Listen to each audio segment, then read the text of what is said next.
manner that will not bring hardship and then untoward experiences to our people. So that is the main focus of this committee. Fact-finding and then making recommendations for the future, which is very critical. So we will take briefing from Works and Housing. The director is here. He will introduce himself and introduce his team, and then he can then make his intervention. After that, Water Resources Commission, the Executive Secretary is also here. He will also take his turn.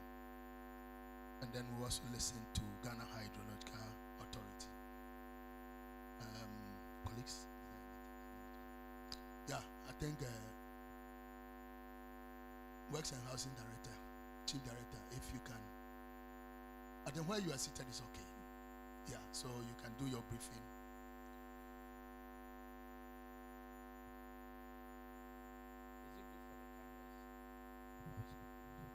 Should I stand up?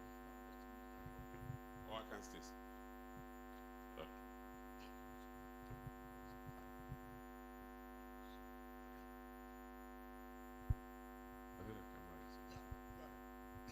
Thank you very much, Sir Chairman. I'll first introduce myself and my team, and then I'll go ahead with the presentation. I'm Reverend Stephen Yao Osei, the Chief Director for the Ministry of Works and Housing. Engineer Maktete, the Director of Works, the Ministry of Works and Housing. My name is Mohammed Muzamil. I work for Land Use and Spatial Planning Authority. Thank you very much. Honorable Chair, I thought about a year ago, a little over a year ago, when the incident of the Akosombo dam spillage happened, a lot of stakeholders have been to the site, affected area, and His Excellency the President gave the marching orders to the ministry to spearhead the resettlement process of those impacted by the spillage. And Honorable Chair, we should know that this incident was a twin incident that happened. I think those upstream, those up the dam, and then those downstream, those were impacted. So our work transcends those downstream the dam. So we are looking at communities impacted by the backflow, that's as far as Oti water region and eastern part of eastern region, and then those impacted by the spillage, where we talk of the Tongu constituencies. So our work transcends beyond the downstream, but we also went up there, and this is an enumeration. Our staff went as far as Oti, as I was saying. We counted those people who were impacted by the incidents, and we got in the numbers. The houses that were destroyed, some partially destroyed, others totally, and we've taken notice of all of them. And we cannot work alone, so we engaged LUSPA, that in charge of settlement, and we went to the site.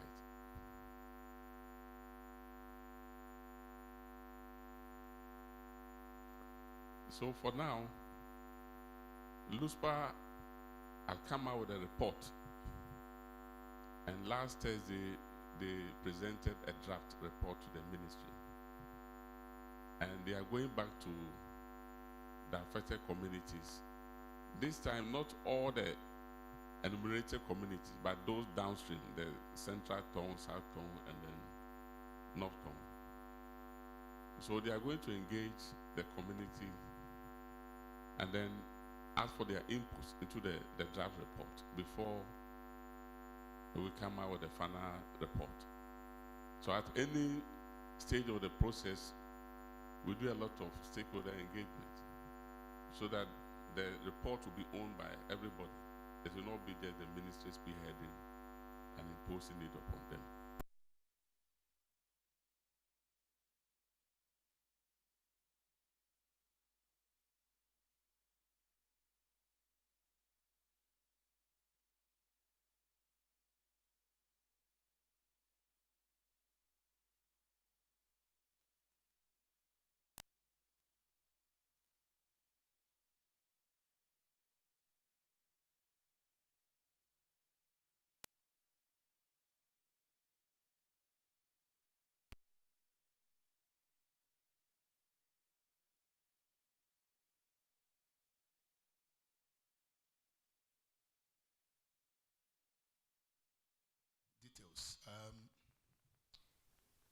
I want you to provide us as a committee information regarding mandates specifically on the Akosombo Dam and the Volta River in general. Do you have any mandate on it? Yes, as I said, the president gave us the orders to do the spearhead the resettlement process. As a ministry in charge of housing, and for that matter, shelter, that is what we are. So that is as far as you are concerned. Housing. We are in charge of housing. Housing, relocating people, Yes. and then Resettling people. Okay, that's fair enough. I know other sectors like education is in charge of schools, and then Ministry of Health for the clinics and others. But they all dovetail into the resettlement package. Thank you very much. Yeah, thank you, Chair. Chief Director, I just want to find out if there are specific budget allocations for this resettlement program. Yes, Honorable Chair. Government made available an amount of 200 million to start the process. We've sent a memo to Cabinet about various options, how to proceed in resolving this issue. In all, we projected about 600 million cedis to do the project. But currently we have 200 million cedis. So if you are to do it in a year, it means that we need 600 million to be released for the resettlement process.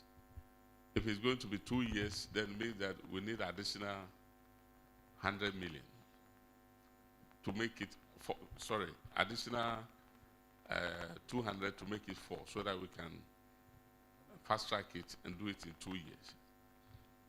If it's to be 3 years more, then we need 200 million every year too. So when you did your enumeration, you budgeted, and Yes. the budget was 600 million. Yes. And when you submitted that 600 million, government committed to give you 200 million. No, before we even started the process, government Had committed the 200. All right. Okay. So To- we are to- asking for additional funds if we are to do it in a year. Okay. So that 200 million, given the scope of work that need to be done in respect of the settlement, how many of those buildings would you be able to cover? And given that the 200 million will not be sufficient for probably all the work, how have you prioritized the resettlement to make sure that perhaps the most vulnerable are taken care of before others? I just want some explanation on that. Yeah, thank you very much, Honorable Chair. That's why I said the numbers, we have the numbers and the prioritized homes to be rebuilt. So if you can allow the Director West, he can give you all the numbers.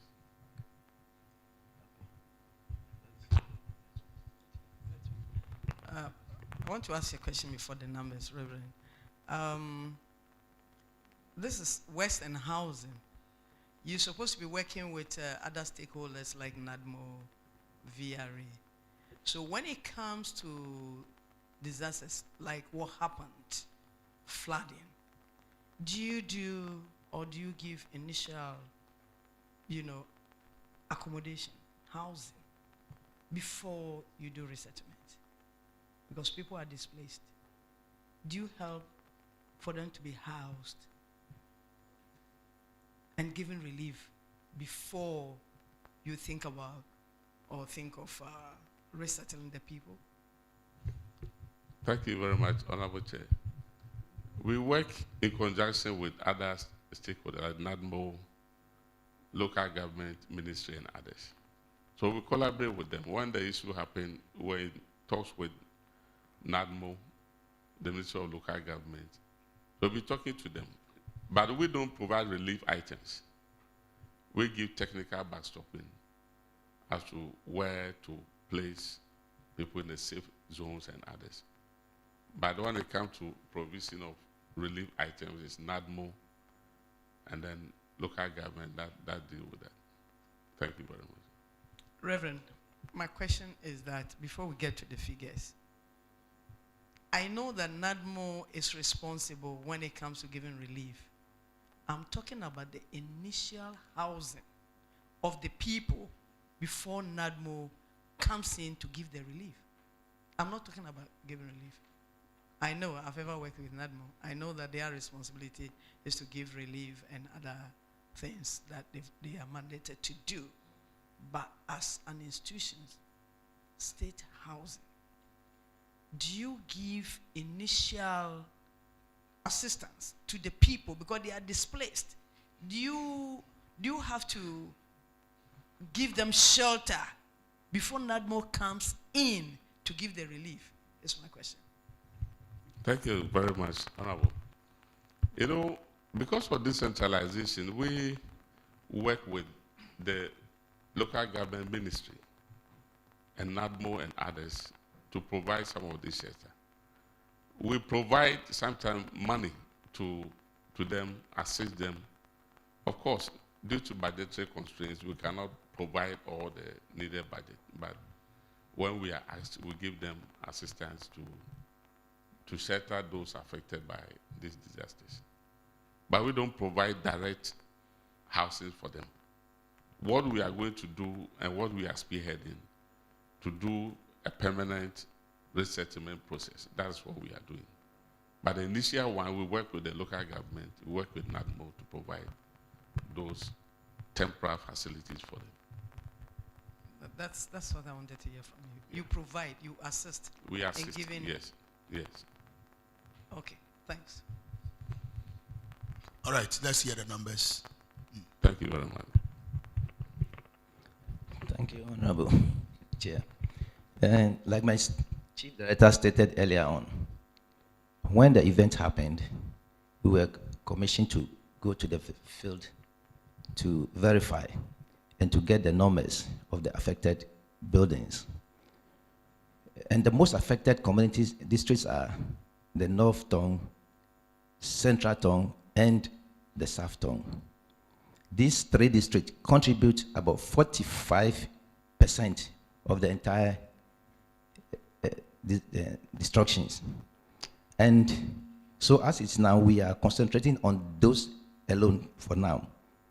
Meanwhile, we are on the field also, as I speak now, my staff are on the field, collecting further numbers at the other districts, including the Karachi West. So we are on the field now. And the amount my Chief Director stated, the 200 million cedis, I think one of the members asked how many buildings can that put up. For the three districts, we are 61 million Ghana cedis. For the three, how it stands now, we are asking that there should be some additional fund so that we can finish the three within a year. And the options was saying, we are saying that if South Tongue, we are looking at 650 housing units. Then Central, 935. So this three is what we are starting immediately as it stands now. The rest will be the phase two, maybe to enter next year. So that's what we are doing at the moment. Because we have the numbers for this, and LUSPA has gone to do the land mapping, local plans, sovereignty, to buy in their inputs.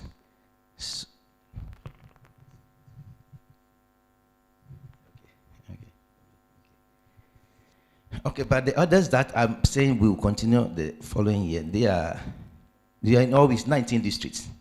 And this is Oti region, Eastern region, Volta region. And in the Greater Accra region, we have Adan East.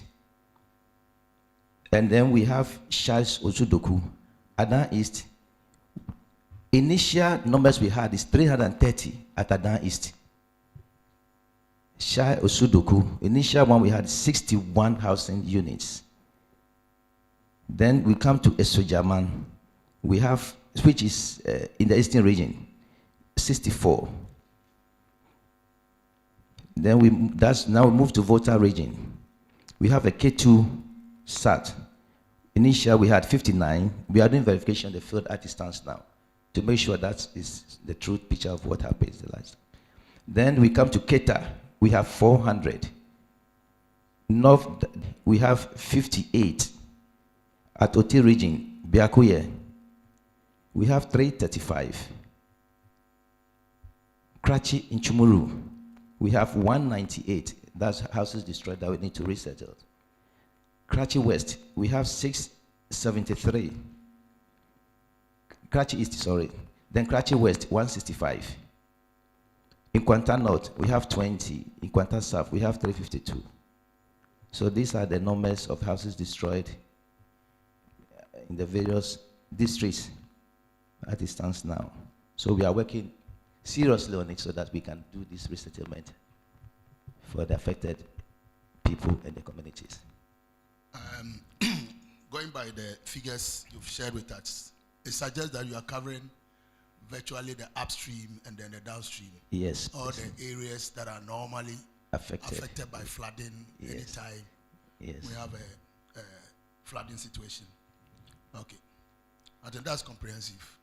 Yes. My colleague wants to have a question. Thank you very much, Mr. Chairman. Mr. Chairman, my name is Emmanuel Kosi Bejra, Member of Parliament for the people of Whole West, and also a member of this Ad-Hoc committee. Mr. Chair, when I entered, I heard the ministry talking about the fact that they need additional 200 million, and they've given breakdown of the various housing units. My first question has to do with the first phase that you're working on. You mentioned that the North Town 1218, Central Town 935, and South Town 650. And the total cost, what will be the total cost for this first phase? Including consultancy and other compensations, 261 million Ghana cedis. Okay, including consultancy. And compensations and all that. Okay. Including compensation as well? Yes. Right? Yes. Including compensation? Yes, we need provision for compensation because somebody will be farming on the land and we want to acquire the location for resettlement. That farmer needs to be. Okay, that's it. Yes. I wanted to place on record that this amount includes compensation for the affected people. But that's minor compensation, not the major, just on the land. What is minor? The minor one I'm talking about here is the land, like somebody is farming on the land. That will do that compensation.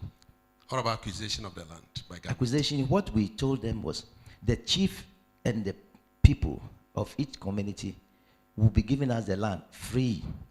That's their part of contribution. And that land should be said that we should be able to register it so that tomorrow, Kwame, if you don't come and say that the land is my grandfather, so I want to take back the land and be fighting for compensation of this land. So for that, we are not compensating the chiefs, no. Has that been done for the 3 districts? Yes, we are in talk with the chief executives. I think they are here. They can speak to that. The district executive for that 3 districts as we are working on now. We will speak to that. Yes. Because we visited the site, and from what you are telling us, there's nothing on any of the site that you are doing. I don't know whether you are still acquiring the site, or you started the actual construction at some of the sites. The stage where we are now is, we are now getting the land, mapping the land. So LUSPA has done the local plans, which we've just received it. Last Thursday, they came to do presentation at the ministry to us. So that's why we are going back to engage the community so that they can put in their input. Then nobody will say, we are not part of it. So we are now going to do that. Then construction can start. But for now, this one we are talking about, we have not started yet. But documentation-wise, we are far ahead. Mr. Chair, thank you very much. You remember the regional minister says some construction has started.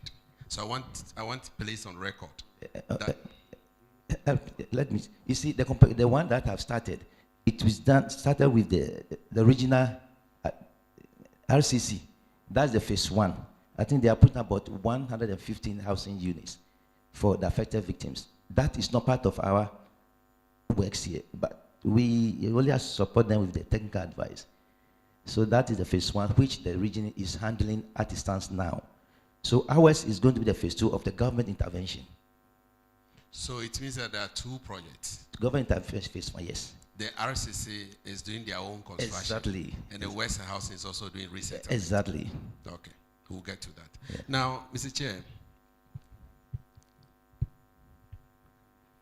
Mr. Chair, he's asking for 200 extra million, extra 200 million. I want to know whether the 261 has been released. However, we have at the moment 200 million released. But when we did the numbers, we saw that we needed 261. So it means that all things being equal, if we are to finish the phase 1, we need additional 61 million to add up to the 200. But you have the 200 to start with. Yes, we have the 200. Now, Mr. Chair, they've given us some numbers, and can they be kind enough to give us the type of housing unit? Whether 3 units, 3 bedroom, 2 unit, 2 bedroom, a story building, you know. What is the housing? Can you tell us, and how much the 2 unit, you know, the cost of each one, the cost of construction? Okay. The housing types are 1 bedroom unit and 2 bedroom units. We try to replicate the Apiate type of building. So we are using exactly what being considered at Apiate. So that's exactly what we are doing. So no story building. Yes, and one bedroom unit costs, I think, 159,000 Ghana cedis. That's for 1 bedroom unit. Then the 2 bedrooms is 238,000 Ghana cedis. Yes. My final question, Mr. Chair. What kind of construction are you doing? What type of construction? Is it a prefab building or the traditional building? We're doing the traditional, but we are going to use the bricks. Exactly what is in Apiate. We don't use the bent bricks. I've not been to Apiate. Okay, You did not bring any slide to show to you. So what kind of building are you There, we're going to use bricks to construct. So it will be composite, both concrete blocks and the bricks. Okay. Yes. Now, did you talk to, as you did your survey, did you factor in the fact that you have some families that are 3, 6, 7? I remember we went to Mepe, where the VRA did some resettlement, and the people decided that they will not move into the house. Have you considered all these factors before deciding the type of units that you construct? Yes. You know, at each district, community, or town, we engage the chiefs first. The first point of call is the chief palace. So we sit with them, we agree on the type of things we wanted to do there. Then, when they buy into it, I think there's an agreement so that we do it together with the chief executives, the district assembly, the fiscal planning officers, and the NADMO. We are working together with them closely. And so each district, we engage a NADMO person there, the fiscal planner, so that when we do it, we leave it with them, then they can manage it. So we work together. Right. So can you provide a committee with a drawing of the exact kind of structures that you are proposing? And also the figures that you have given us, if you can tender that to the committee. But I want to ask one question. How many of these, so phase 1, maybe there are about 2,000 plus units. How many of these units were illegal structures? How many of them were located in areas that they were not supposed to be located? Our understanding, as we went there, we did not find anyone which is illegally located.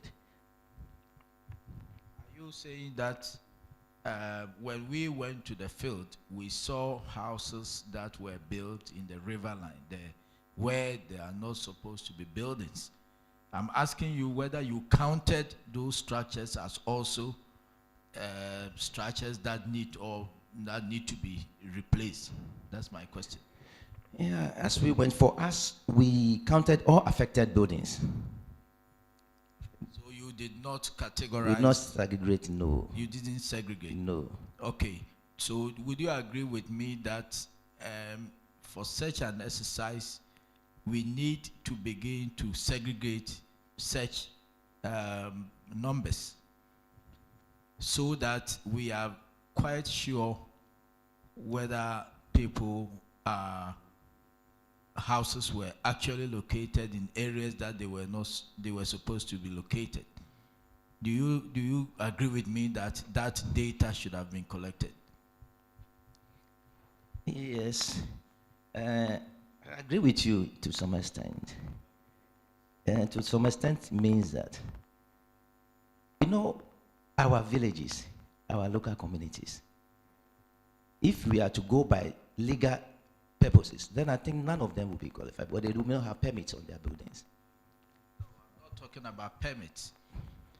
You see, the river line is there. There are contours, there are elevations that people are not supposed to build in this country. There are places that people are not supposed to build.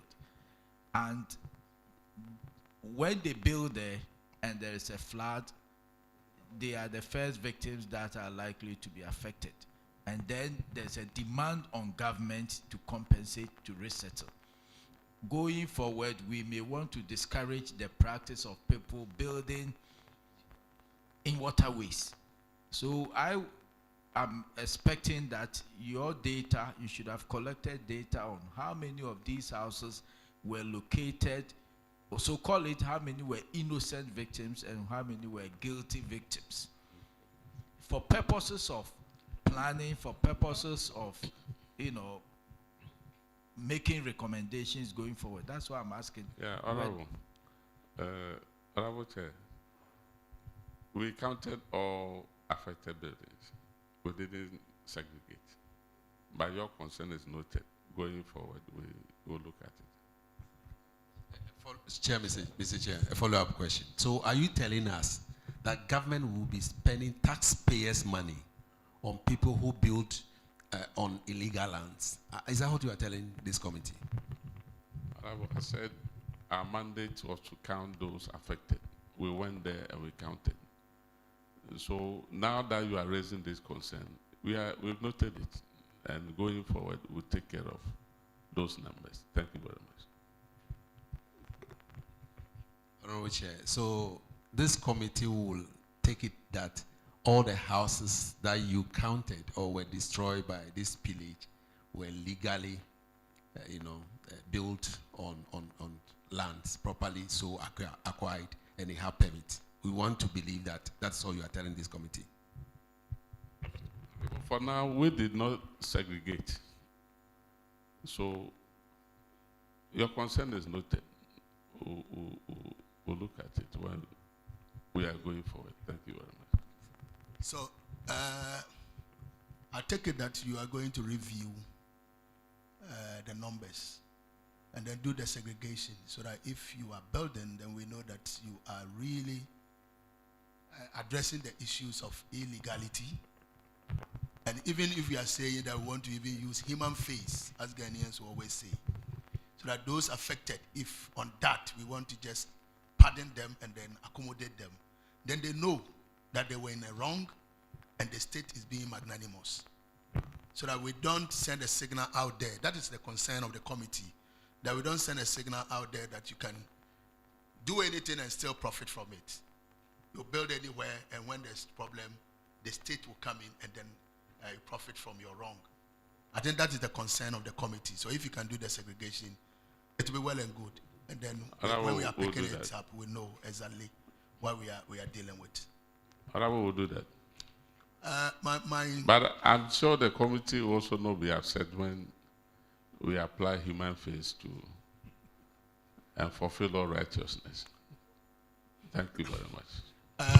The next question I want to find out from you, the areas that you are looking at resettling these people, are you looking at providing the social amenities that will make life habitable in those places? Looking at water, access road, electricity, those basic things.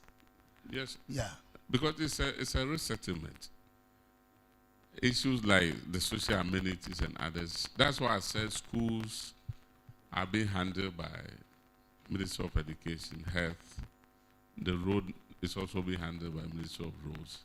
But in totality, we are leading it. So that is the 261. It's a comprehensive plan. It covers all that. All of them. Schools and everything. Yes, That's Honorable. The 261 million. A follow-up question.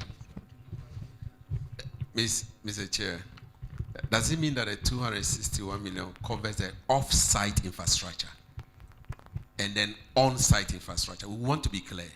You see, what we are saying, what my chief director is saying here is, we have made the plan, the local plan, which demarcate location for schools, market, even cemetery.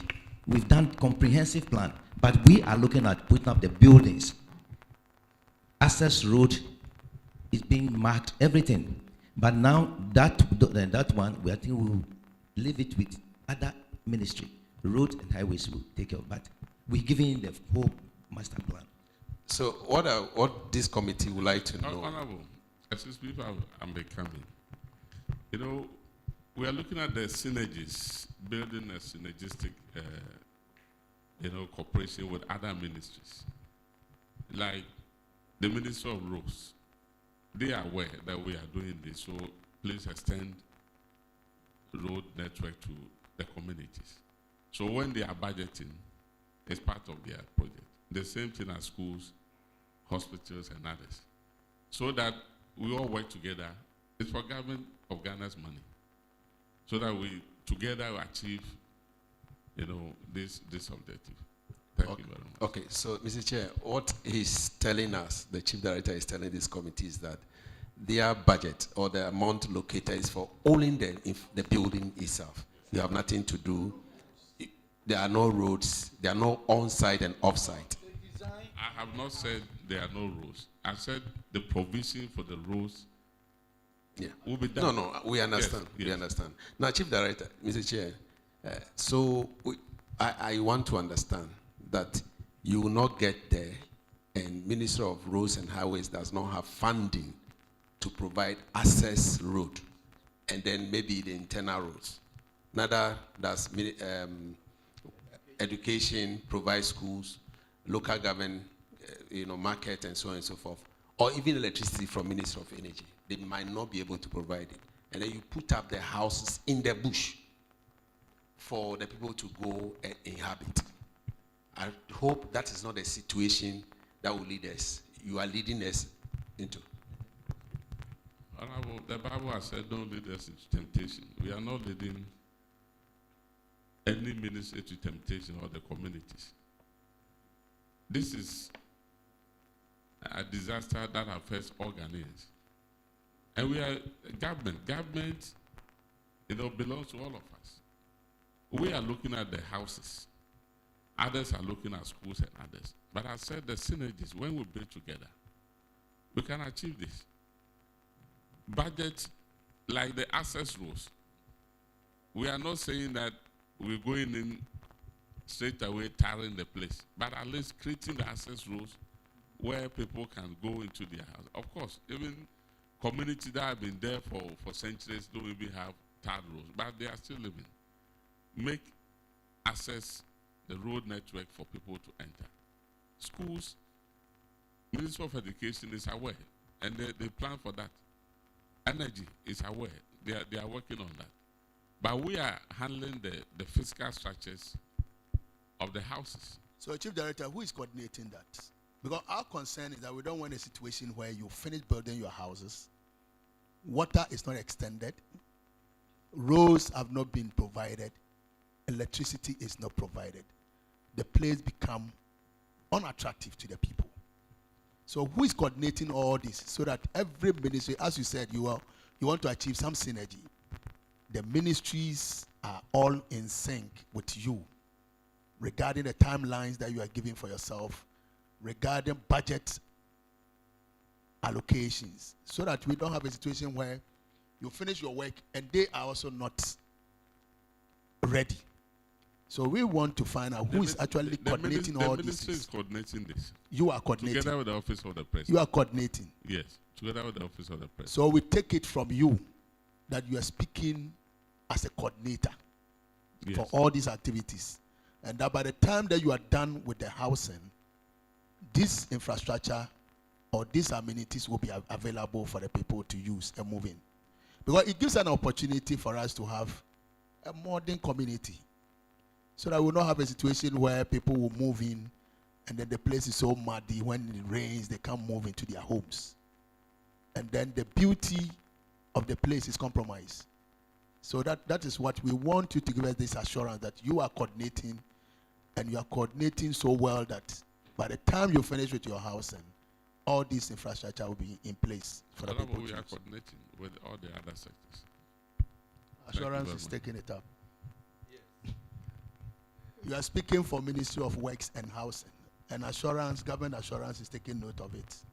Honorable, I have said that we are doing the houses and we are coordinating. Of course, we don't provide roads. We can only, do the coordination effort. That's what we are doing. But of course, the ministers are aware. Chairman, I think we have to call this. I think, Chief Director, you have assured us that you are responsible for the plans and the fiscal structures. That should suffice for your end. Chairman, I think that if we want to see a full settlement, the other ministries that have a certain role to play must also come and commit themselves. I don't want us to push Chief Director to be swallowing more than, because he doesn't control the budget of roads, he doesn't control the budget of education. So I think for now, perhaps your response on the provision of housing and the design, at least you have made provision for where a school has to be, a hospital, a clinic has to be. That should suffice probably for now, I think, Chairman. Mr. Chair, as we conclude on this matter, I want to find out from the Chief Director whether there is any interministerial committee handling this resettlement. Chief Director, did you get a question? No. That whether there's in place any interministerial arrangements, committee, I know handling this we have been particular having resettlement, meetings with local governments. or interagency Yes. handling this resettlement. We've had meetings at the local government ministry, Minister of Finance, with NADMO, with LUSPA, VRA, and others. So there's a committee like that. And we meet from time to time to discuss this. So who chairs the committee? It's the Ministry and Finance. Ministry of It's the co-chair, Ministry of Works and Housing and Finance. and Finance. Yes. Okay. And VRA has been attending that meeting. Okay. I think we can go. Works and Housing, is there anything that you want to share with us, or you are done? We are done.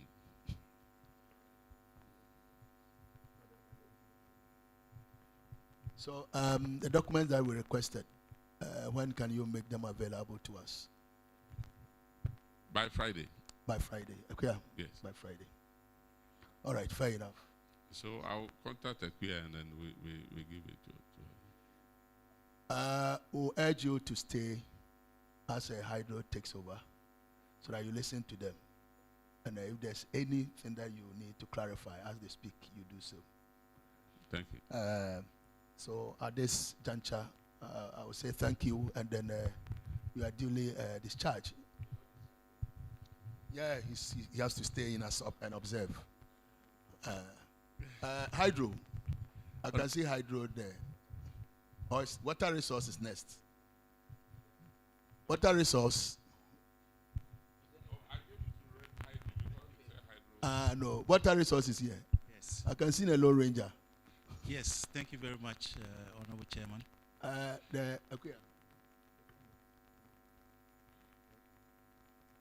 It's Water Resources Commission on the program. Yes, yes.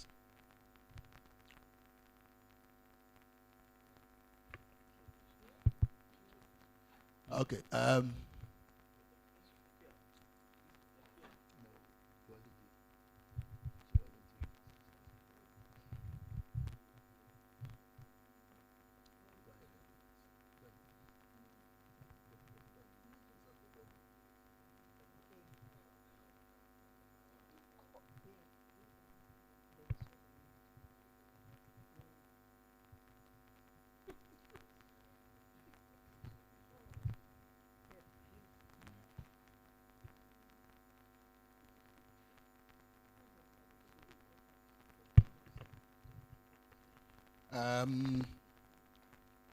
We need to do the swearing in. We need to swear all of you.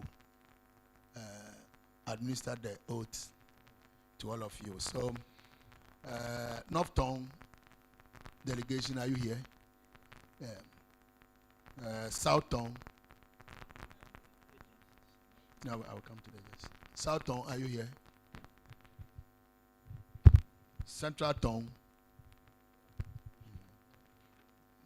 Let's see this right here. Anglo. Oh, they are not here. Keta.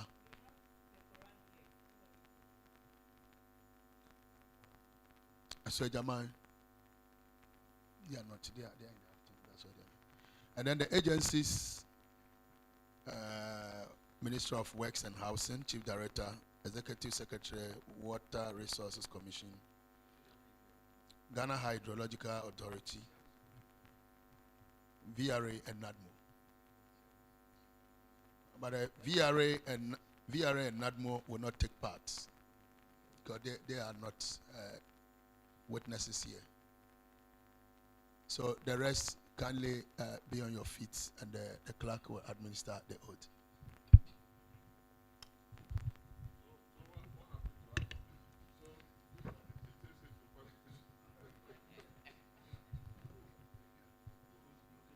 Yes, please.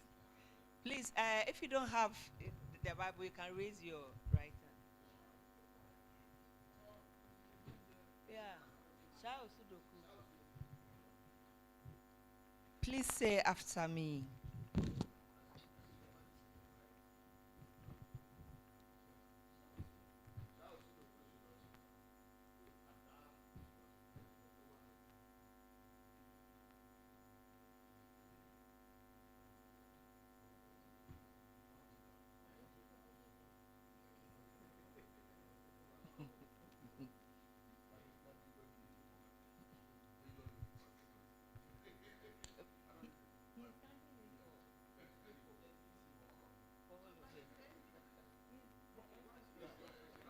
Okay, please say after me.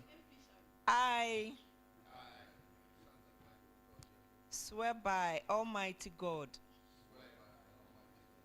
that the evidence I shall give before this committee touching the matter in issue shall be the truth, the whole truth, and nothing but the truth. So help me God. Thank you very much. So we are moving to water first. Water Commission. Yes. Please introduce yourself and then.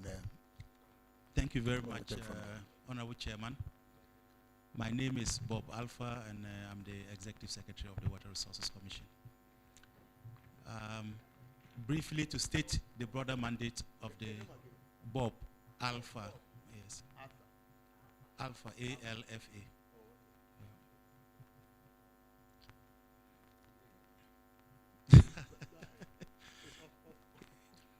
So, the broader mandate of the Water Resources Commission is to manage, protect, and conserve Ghana's water resources. We are also mandated to represent Ghana in the international water negotiations. The part of our mandate that is specific to this case is that we are supposed to ensure safe design, construction, operation, and decommissioning of dams. So the Commission has a dam safety unit that is responsible for ensuring the safe operations of all dams in this country. The Akosombo and the Tongu Dam in question here are all under these regulations, and they have satisfied all the conditions under the dam safety legislation, which is LI 2236, enacted in 2016. We were part of the disaster relief phase. The Interministerial Committee tasked the Commission to ensure and undertake monitoring of the water quality in the affected areas, which we did, and we provided this information to NADMO and then Ghana Health Service. And then we provided recommendations as to what to do to ensure that we do not have outbreaks in terms of waterborne diseases. When we carried out the monitoring, we had quite a lot of polluted water, which is, of course, expected. And we prescribed, the use of chlorine. We also prescribed boiling before drinking. We recommended that people should stay off, swimming and then bathing the raw water. So we had that collaboration with the Ghana Health Services and then the NADMO to propagate these messages to the people in the communities. And that has been the mandate. Even after that, we kept monitoring the boreholes and then the water facilities. Over time, there was a reduction in terms of the bacterial, pollution of the water, up to such a point where we thought the water was now safe in terms of the boreholes. And we communicated same to NADMO and the Ghana Health Service. And that is what we have done so far. So at this point, this is what the Commission has been involved, and we have done and then provided all this information to the relevant institutions. Thank you, Honorable Chair.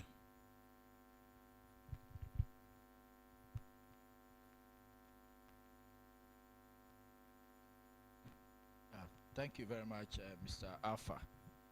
Just two clarification. So you are telling this committee that your communication has been with NADMO and not the communities. Is that right? Yes, Honorable Chair. That is the limit of our mandate. We are supposed to do the technical assessment. We are supposed to come out with recommendations. But when it comes to direct contact with the people, we had to do that through two agencies, the Ghana Health Services and then NADMO. Very well. So the second thing I want to know is the water quality reports. Can you share with the committee the reports that you said you communicated to NADMO? Honorable Chairman, that can be done. Okay, thank you very much. Thank you, Mr. Chair. Bob. Yes, sir. Water Resources Commission. And so you are telling this committee that the affected areas, the water is safe. Now, there are a few areas we have provided a specific information. There are areas that are safe. In fact, from the beginning, all the affected areas, the water wasn't safe. But with time, we have monitored every single month. And at some point in time, the bacteria could not live in certain conditions, so they decayed. Those areas, we have declared those areas as safe areas. But there are still a few areas, especially the upstream, within the Bupe area. There are a few areas where we still have caution that you cannot drink the water as raw. You still have to use the chlorine or you boil the water. So we have that information which we have also provided. So with the downstream, they are safe, at least the water in those areas are safe for consumption? Not all the communities. Can you give us the areas that you think are safe and the areas that are not safe? Do you have I'll provide that report. I don't have, but Okay. I'll provide that specific report to the committee, Okay. Honorable Chair. Okay, thank you very much. Honorable Chair, let me ask the director whether your institution has a master plan for the VRA. Do you have any master plan for VRA? VRA, we are a regulator in terms of the operations of the dam, and they have a permit or a license to operate the dam. And all the requirements provided in LI 2236, the operation of the dam has met those conditions. We are part of the stakeholder in terms of when it comes to the operations of the Akosombo Dam. For instance, the emergency preparedness plan, per the rules, it has to be updated. There has to be regular updates, and all those conditions are met under the LI 2236. And so we just want to believe that they have met your condition, but you don't have the master plan for monitoring purposes. That's what I'm asking. We do have guidelines for monitoring and operating the dam, but not a master plan. Okay. The master plan probably should be with VRA. Okay. So as a public institution, how do you collaborate with the VRA and other institutions? I mean water resources. How do you collaborate with them? Yes, Honorable Chair, we regulate two aspects of specifically VRA, the use of the water, and then the operations of the dam. These are the areas in which we regulate VRA. And in all of them, we are part of the Environmental Management Plan Committee of the VRA, where we provide our inputs towards the management of the lake. And also, when it comes to the operations of the dam, like I said, we carry out regular assessments of the dam to see if the dam is safe to be operated by VRA. Just after the spillage, we carried out a post-spillage audit to ensure that the spillage did not affect, the integrity of the dam. And we are still doing that. We haven't come up with our final report, but we are still in the process. We started with the first phase. And so we have very good collaboration with VRA when it comes to the operations of the dam. Okay, my final question. I just want to be sure, because you say you do a regular checkup or regular monitoring service. How regular is your regular monitoring service? How often do you do your monitoring services? Okay. Per the conditions of the LI, VRA is supposed to carry out daily monitoring, and then they will have to make that information available to the Commission when we request. But we only go to do the monitoring when we find that the daily monitoring results has a problem, or we think there might be some issues with some aspects of the dam. If nothing comes out from the daily monitoring, then we do half-yearly monitoring. That is a visual kind of inspection, not detailed monitoring, to see what is happening with the dam. But if we detect that there is an abnormality in terms of the daily monitoring, then we will go beyond the visual monitoring, and then we carry out a detailed assessment of that specific component. So you rely heavily on VRA to feed you? That is supposed to, because VRA has the overall mandate to manage that dam, and therefore the responsibility of monitoring the dam is that of VRAs. We only make sure that that work is done, and that is why we request for that information to ensure that it is done. Okay, this one is a public interest question. Do you have resources enough to carry your activities? Of course, Honorable Chairman, that question, everybody understands the situation. Most often, given the nature of the job in terms of the dams of VRA, we have to outsource that. We don't have the in-house capacity to carry out assessment of the VRA dam. So most often it is outsourced, to private, entities.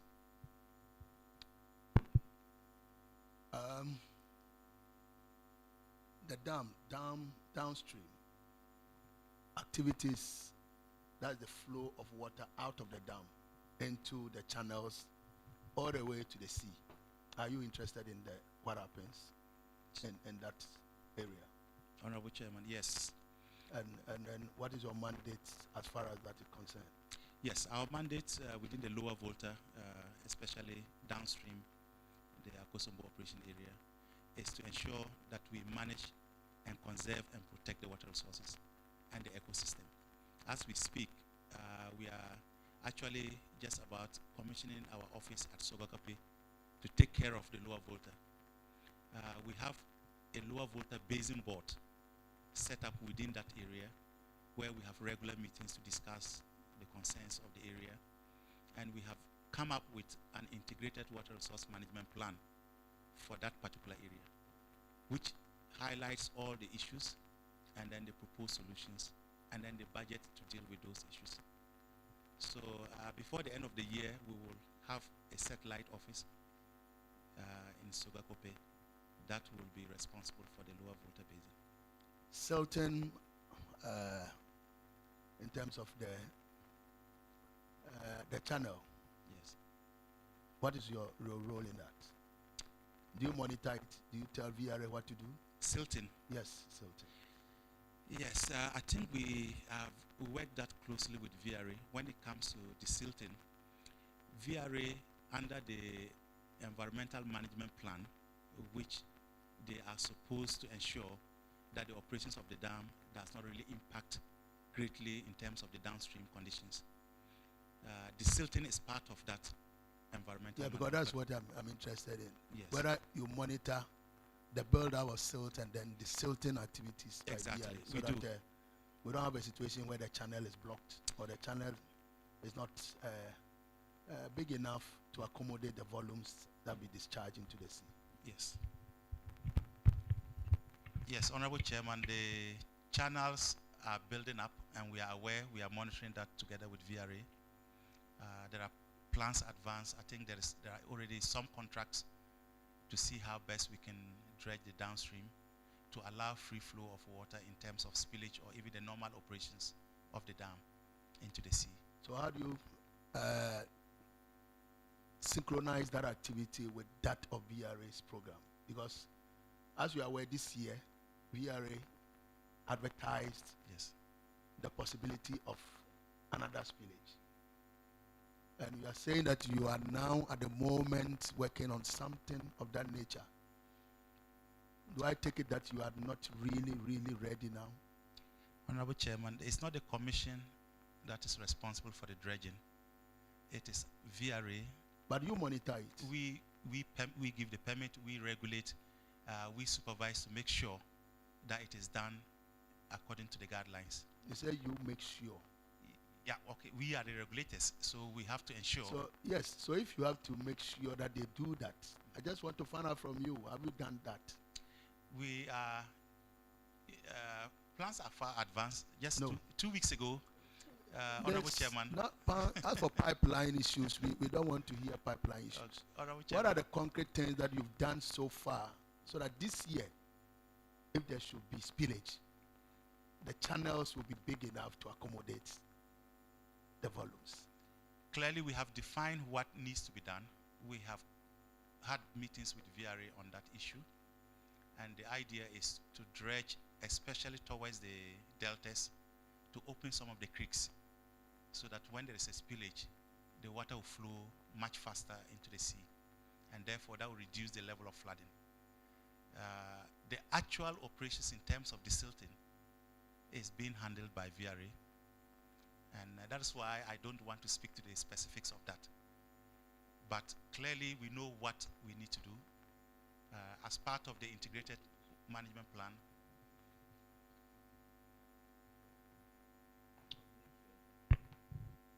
Honorable Chair, I'm finding it difficult to understand, Bob. You are the regulator.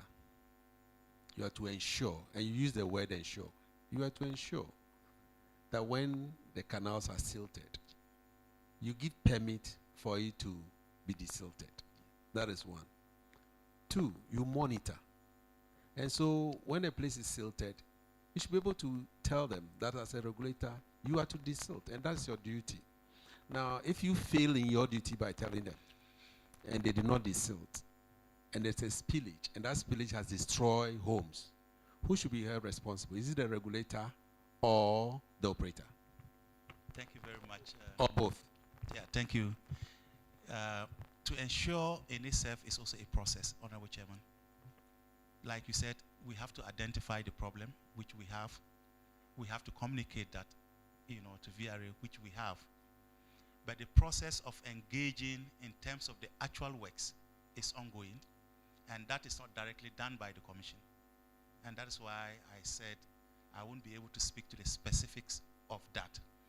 But I know it is ongoing, and there's going to be some dredging. The Commission itself is undertaking minor dredging to create some of the creeks, even though it is not directly normally our mandate. We do understand that given the capacity, there are some things that we can do.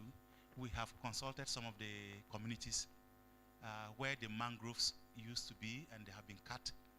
So the idea is to create those creeks again and replant the mangroves, because the mangroves have a flood protection function.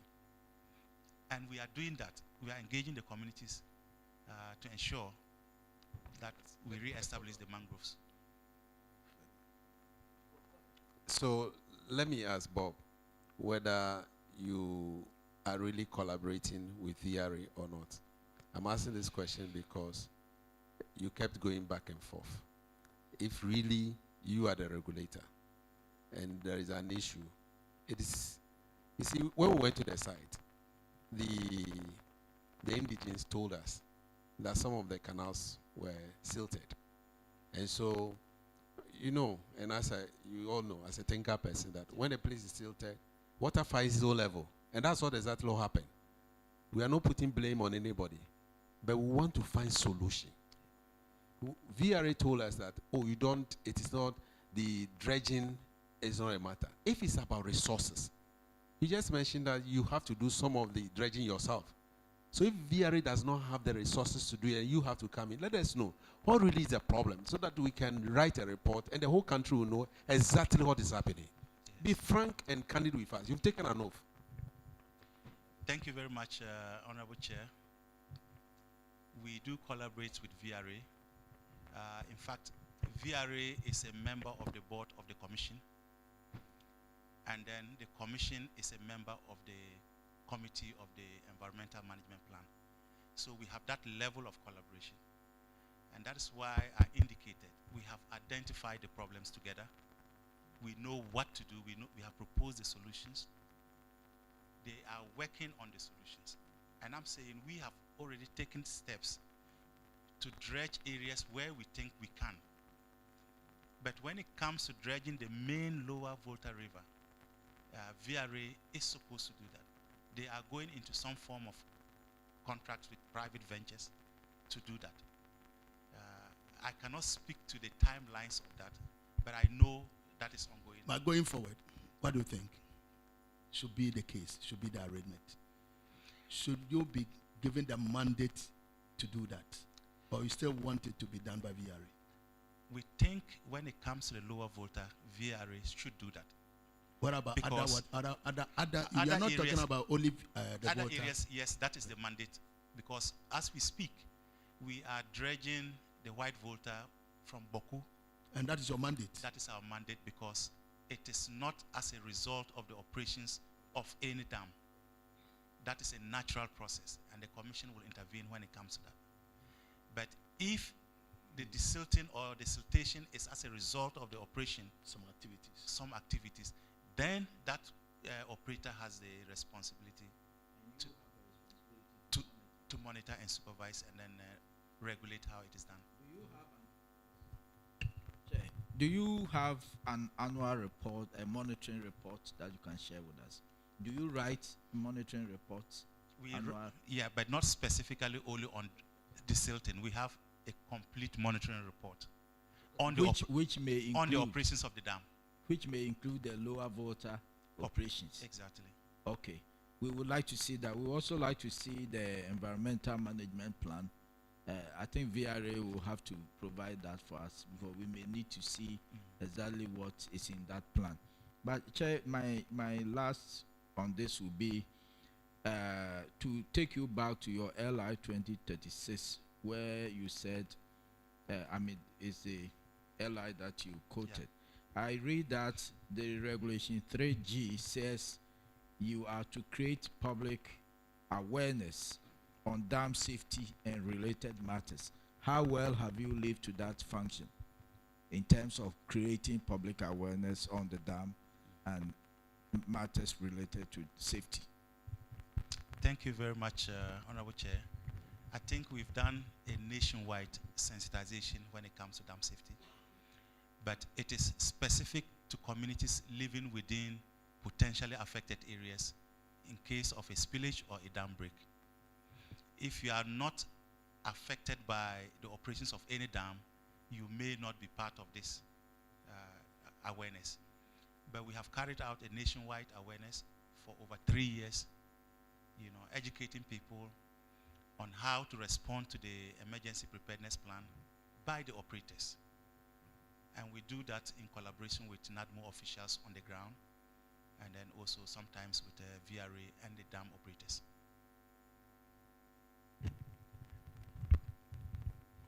Mr. Alpha, the beginning. You said you were part of, you did a nationwide education. It means that it includes simulation exercises. Does it include simulation exercises? No. Simulation exercises are supposed to be undertaken by the operator in collaboration with NADMO. But we are supposed to ensure that the EPPs include simulation exercises, and that it has to be done at intervals. So we have copies of the EPPs, for instance, for the operations of the VRA dams and then the Ghana Water Company dams. And the requirements are that you must carry out simulation exercises. But that should be done by the operator. That should be done by the operator. But Mr. Alpha, you said you have a dam safety unit. And you also said that you do give technical assessment, technical advice, information, and advice. So if you have a dam safety unit and VRA is to spill, do you give them technical advice? Yes, Honorable Chair, we do, not just when they are about to spill. Before we issue a license for VRA to operate, there are recommendations as to what to do in terms of the operations of the dam. And that is captured in the license, the conditions. But of course, if at any point in time there is a major issue concerning the dam, then the dam safety unit will prefer some advice if VRA so demands it. We also carry out not just the physical structure of the dam, even the mechanical aspects of it. And the report we have made available to VRA, we've provided recommendations as to what to do going forward. And that report is also available. Okay, I ask this question because if you have a unit, if you have a dam safety unit, and you do provide information and advice, I'm surprised why in course of organizing simulation exercises you are not part, because since you give technical advice, you should be part of the simulation exercise to make sure that it's done and done well, because you're preparing the people towards any spillage or any disaster. So I think that since you have a unit, you don't have to excuse yourself when it comes to simulation exercises, since you do give technical advice. I agree with you, Honorable Chair. I agree with you that we, even though we are not leading the simulation exercises, we should be part of it and then assess how it is done. Yes. So I've taken note of that.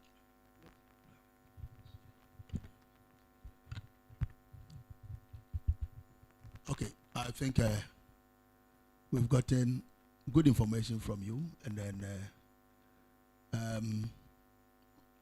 for now we are okay with you, but we are not discharged though. You need to sit in and listen to Hydro as well. Hydro is here. Yes, it's not a turn of Hydro to walk us through their mandates. Hydro, you can speak generally and then zoom in into the lower water basin and what your mandate is and what you do there, basically. But before then, you do the introduction, yourself and your team.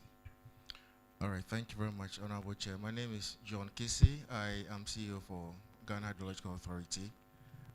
Sitting to my immediate left is Kweku Asante. He works in the Hydrology Division of the authority. And next to him is Eleanor Okansi, who's an intern with Hydro. So Hydro's mandate generally, just a bit of background. Hydro was established when Parliament passed the Ghana Hydrological Authority Bill in July 2022, and the President assented in September 2022, and since then we've been operating at Ghana Hydrological Authority. We used to be Hydrological Services Department under the Ministry of Works and Housing. So since then we've been taking baby steps to really establish ourselves as an authority and to effectively deliver on our mandate. Our mandate includes, so if we look at our act, we have the mandate to, our mandate include planning, developing, executing, operating, maintaining flood control mechanisms, works related to stormwater and sewage improvement, river development, and operational and applied hydrology. So our work involve activities that would prevent flooding. We are involved in flood forecasting and undertaking projects that will mitigate flooding generally. We have three main divisions. For these purposes, the relevant division is more the hydrology division. The hydrology division is involved in monitoring river bodies. So we have monitoring stations along the Volta River, across the Volta River basin. And we have stations that we have data that we obtain from these stations, and mostly we share the data with various institutions, including the VRA. So we obtain the hydrological data from our stations. I know VRA also, have some stations along the basin, but we do have that kind of interaction or collaboration where we share our data with them. Mostly, it's not so much the other way around, but I think it's more one way, but there is that level of collaboration. We also provide flood forecasting services. So we operate the Fuse, Water, Fuse, OT, and we have two systems, MyDewetra and we have FANFA, which provide flood forecasting. We have, the FANFA provides 10-day rolling flood forecast, and then the MyDewetra provides a 5-day rolling forecast. Twice each week the forecast is issued. It goes to the various stakeholders, including NADMO and the VRA and other relevant stakeholders that have an interest in the Volta Basin. So I think when it comes to the particular issue at stake here, we have the key person who should be speaking to this from Hydro point of view is the one who is sitting at the high table with you. He was our man on the ground, and he was our man on the ground, and he did a lot of work, with NADMO and other stakeholders, including the VRA. One of the key interventions that we needed to undertake, which he led, was the opening of the floodgate at the Keta Lagoon, which was overflowing and was actually causing extensive flooding in the community, so that the water was discharged into the sea to allow the water levels to come down and allow the water inland to flow out into sea, and that was a significant intervention. Yeah, we also, as Hydro, led by him, went around and checked out, a lot of cases where we found that culverts had been completely blocked or completely silted, that was preventing water from flowing out of the communities. We also advised on where we needed to create channels, new channels to also allow water inland to exit land and allow water to drain from the communities. So I think that as far as the issue at hand is concerned, these are some of the activities that we undertook to help address the situation. So, Honorable Chair, I will stop here and then I will take questions. Thank you.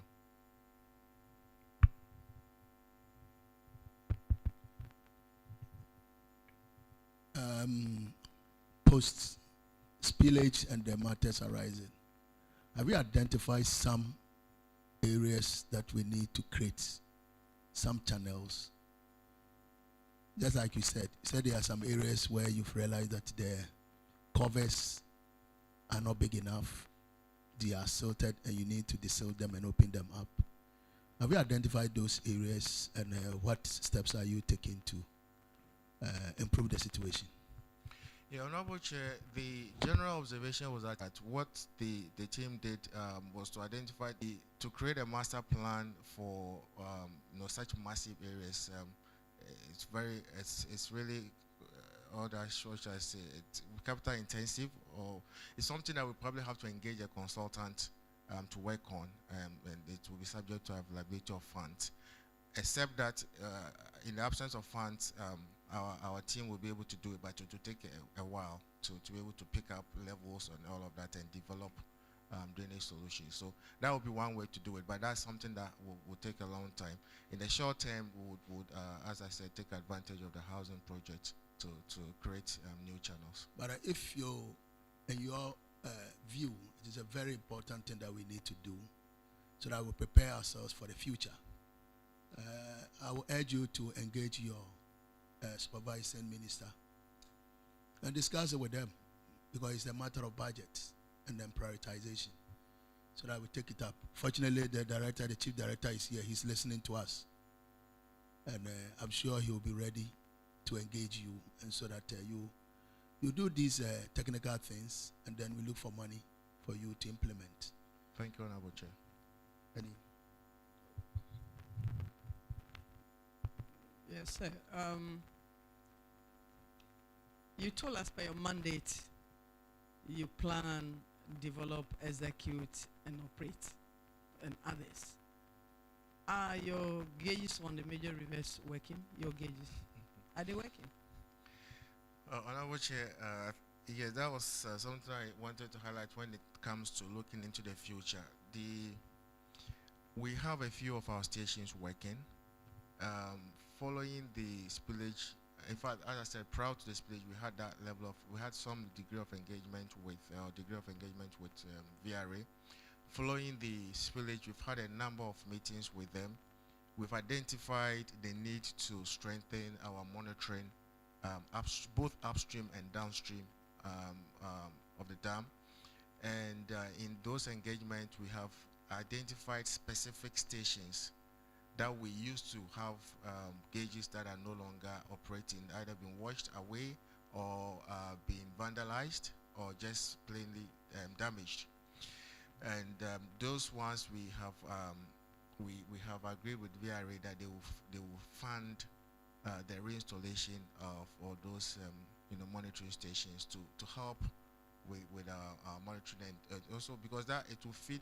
If we look at what really happened, if we have a very effective forecasting system, we had a lot of confidence in our forecast, then the spillage could have started sooner, because it's always trying to balance how much do we hold and how much do we release. And when you don't know how much is coming in, it's difficult for you to determine how much to release. So we really need to strengthen our monitoring and be able to have, more confidence in our forecasting to inform such decisions as when to spill and how much to spill.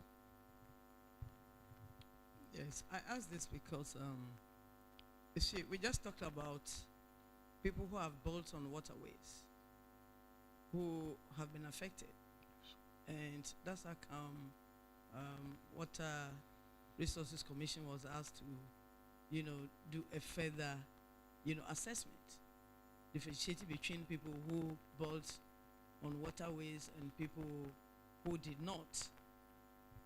You see, you have put your gauges at certain places that have been washed away, but you've got to be doing monitoring.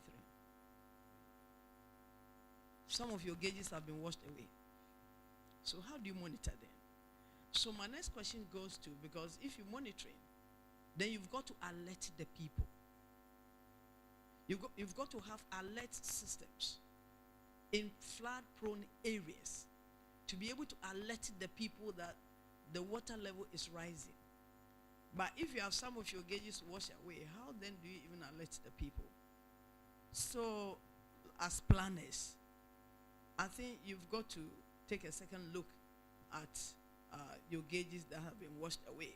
And you've got to have a proper alert systems in the communities.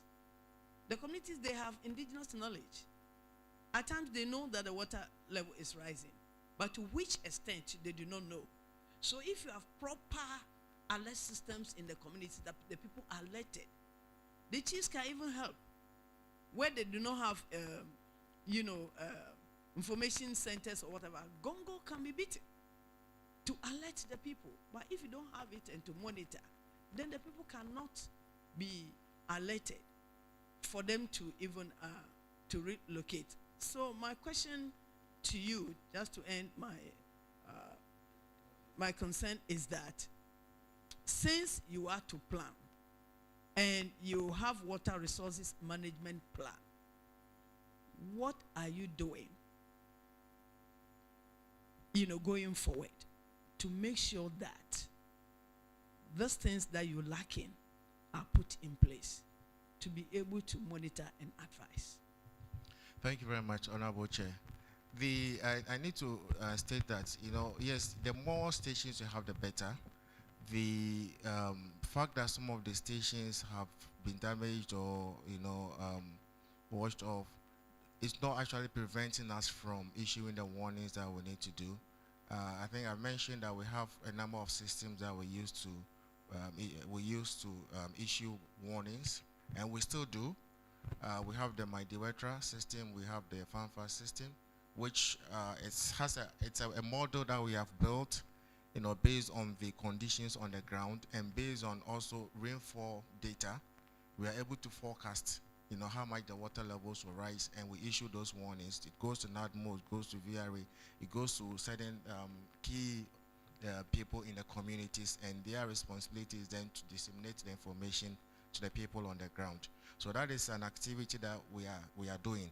What we are saying is that we need to strengthen the monitoring in terms of, perhaps having more stations and also having automatic stations, because some of our stations are actually manual stations that we need people to go out there and read and obtain the data and then communicate that to us.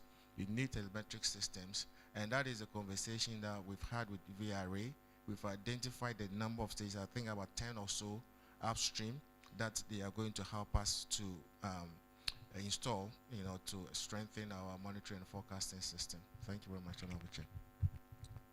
Thank you, Mr. Chair. Mr. Chair, my question basically is on the flood forecasting services that you do, and you rightly mentioned that you collaborate with NADMO, VRA, and other stakeholders. Before the spillage, did you forecast that the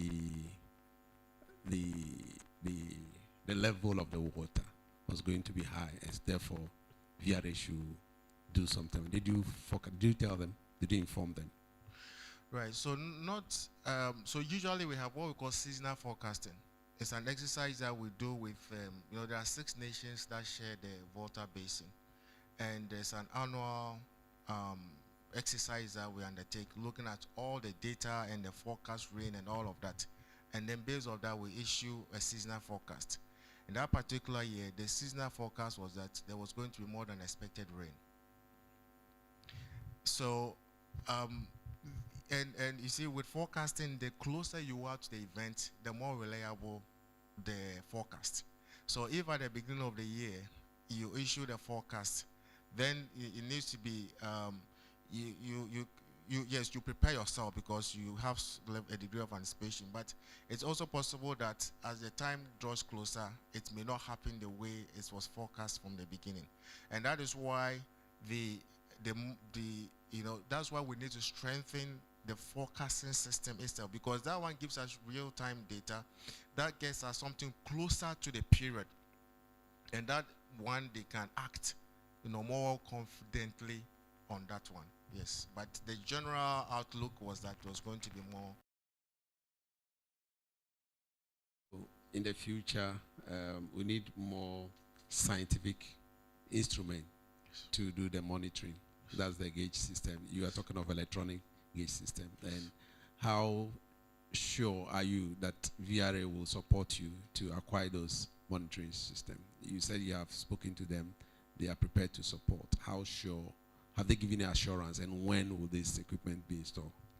Yes, they're giving us the assurance. We've had about 3-4 meetings with them. We've given them the bill, how much is going to be and all of that. And I'm confident that it will be in our mutual interest, to do that.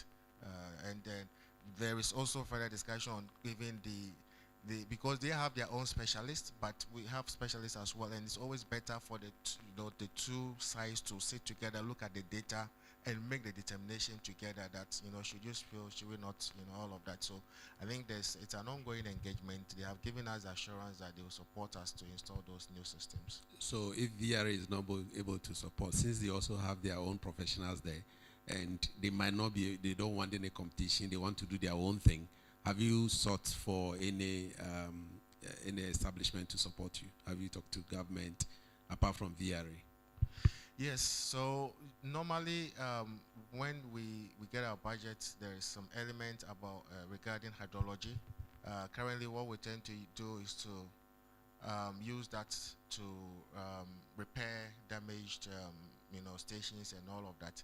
But we've had discussions around the need to, install new stations as well, because our mandate is to make sure that we cover the whole of the country. And, we as Hydro, we are working along with the BMO, that's the World Meteorological Organization, looking at early warning for all by 2027. And so we need to strengthen the monitoring of the river bodies across the country so that every Ghanaian everywhere can have access to early warning. Do you have your hydro board in place? Is we a do. board? Yes, we do. Who's the chair? The chair is Mr. Kwesi Enim. Okay. This is a public interest question. We're told that the Bagre Dam, that is the dam from the Upper Volta, does not have any from Burkina Faso, but it's the Upper Volta actually. Does not have direct effect on the Akosombo Dam. I just want to confirm that is true or not.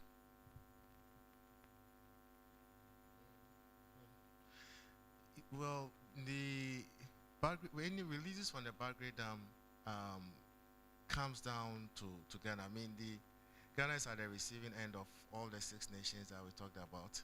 So releases from the Bagre Dam through ends up in a Volta. It's part of the Volta Basin, and ends up in the Volta River, and it will come through. I'm not sure. I'm not sure the context within which that statement was made, but if it's coming down and it's coming through, because the white Volta or T black and all of that, they merge and come down. So at some point it will have an impact, and I'm sure they merge before the dam. Yes, so it will have an impact. Yeah. Okay, so it will have an impact.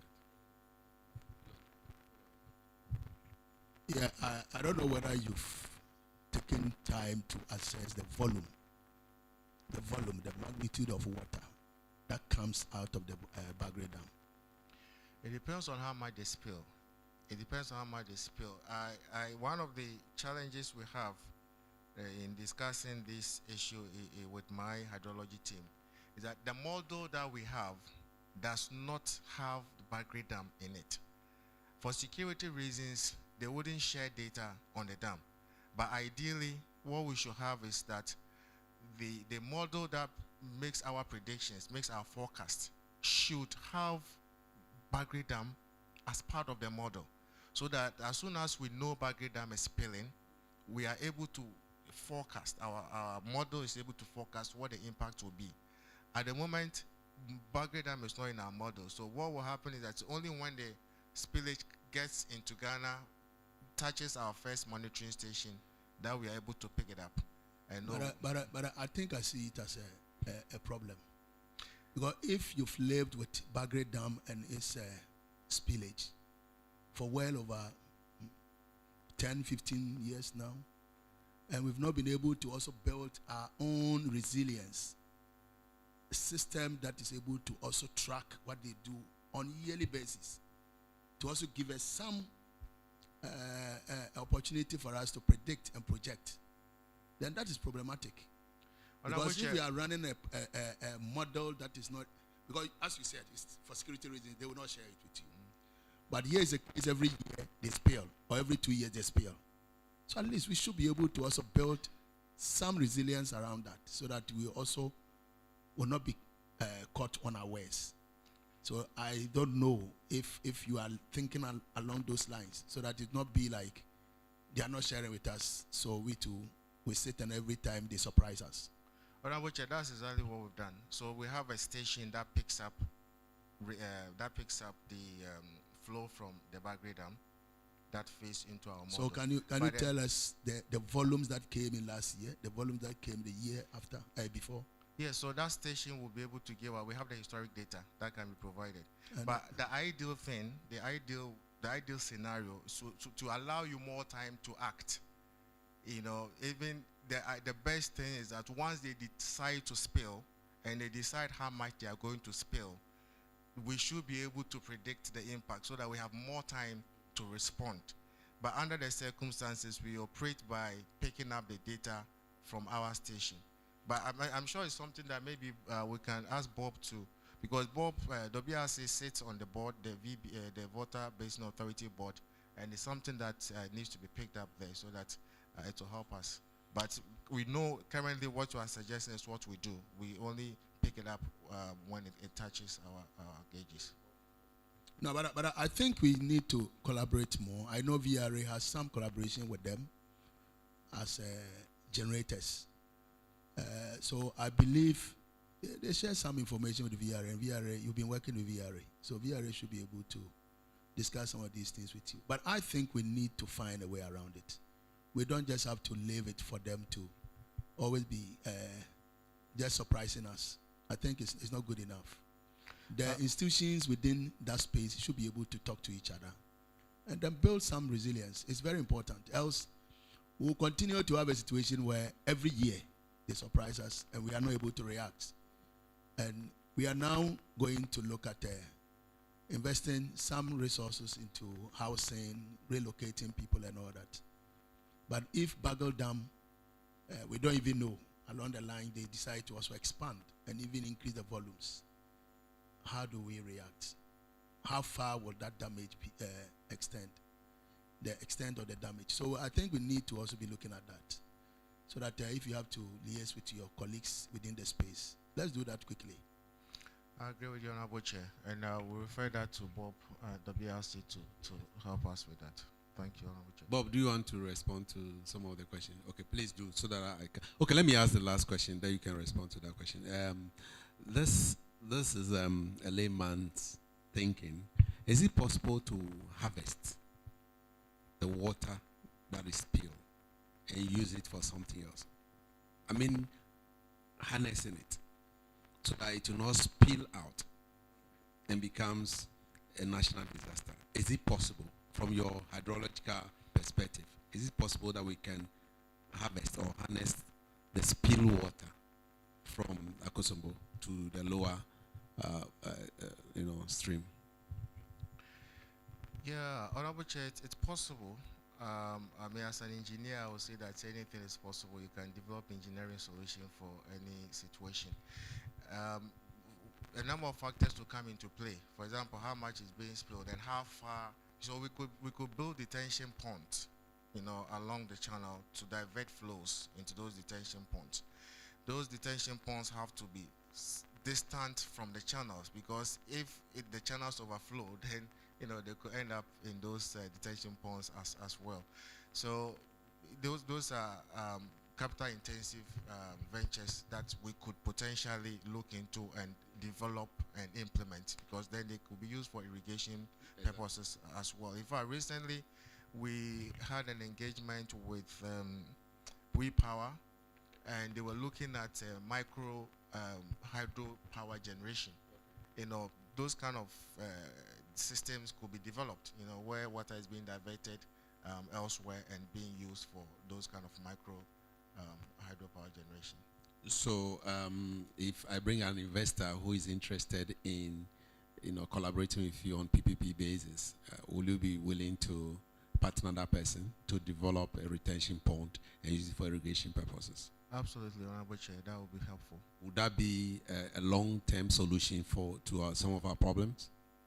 Is it because now we are talking about dealing with the spillage, because not every year that we're going to be spilling, but of course every year there's flow downstream, so it's possible. But all of that will be based on the data that we have in hand, and that's the reason why we do this hydrological monitoring, to obtain data to inform site decisions.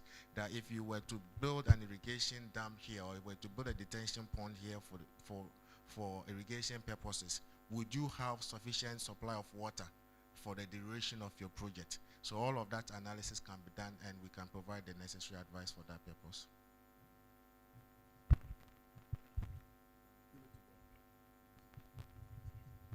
Yeah, just a follow-up. The detention point, I know, like the Honorable Chair has said, I know Burkina Faso, they've been spilling for the past 10 years. Almost every year they spill. So the amount of money that government spends in giving relief alone, if we were using that 15 years ago, 10 years ago, if we're using that to even build this retention point, don't you think it would have been of good use? Honorable Chair, the detention point is a very good idea. I do not have any data on how much has been spent, but I think that it's something that is definitely worth looking into, and we have the data to help us with that kind of analysis and decision making. Thank you, Honorable Chair. Thank you very much, Honorable Chair. Just to add to what Dr. Kisi said, and to address the first concern, the proposal of the Palugu multipurpose dam, one of the factors or the reasons or the drivers was how to deal with this Bagre spillage every year. Once we have the Palugu dam, then the Bagre Dam becomes a feed in terms of water to the Palugu Dam. Then Palugu, yes. And then we can hold the Palugu Dam water there and use it for irrigation. So all the analysis we did, the best solution to deal with this situation of the Bagre Dam was the construction of the Palugu. And that's why the proposal was made. Steps were taken, and then the rest it's still ongoing. But we can combine that together with the retention ponds that Dr. Kisi talked about. What it means is that then you have almost 90% of the volumes retained in the dam, that reservoir, and then we can still make use of the 10%, in communities where they can use for, irrigation. So that issue has been dealt with comprehensively in terms of planning. We are only lacking the execution so far. To address the issue of collaboration with Sonabel in Burkina Faso. We have very good relationship with them. In fact, every rainy season, they send us the water level data of the dam every single day. We only stop when the dry season comes because then it is not necessary. And then they actually tell us when they are likely to spill. They give us, sometimes, but most often it depends on the weather. They can tell you they are going to spill in 2 weeks, and then it doesn't rain, and then the water level starts coming down, and then they don't spill. So we try to manage the information as much as possible, because if you keep telling communities that they are going to spill, and they don't spill, the next year, if you tell them, they are not going to take you seriously. And that is why we always wait till they open the gates, or at least we sensitize those communities that are, very close to the river. So that collaboration is there. Well, Mr. Chair, I've seen some lack of communication between water resources and hydro. From what hydro has just told us, he mentioned that because of security reasons, the Burkina Faso does not share data with them.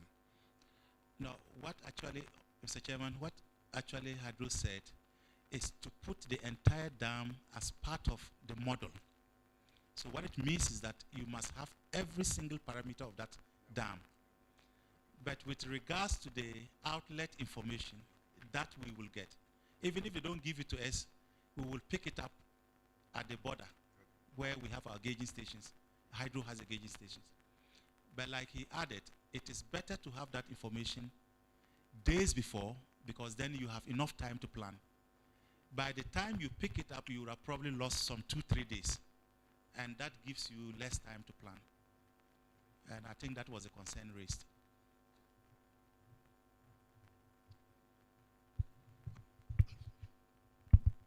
Okay, I think Hydro, do you have anything to add to it? Anything of interest to share with us?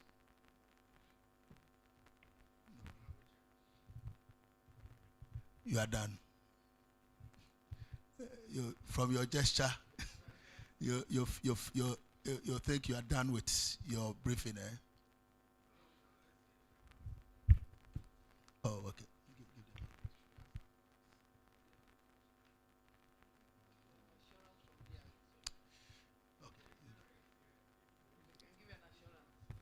No, VRA is here as observers. They are listening to you.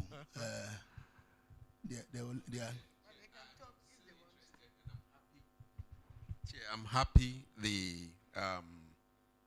both the water resources and then hydro mentioned that the Bagre Dam has, when it spills, has an effect on the Akosombo Dam. I just want to be, that should be on record. Thank you. Okay. I think Executive Director wants to make an intervention. Let's give him the chance. Thank you, Honorable Chair. Like Dr. Kisi said, the context in which probably this was mentioned, we have to look at that.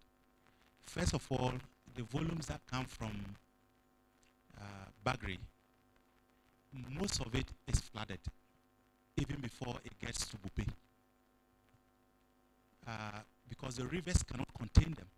So the rivers are not able to channel that water all the way to Akosombo. In fact, it is one of the reasons why we think that we have to dredge the rivers so that it can carry the water all the way from Bagre to Akosombo, where we can make good use of it.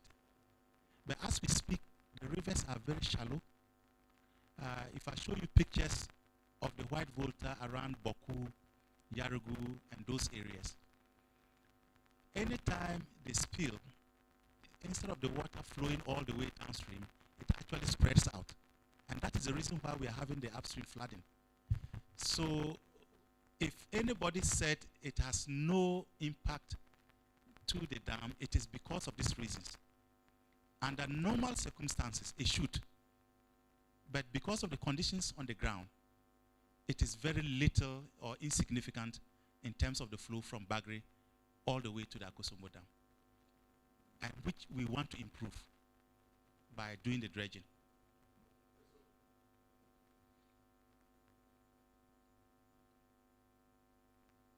It means that if we're able to do that, then we'll get more inflows into the Akosombo Dam, which is desirable anyway. Yes. Are we saying that is desirable? Yes, Honorable Chair.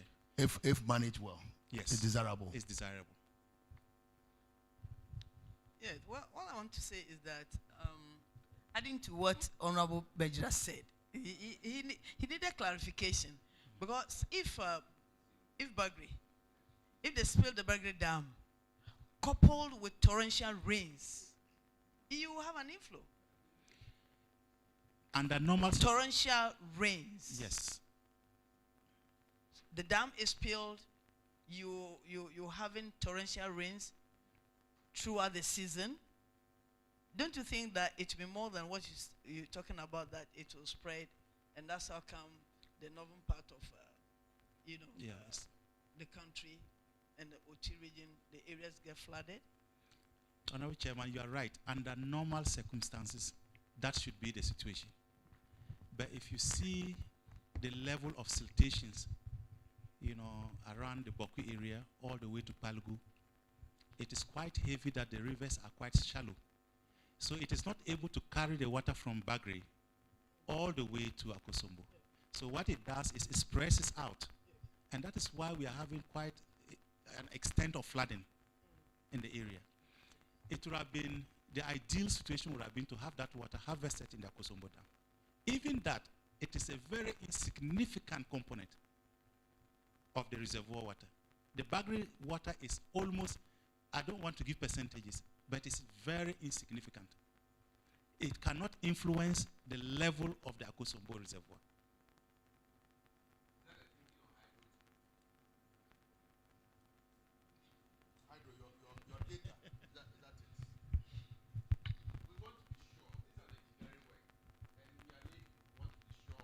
And you see, we want to demystify this Bagre Dam thing. So it's good that we are having this live on TV for people to appreciate the issues. And we are getting it from the technical people. So this is a very useful thing. So Hydro, do you share that? Is your data also pointing to the same direction? So that we get a clearer understanding. So, Honorable Chair, from the onset, I said that it depends on the context, and Bob has elaborated on the conditions or circumstances under which Bagre Dam or flows from Bagre Dam could end up in Akosombo. I think the point was also made earlier on about what if we also had a big storm and all of that. You're looking at a catchment, and you're looking at where is the flow coming from and where is it ending up. Yes, potentially flow from Bagre Dam under the right circumstances could end up at Akosombo. I don't think the issue is not here whether flow from Bagre Dam would lead to spillage, because the catchment flows that are being brought together at Akosombo is significant, it's huge. And so to isolate a particular source and say that this source is creating problems, it's not something that you could do. So the explanation that we have here, the effect or the state of the channel itself makes it quite clear that flows, if they end up at all, it's minimal. But technically speaking, because it's downstream and it's Bagre Dam is upstream, technically speaking, you expect flows from Bagre Dam to end up at Akosombo, but just that the circumstances and the state of our channels is not allowing that to happen. Okay, maybe this one to Bob again. Bob, how much do you think it will cost this nation to dredge the upper side, the upper stream? How much will it cost us to dredge the channel? And the second one is, if those materials can be used for commercial purpose. Yeah, thank you very much, Honorable Chair. We've done a survey in terms of the segment loads all the way from the border of Ghana to Burkina Faso to the Bagre area. We have done done dredging 3 times. We started in 2019. We had a budget of 25 million Ghana cedis, which we did for the tributaries, not the main White Volta River. And then last year, Works and Housing is here. They spearheaded a dredging of a budget of close to 70 million. This year, we have a similar budget, for dredging. In fact, the actual budget to do the dredging, I have to look at the books again, but the idea was that we can't do all at once. So every year, whatever budget we get, we dredge a certain distance. And gradually, we are moving the flats from upstream, closer to Palugui again, and downstream. Because when you dredge, all you do is transfer the flat area to the next. It's just like traffic. And we want to make sure that we gradually continue until the Palugui Dam is built. Because then that will be the sustainable solution when it comes to the flooding in the northern part of Ghana. The material is very good material. Unfortunately, the demand for it in those areas, those communities, is very minimal. So what we do is we dredge and then we hand over the dredge materials to the district assemblies to be used for government projects. And that actually will bring down the cost of some of the projects that government wants to undertake. But it's quite huge, and it cannot even be used by all of it by the district assemblies. Yeah. The cost of, if we had water transport, then the cost, it would have made much economic sense to do that. But to transport it by road, I think the cost of it will be, yes.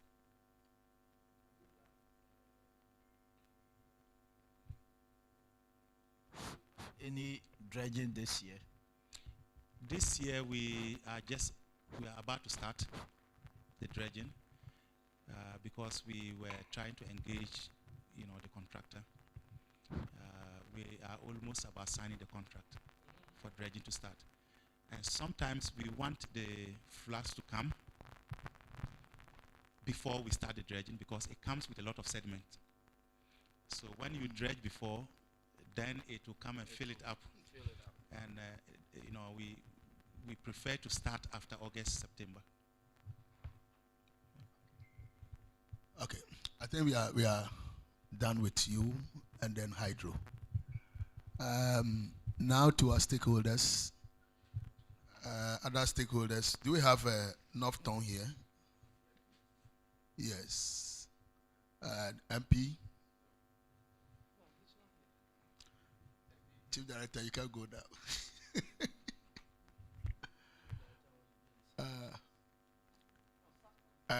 No, we are starting with North Town. North Town is not here. Yeah, I can see the DC. DC is here. Nadmo is also here.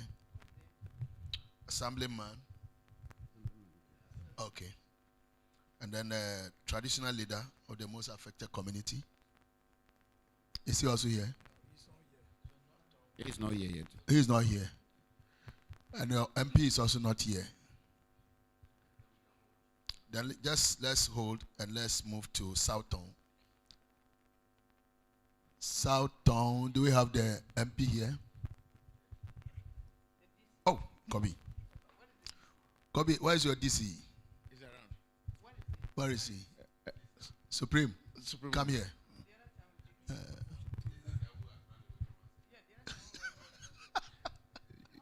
Well, And where's your NADMO director? Okay. Then assembly member. Okay. And then the traditional leader, please. He's also here. Yeah, he came very early. He was the first person in the room. Okay.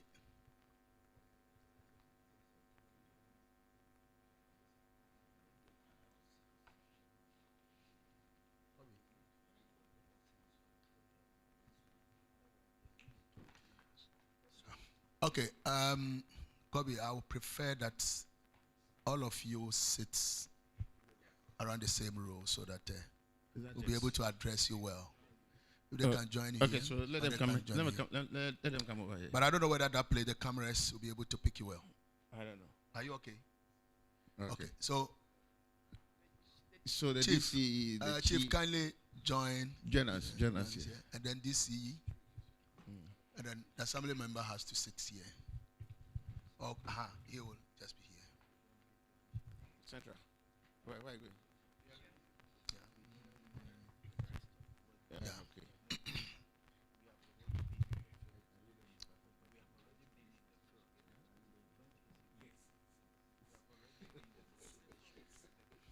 Okay. Very well. Once again, you are welcome.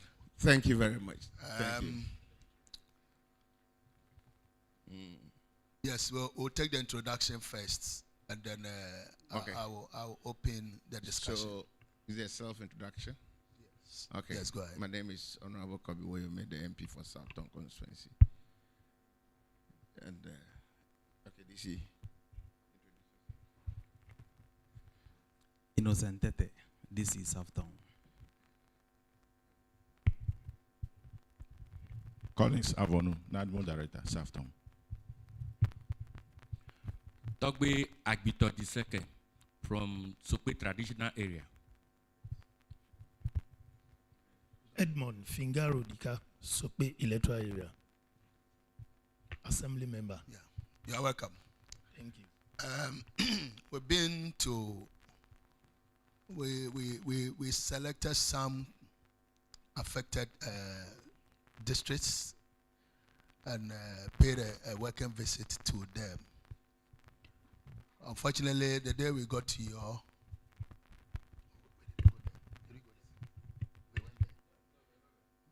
the day we got there, it was the MP gave us a word that he was held up somewhere, and I think he was not even you were not feeling well. Yes, that was it. But we couldn't meet any of you. Our visit was just to have a first-hand information and then of what actually happened and all that. So our engagement today is just to address these issues. We want you to be as brief as you can because there are a number of other stakeholders that we need to talk to. We need information regarding the activities before the spillage, and then during the spillage, and then the issues that came up, and then after the spillage. I believe the MP will be able to set the tone. And in fact, we'll be interested in the relief efforts, and then what is going on at the moment in terms of resettlement of people who have gone back to their homes, how far we've been able to assist them to be on their feet. So we'll be interested in these matters. So we'll open the discussion with the MP, and then when you are done, then the district chief executive will also come in. Are you chief executive or municipal chief executive? District. Districts, okay. Because this is a very thorny thing. If he's an MC and you call him DC, it's a serious downgrade, and I don't want to engage in that. So our colleague, yes, sir. Boyomi, Honorable, please take us through. Okay, thank you very much. I would say Southern districts enjoyed peace before. There wasn't any problem when the flood waters hadn't come. And I don't think anybody, or particularly myself as a key stakeholder, knew about the spillage in terms of creating that awareness for me to be able to also play a role by way of getting our people conscientized and sensitized. I don't think any of that happened. And so we knew everything was fine. We knew everything was fine until the D-Day when the VRA spilled the water. And that was around October 15th, thereabouts. Was it September? Yeah, September. Was it September? Yeah. Okay, thereabouts. So we thought it was going to be a kind of minimal spillage, because that wasn't the first, because we've witnessed some spillage in the past that was not to that magnitude. So we were able to at least contain, even though it affected the drinking water. Of course, a lot of communities relied on the river for drink. And so, and then of course, anytime the turbidity of the water got high, the treatment plant did not function. They refused to work. I mean, the Agodome treatment plant, they would say it was costing them so much to treat the diluted water, and so they would not function. So then it affected water supply in the area. So anytime there was that spillage, those were some of the problems we normally encounter, but we were able to, overcome them. But in fact, what happened this time around was such that the spillage went beyond our imagination and started getting into places that we never thought would be flooded, and the communities were many. We had close to about 37 communities flooded. 37 got flooded, and the worst affected was Alikakope, for instance. That was close to the estuary between Adan and already VRA had stopped their usual dredging work they do. In fact, there's a dredging work that they ought to be undertaking, I think, annually, if I'm not mistaken. And they used to do so. When we were young, we were seeing them with those long pipes, drop them into the river, and they were sucking the sand and, dressing the shorelines and increasing the profile of the land against, the rise of the water and so on. So we knew these were activities, and that was why we're told that they had cited an office at Adanfo with all the dredging equipment and everything, and aside the transport services that they were running, with using the launch or whatever it is at the time to serve people by way of transport from Adan up to Akosombo and back. So many communities got flooded. So we had to move in to try to move them to safe haven. And some of the places that we moved them to earlier also eventually got flooded. So it was like further migration from the where we had taken them to, and then the plea. In fact, let me use this opportunity. If my people in South Tongu have been very accommodating, I mean the churches, and then there's some families just open up their homes who were not affected, for those affected to come in, and so on. So I mean that was very, very helpful. That was how come we're able to manage the situation to an extent without having any fatality and all that. In fact, the scope, it affected hospital. In fact, the whole district hospital closed down. That is the Komboni hospital. The Novati hospital closed down. This is a hospital that has close to about 300 bed, if I'm not, 200 to 300 bed hospital. Had to close down totally. And their mortuary, the morgue, had to also, be evacuated immediately, because they also, for a long, I mean, nobody, they've never experienced that. I mean, I'm sure they will tell you the only time they experienced such flood was somewhere in the 60s. And so clearly, it was quite massive. And so we had to evacuate that. And also we have Gridco transmission station there. That had to also be shut down because that was also flooded. And then we had other businesses, including a school. We had a TVET school. That had to close down because they couldn't do anything. The classrooms were taken over by water, administration block gone, several of their workshops also underwater, and so they couldn't function. And so clearly, that is the magnitude. In fact, at a point, some of us got scared for the lower Volta Bridge.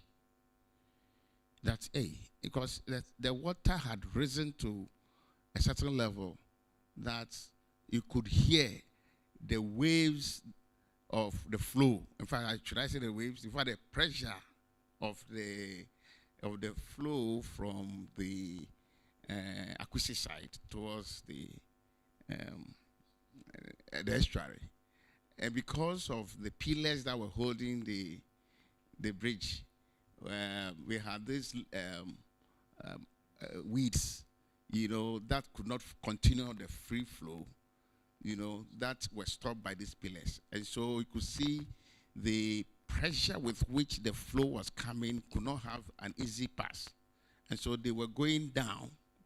When it hit, they go down. So we were scared of the base because when it hits it, by a little bit physics, somebody was telling me, it would then, the current will have to seep down and definitely affect the foundation of those pillars. And we were just scared, very much scared.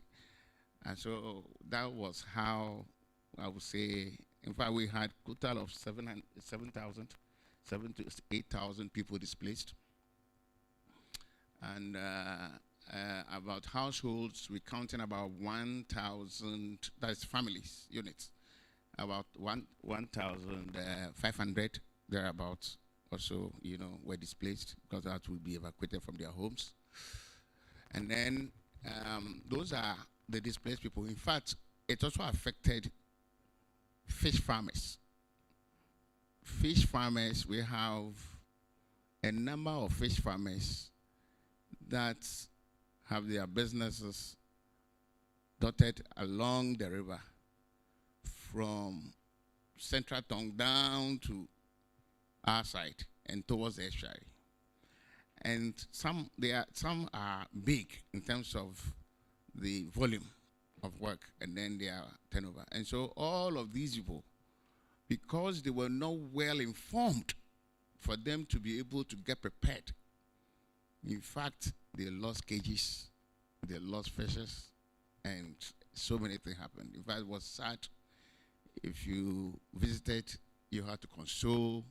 People saw their investments eroded and taken away just at a spell of the moment.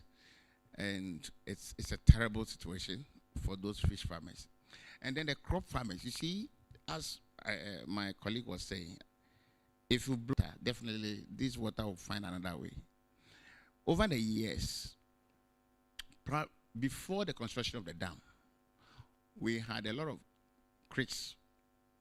Because you see, towards the estuary, those times, because of, we know the geography of rivers, when you are getting closer to the sea, it breaks into various tributaries and then creates several creeks, and then the delta is formed, more or less. And so all these, because of the construction of the river, these creeks got dried up. And they've been dried up for how many years? Several years, over 40 years, 50 years. So it gave the people some comfort that because they can move in there, build, farm, and carry out their commercial activities and etc. So because it's been quite a long time since those creeks got dried up. But this time around, because of the level of the flood, water went back to those creeks.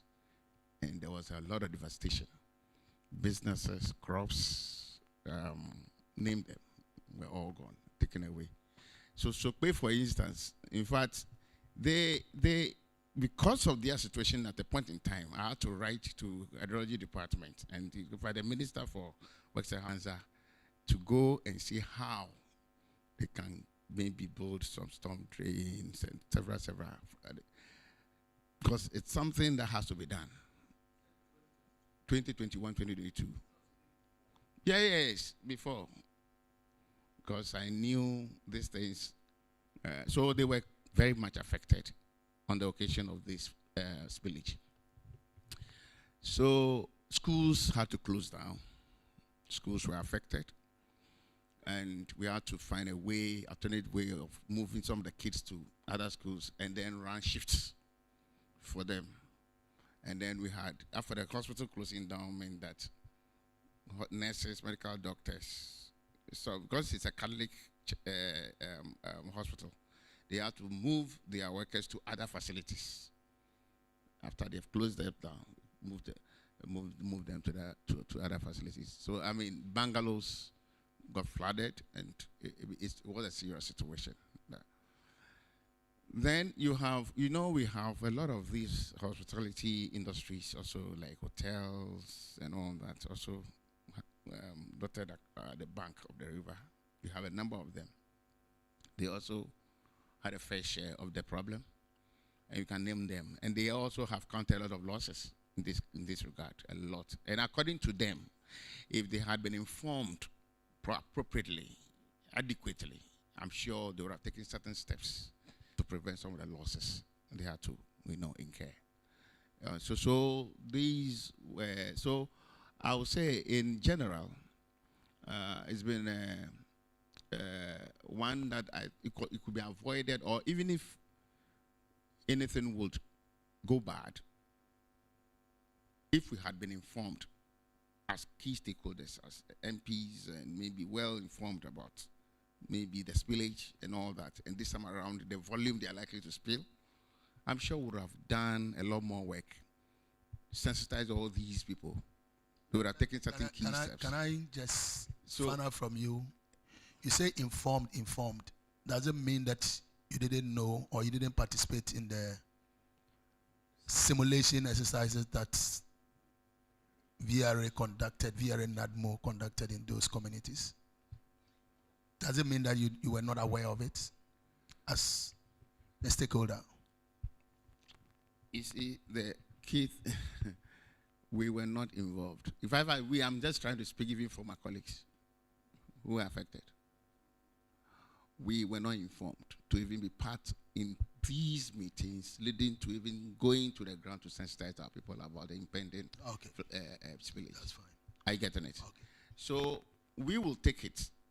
We will take it as maybe it's going to be one of those routine spillages that they would want to undertake. That normally will be the only thing we might be talking about, will be the pollution of the river. It will compel Ghana Water Company not treating the water. That will mean that we should find alternate means to provide potable water to communities.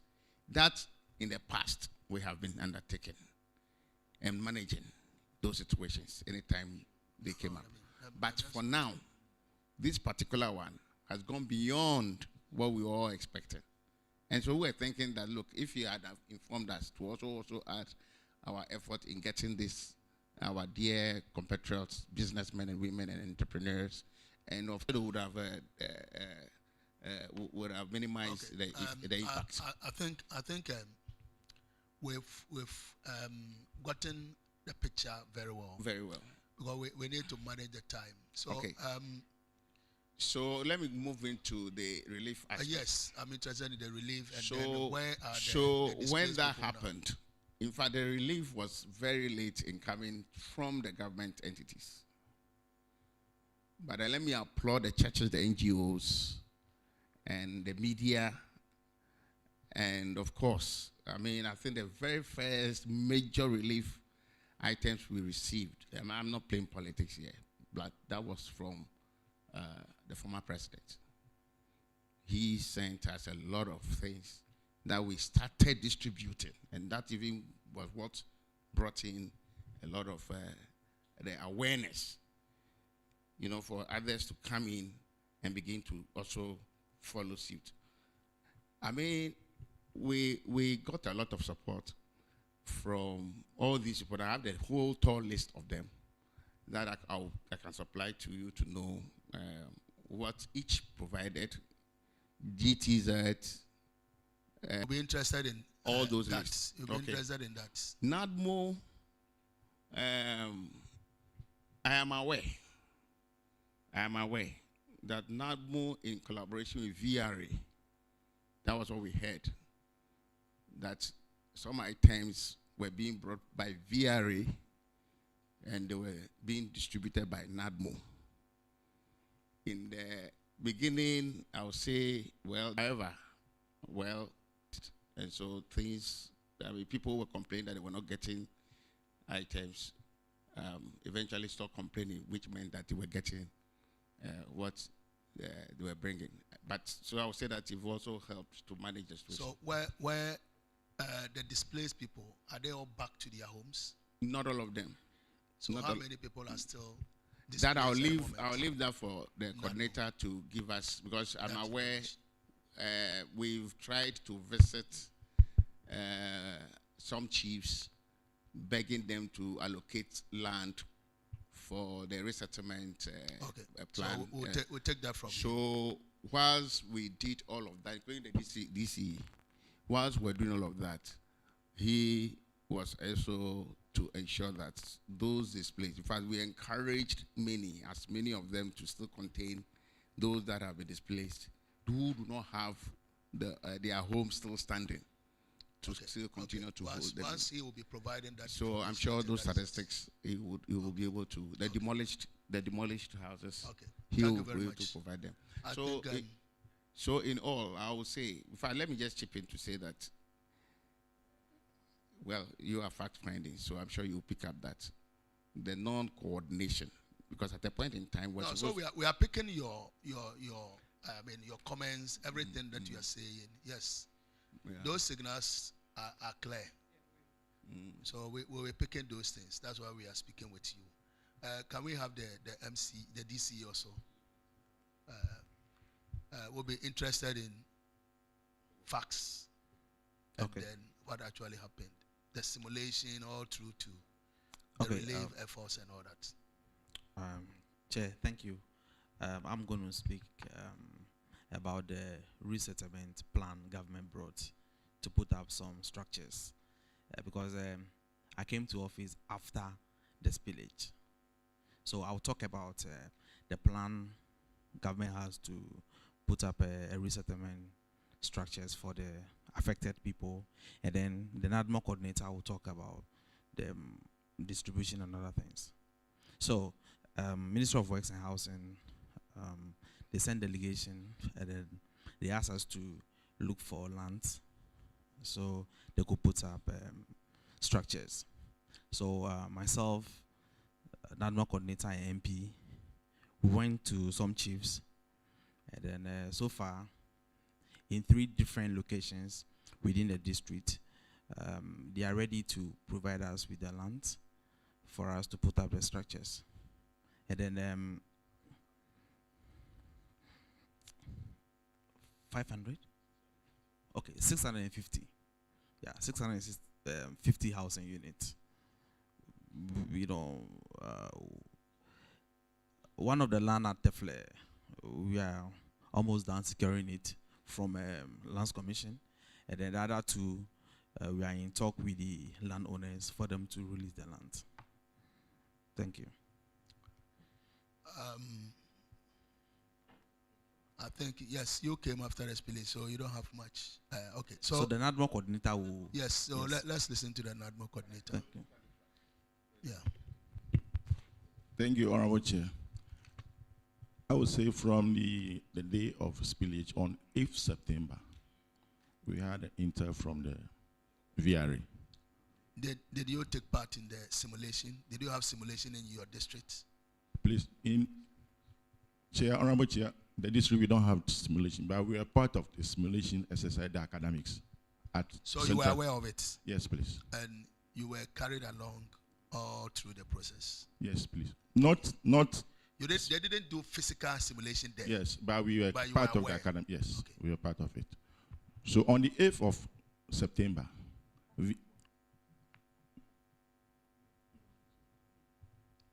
if you say you were part of it, how were you part of it? Let's get a picture clear. For the simulation. That's why I'm saying we are part of the academics. First of all, it was the exercise we were not part, because the exercise was done at North Tongu. 3 areas. But Southtown, the simulation does not take place. But we were all gathered for the academics, how the simulation will be done, all those things. But the actual actions, we are not part of it.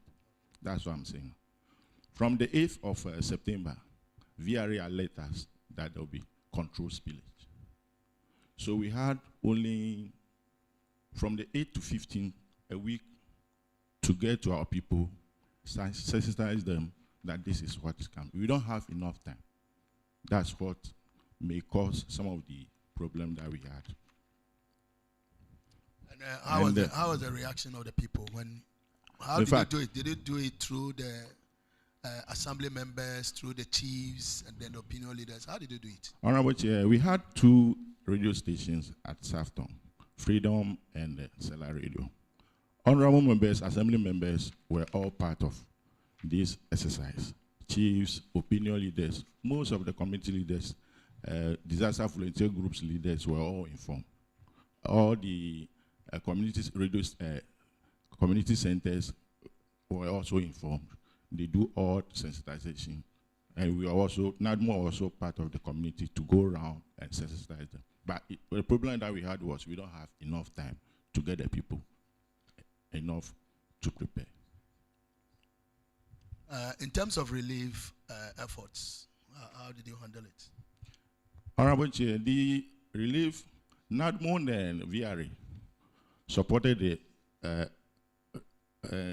collaboration between VRA and NADMO. Their relief item was given to us at the district, and we sent it to all the communities. In fact, we did not have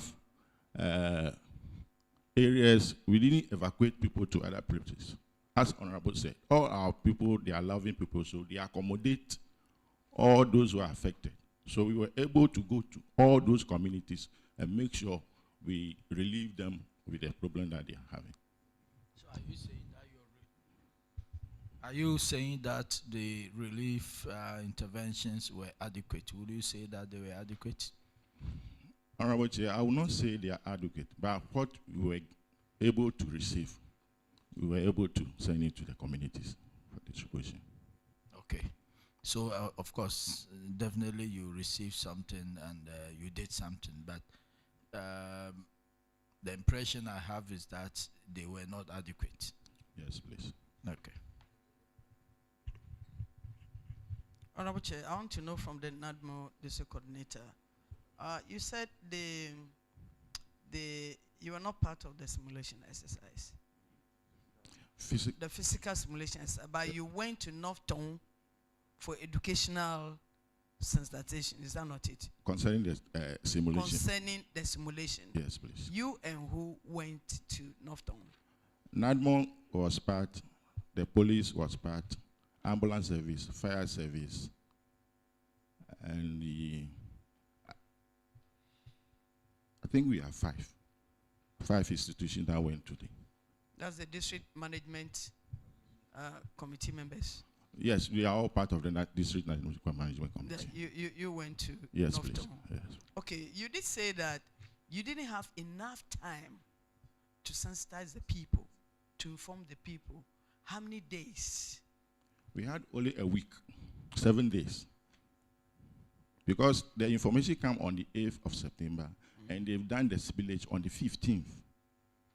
So you had 7 days to inform the people? Yes, please. So you couldn't go to all the places to alert the people that there was going to be a spillage? In fact, Honorable Chair, the stakeholders, the collaboration between the communities and assembly members, we are all working together.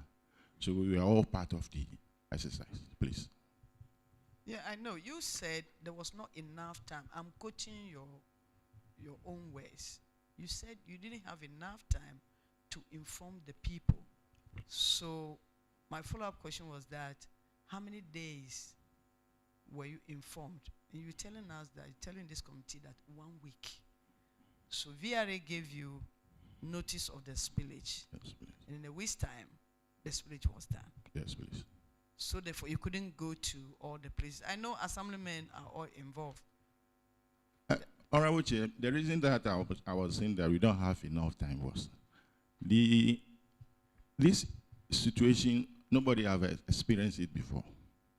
So when you are sending information, you should have time to continue alerting the people all the time for them to know that the gravity of what is going to happen. That's what I'm saying. We don't have enough time. Okay. You did say that VRA, in sensitizing and informing you, they said they were going to do a controlled spillage. What they did, for which reason your people were affected, was it a controlled spillage? Honorable Chair, I don't think so. What is your understand? This is a technical question. So if you don't know, just say no. Yes, please. I think know. that you are not competent to speak to. Just avoid commenting on it. Thank you, Honorable Chair. But when was the simulation exercise done? Honorable Chair, I can't give exact date, but it was done before. It was before VRA told you that they were going to do that. Please, yes. And after you went through the simulation, was it not a signal to you to start sensitizing the people that this is likely to happen? Honorable Chair, it's part of our mandate. We have our zonal coordinators, though we are not enough. But after the simulation, we make sure we inform our zonal officers to go to a community that they are in charge. So did they do that? Please, yes. Did you inform the assembly members? Yes, please. So it means the awareness sensitization was not from the day that VRA said they were going to start. Yes. Or they even informed you that within a week they will start the spillage. Is that not right? Because the moment you went through simulation, they gave you some information that this is going to happen. It was a call to duty, that go in there and inform your people to get ready, for this is likely to happen.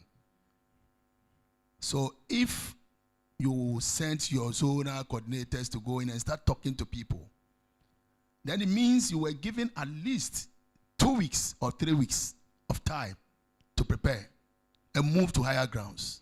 Is that not the case? Yes, please. We did our part as a... No. I'm saying that, you see, we are looking at the time for these things, for the time for us as people to react to something that is inevitable. So once the warning was being given, it took our people so much time to react. Why did it take them so much time to react? Is it a case that people were not expecting the spillage to happen, or they thought that it cannot happen? Honorable Chair, the other spillage that was happening 2010, we all witnessed it. We don't know this one. We continue informing our people, as we are all said. Honorable Chair. Okay, I think what you have to help us now is to give us, I'll prefer we talk to the chief, will be able to tell us, and the assembly member will be able to tell us the reaction of the people, why it took them so much time to respond to the call. Can I just learn something? The issue is that information did not get to the people the way it ought to get to them, in order for them to react positively in terms of moving away from floodable areas to safe havens that they, the VRA themselves, ought to have determined for them, knowing very well the magnitude of what they intend doing. Right? And the simulation, centralized, localized in a certain area, and then few people to go to another area and go and disseminate. How effective are they going to disseminate everything that was discussed here to a whole district in order for them to get it right and act appropriately? So it's a whole thing that I think the VRA got wrong. And everybody in there got wrong. So even if we, who are supposed to be pretending over the district, myself, the MP, I didn't even know about this simulation and all the details thereof. What is it that you do? So we can't even blame them, the people for maybe not reacting quickly and maybe evacuating quickly from those floodable areas. In any case, they don't even know where to move to. In fact, scientifically, somebody ought to have told them that, look, you are moving from A to B, be scientifically determined as non-floodable areas. I think we need that information. NADMO has to give us that information. Did you create places for people to move in?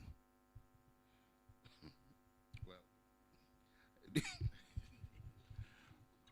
Honorable Chair, the district that identified with the VRA identify places in the communities for their areas where they can easily go.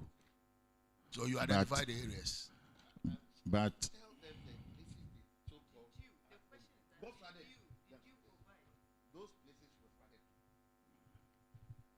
if Honorable Chair,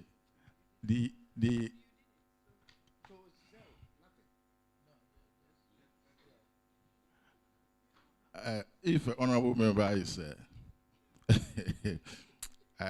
Honorable Chair, in fact, the situation that we found ourselves then was very serious. And there are a lot of issues on the ground where our people didn't take it. You see, if we are all doing collaboration work. So, in fact, the scope of our understanding of the issue, how to act on it, does also contribute to the level that we experienced this devastation. So we will try to work on it and see the way forward. Okay, let's talk to the Assemblyman. Assembly member. Assembly member. Yes, sir. Your people were told to move out of where they are or where they were. How come that they didn't respond positively to that? Honorable Chair, please, to the best of my knowledge, my people were not told to move from where they are. So you didn't hear any information at all? Oh, I saw some on social media that they are opening the dam. Oh, but normally it happens. When it happens like this, normally it affected our drinking source of water. That is what normally happens. It does not even come up to where it has reached now. We've never seen it before. My brother, so you see, you are an assembly member of a village or a electoral area, right?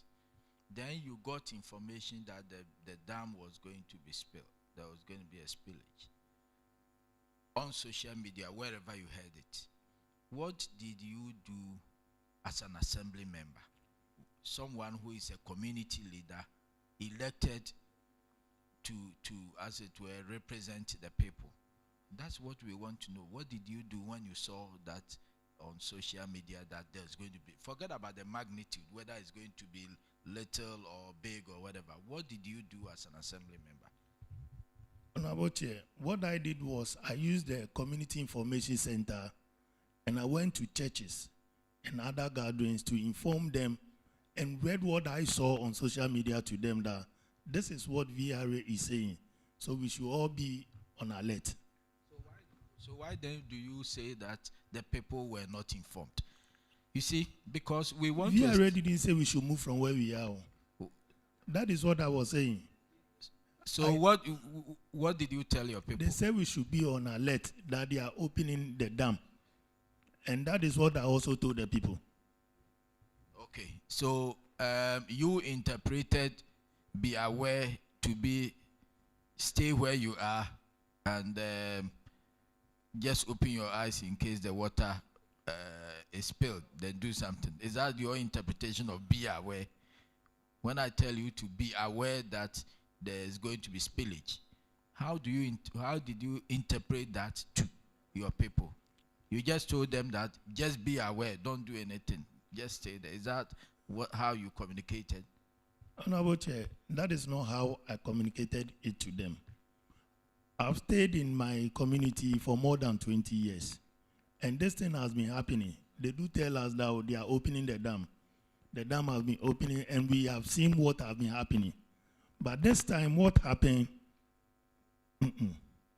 Because those closer to the river, most of them are rather not affected than those are on the main hinterlands, because the creeks were full up. So you got the information, but then you were overwhelmed. Is that, we just want to... We have been seeing, when they open the dam, we see what happens. Yes. So historically, when they do it, there's some level of little flooding, maybe polluting your water. Yes. But this time around, when they told you that there's going to be a spillage, you expected or you thought it was going to be like the way it has been coming. It has been, but then you were overwhelmed. Yeah. Okay, that's the situation. You see, because when you don't communicate that and you make it seem like there's a difference between we were not told and that we were told but we were overwhelmed. We need to, that's the distinction we want to establish. Kobe, I think we need to also, Assembly member, in terms of relief, how was it handled? Were you involved? Yes, please. So there were some relief items that were given to you for your people? Yes, please. From where and from who? NADMO donated items to us.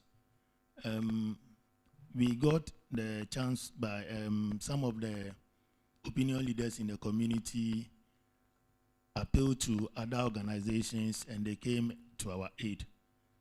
NIB. And not more relief items, when did it come? Can you recollect? Yes. The very day the vice president visited Sokpe, NADMO was even sharing their relief items. And that was when? NADMO, can you recollect the dates?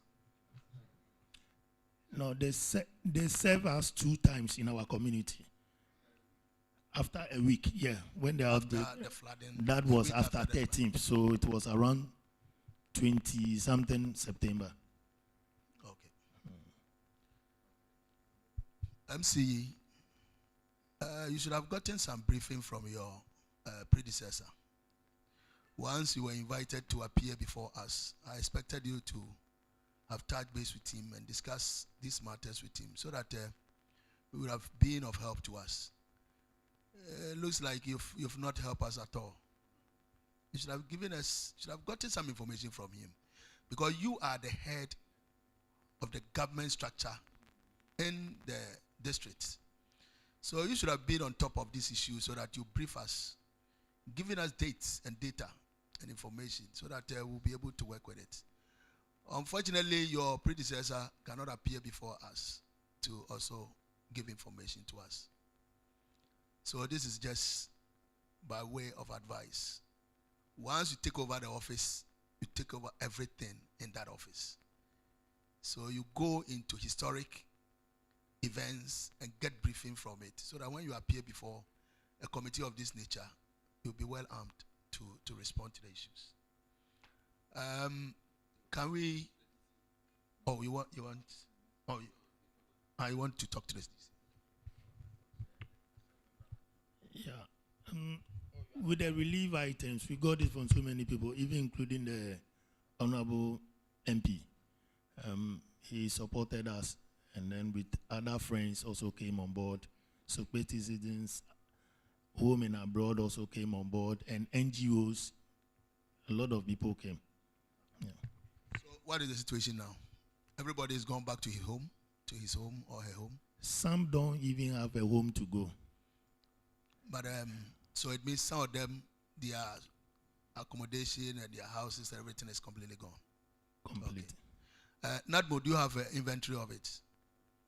Of all the houses that were affected, those that are not habitable? You have everything. Yes. And I believe you've ferried that information to your headquarters. You've done that. Okay.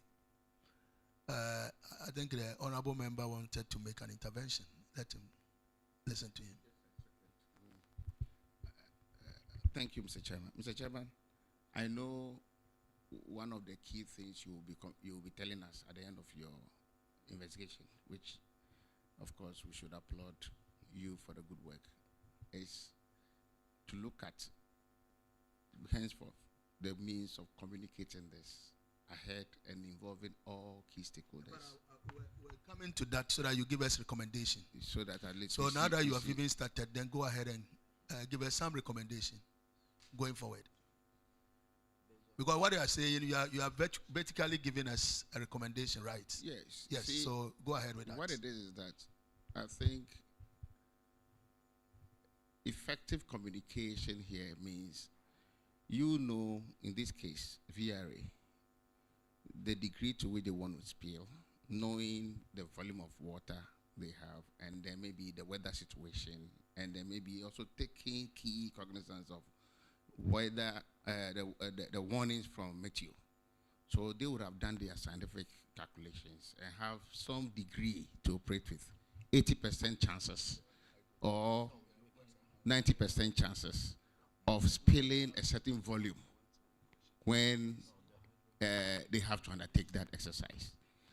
That would feed into when they should begin sensitizing the people and then the businesses and all who are likely to be affected when they spill. Because if they don't do that and they wait at the 11th hour when they realize that they definitely becomes an inevitable exercise, then they rush doing the kind of things they did by telling few guys, go and disseminate this information. Sometimes it won't work. When people have invested millions in their fish farming business, and then you walk to them and say, oh, pack your things. In fact, in the next 1 week, there's going to be a spillage. This is a serious matter. And so I think there will be the need for them. And all will stem from their own findings, scientific findings. Because they will have all the institutions must be working together. Why should Meteo and VRA not agree on when information got to VRA? For instance, it's one of the things I'm sure you will be finding out. If you should invite Meteo and ask them whether they've been working with VRA and informing them on what do you call it, on the forecast. And on this occasion, you will hear that they had informed VRA earlier and had told them all that they should be expecting. And the VRA, based on that, should have been working towards carrying out an earlier spillage. So I'm sure when you do all this, you will get to know. And then, of course, when they know about all that scientifically, they can then begin an early education. And then everybody on board, they will go to the ground and determine what ought to be done. And so that at least before the event actual, we are set and ready for it, so that we don't be visited with some of these surprises. I think this is the way to go. Surprisingly, I just noticed when I listened to Water Resources Director who just spoke, and then the other Hydro Authority and all that, something is missing from the way I see it. The collaborative effort. Meanwhile, they all seem to have the same budget for the same thing, the dredging. If I'm not mistaken, the Water Resources seem to have the same budget for dredging. I'm sure EPA also might also have a budget for dredging. What do you call it? Hydrology department, in this case, authority, seem to also have a budget for dredging. And so, why shouldn't they collaborate and ensure that they do something effective? And so on. I don't know. Finally, we spoke about dredging here. VRA brought a huge dredger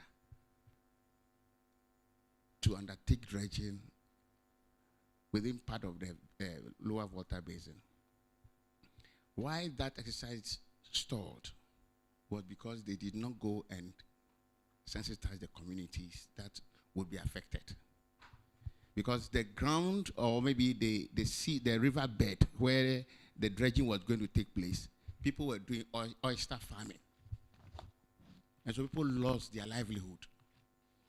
And so some of these things, again, I bring them in because I want this exercise to be very thorough so that at least we will be working with people and let people know what your intentions are. And then you can carry it so that you can have an inclusive decision-making process. I think that would be very good. Thank you. Honorable Chair, quick questions to the NADMO gentleman. Can you collaborate with the Minister of Works and Housing that 650 houses were destroyed and that should be built for South Tongu? That's for your question. Please hold on. Honorable MP, we were told that there was no collaboration between you and the DC or the District Assembly for the relief items that was given to us by the regional minister, that there was some disconnect. You were doing your distribution of the relief items, whilst the district or NADMO were also doing their own distribution of relief items. There was no proper collaboration in the center. Please take that one on board later on. Then the assembly member, are you telling this house that when they were doing the simulation, you were not involved at all, and that you only heard it on air as assembly member, you only heard it through social media, and that you do not have any idea as to where the people should be moved to? Nobody informed you that this is where you're supposed to move to. Then finally to the DC, we came to your office. You did not respect this committee at all. In fact, your workers told us that you just left the office. Haven't you received a letter from the regional minister that we were coming? Yes, please. Concerning the housing issue, I was part of the validation exercise throughout the areas where we were affected with the housing, Western housing. Yes, please. Honorable Chair, I want to make a few comments, if I'm permitted. Please, in fact, during the spillage, though we have activated the DDMC, the District Management Committee, which Honorable is part. During the spillage, we were around all the community. Honorable, please, Honorable Kobe, the MP. We were part of all the communities that were affected. We went around all the institutions. I think he can testify. But the problem that we were having during the relief was the coordination as supposed to be with the DDMC, because we are all part of the DDMC. So we the benefit of our people. I was so that's I believe in a way forward the coordination DDMC will do, no other problem will come up again. Very well. Let me just go straight to the point. Yes. Honorable Wayman. Yes. Just a moment. They asked me a simple question on where he was. He's talking about the District Disaster Management Committee. You say you have a District Disaster Management Committee. Do you have a District Disaster Management Plan for the district? Honorable Chair, no. We are just doing the contingency planner. It's here too. You just meet, you don't have a plan. Very well. So clearly, don't worry, I will spare you. Clearly, I would say we needed to get to our people in real time. Because the people were suffering. And so I did not subscribe to receiving relief items, packing them down, and then go and do what kind of meetings, when you need to just get these items straight to the people. The people needed these items. And so, and some of the excuses were no vehicle. So quickly I had to call in my own vehicle from Accra to stand by in the district. So immediately as the items come, we load. we get boys, we get the people, go. And they were doing the distribution real time as the items came in. So I think it was too swift and fast that maybe some of my own colleagues could not cope or agree. But in any case, we work together. Thank you so much.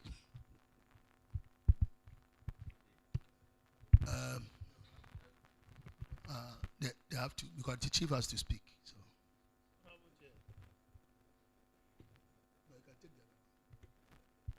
Yeah, please, with regards to the question, doing stakeholders meeting for village, that is where we were engaged. But with this one, we were not engaged. To tell us what, when they open it and how it will affect, nothing of that sort. But I think my colleague actually gave you the clue. You see, if you are informed, it means you have to take precautionary action. VRA at that moment, yes, as we are saying, they didn't tell you the magnitude of the situation, what was going to happen. But it was also your duty to also take precaution. Because once, you see, you were misled by historical events where they've told you that will be spilling happens. Or even whatever happened was just a little. So you thought this would have been the same old thing that you were used to. So I think it's a lesson for all of us. We've learned a lot, and just like your MP was alluding to, we are looking at the way forward. That's why he's talking about collaboration. He's talking about other things that we need to do so that we prepare very well. At this moment, I think we need to listen to. You have a question to answer, right? Yes, please. Okay, so you go ahead.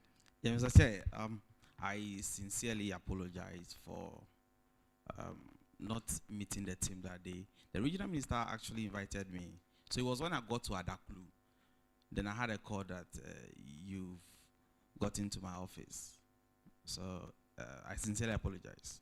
I was going to meet the regional minister. I got to Adaklu, and then I had a call that you got to the office. Sorry. Can we get some briefing from our chief? Okay. Chief, you are very welcome. Thank you. I say the VRA did not open the dam intentionally. I'm a government appointee to the assembly. I am in my third term. So anytime they will open the dam, they always roll it out to this assembly, who share boundary with the Volta River. But only this one, they inform us. We also inform our electorates and our communities. But we are not aware that they will open it like this. That caused the damage. And after that, some establishment, they start bringing some gifts. We go around to the people. Some of them, we help them to locate them. But our communities, our friends or our family, they like to stay with their family. That's why we don't have any center where we shall pack them, but they stay with their friends. But we always visit them at where they are and greet them. So that is that. Thank you. Togwe, Honorable Chair. Togwe, are you aware that government want to put up some houses for you, and have you given out lands for those houses? And if you give in lands, did you request for any compensation for those lands? Yeah, I am aware that the government is looking for land, and the chief executive, they went to some people and acquired land from them. I am aware. But those land, some of them have to be given free because we are all helping each other. So I am aware that they are looking for land. So does it mean that your place, there's not going to be any construction at your place? The way you are saying you are looking for land, it means you've not been consulted. Oh, we are consulted, but they didn't start any construction yet. They are on a process. Yes, I'm talking about the land acquisition process. Because if your place is being... Oh, no. They did collect any land from me. So your place, there's not going to be any construction there? No, not yet. Chief Executive, is that the case? I'm from Sokoto. His place is not going to have any.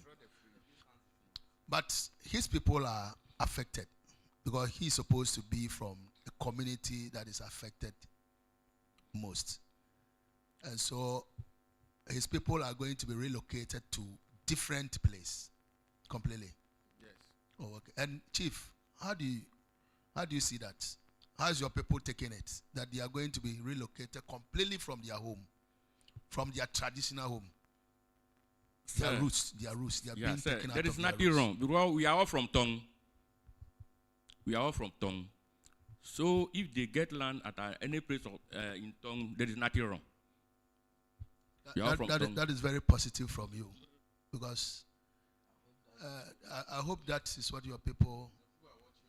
Yeah, because they are watching you, and I hope you've already gotten their support for that, because you are moving virtually everything, including everything that you have there. You have to move everything. Honorable, there's nothing wrong. We know our people traditionally, when you are moving them out of their home, it involves a lot. Because, Honorable, there is nothing wrong. Because some of us, our land is an low area. So if they get a fine land at some place which can be suitable for the construction, no problem. But only I want to make some comment. One of you told the director of Western Housing that they should be very careful, because some of the buildings are not supposed to be where they are. I want to appeal for that. Anybody taken by the data have to be considered. I beg. Whether you build inside the river before the water flooded and take your building, they have to consider you. So the resettlement, everybody have to enjoy. Otherwise, it will create a great problem. Because data have taken some people already. They know that the data take them, their name. And if they are going to settle them out, they have to put another prayer there. They say, oh no, your building is not where they're supposed to build. And some of the buildings, they are old buildings. Moreover, we are poor people. We use a mud to build. That is the first settlement we used to make before we find money to buy block and cut for a new structure. So those small buildings, they all fall. So we beg. We should cover everybody. Thank you. Thank you. Well noted. I think we are done with them. So, Honorable and his team, we are very grateful for your time. You want to make your concluding remarks? So we are grateful for you for attending upon the committee, and you are duly discharged. Thank you so much. Central Town. Gabi has been.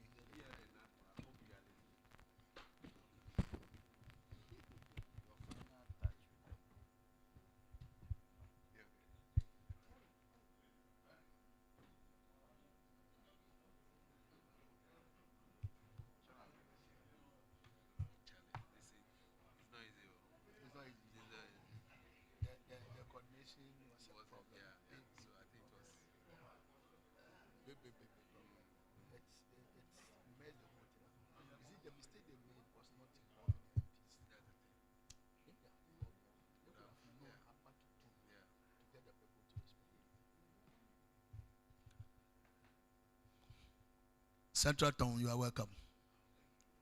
Our honorable member, his DCE, our chief, NADMO coordinator, and assembly member. We had engagement with you on our tour. Even though you shared a lot of information with us, we are engaging today once again to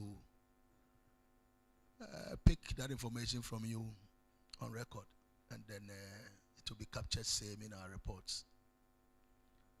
So we want to hear from the honorable member. First, you do the introduction, and then you give it to your colleagues to also do self-introduction, and then you can then give us your remarks.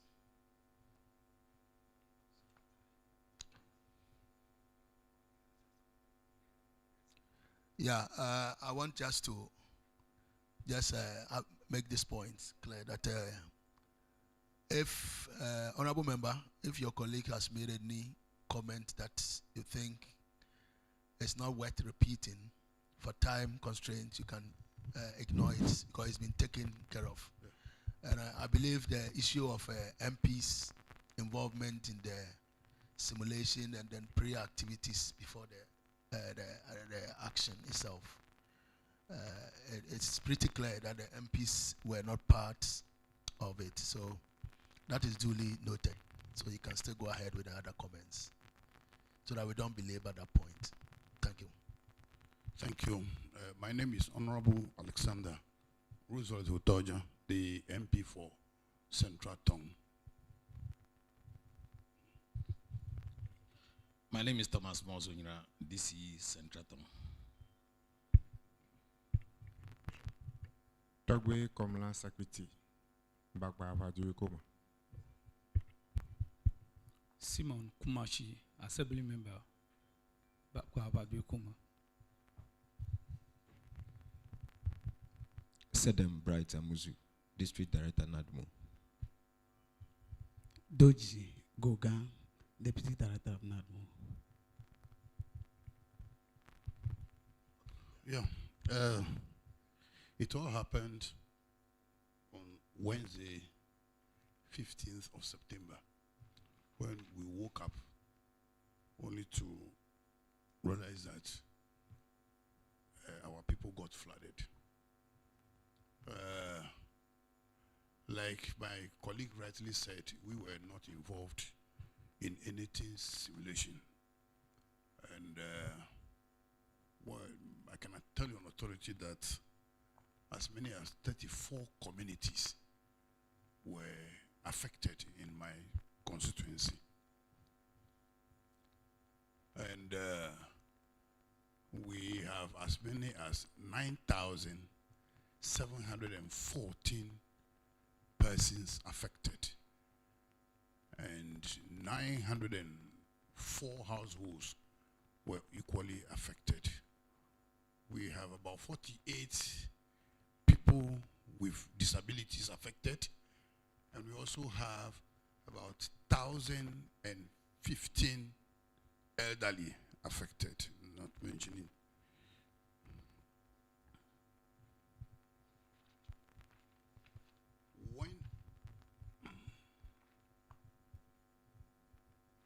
We also have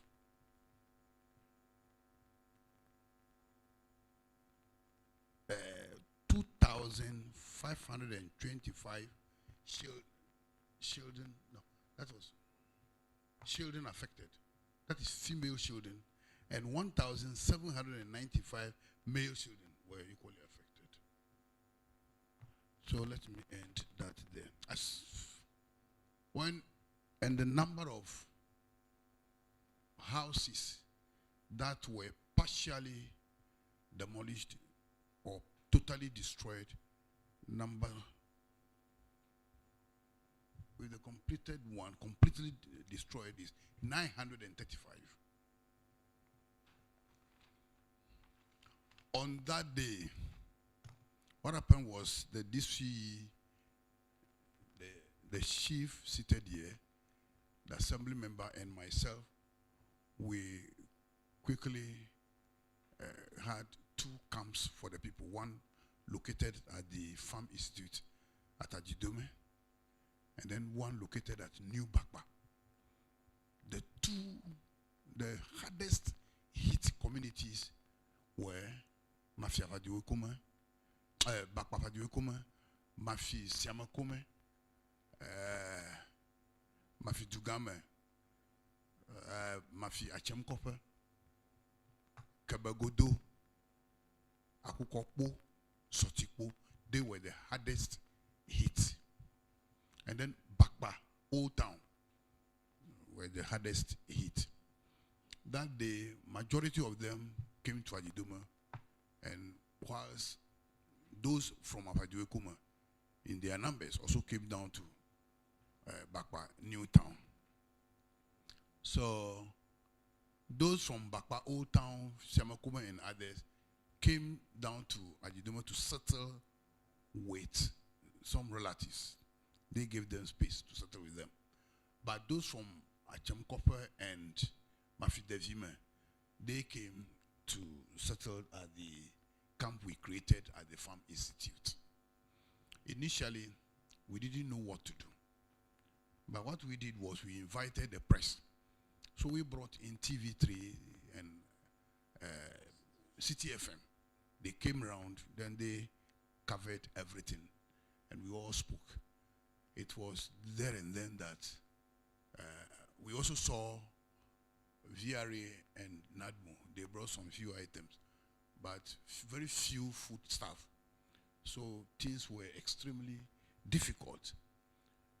But with our appeal on national television and others, things started coming in, especially from benevolent organizations and NGOs. Like my colleague said, the former president and the running mate also brought a lot of relief items. So is Latter-day Saints and others. They all brought a lot of relief items. In my case, the DC and I, we were working hand in hand. There was no disconnect between the two of us. The NADMO officials, they went onto the field, including some of my party boys, and they were distributing, they were sending food items to areas that were not easily reached. So we did all we could. The disappointing aspect of the whole thing was that we heard on the radio that a 13-member interministerial committee was put in place to handle the disaster. So having heard this, the chiefs, our chiefs played a very major role. The chiefs brought all of us together. I mean the MPs and the DCs. They also formed a 13-member committee in anticipation of the arrival of the 13-member ministerial committee, so that we could brief them about all that was going on. But until up to date, we have never cited that committee in our district. We haven't met them. And along the line, the chiefs of Tongu put another committee together, funded by the DC, the MPs of the three Tongus. They went around to ascertain facts for themselves. They did that religiously. And one other aspect of the whole thing is that because the 13-member interministerial committee could not surface, our people didn't have the people they could talk to. They were only talking to us and talking to the press. So things that got destroyed by the flood have still not been established. As we speak, those who were doing aquaculture, they all got destroyed. People's nets, you know, a lot of my people are fishermen. Their nets got destroyed. Their monies, physical cash, got destroyed because they got flooded away. Bands of maize, granite, huge acres of cassava farm, they all got destroyed. They could not get any of this. Their personal clothing, kente cloth and everything were washed away by the river. But unfortunately, they haven't gotten anybody to talk to except we, their leaders, and the press. And up to today, they haven't communicated this into anybody. They are finding it difficult now to pay their children's school fees. It was through an arrangement between myself and the DC, Ghana Health Service, the DCE. I spoke to the Director General of the Ghana Health Service, and he came down. He met us and asked that the hospitals should treat flood victims free of charge. That was what we gained from that. These people, later they sent people to brought some drugs. And then Pharmaceutical Society of Ghana, they also brought some drugs. And all these drugs were given to the health facilities around for them to use in treating our people. As we speak, our people are not able to pay their children's school fee. And all these relief items that came, they could only take them to a point. Our people remain hungry. They are getting starved. And we can also do a little. The person who is inundated with a lot of complaints is the chief. As for me, I'm in Accra. He will speak for himself. As for me, I'm in Accra. So I am a little bit faced. I only hear this since when I go there during weekends. The DC is chased to the office. We are angry. The situation is still like that. Now, there are some efforts that are being made. Some projects have sprung up.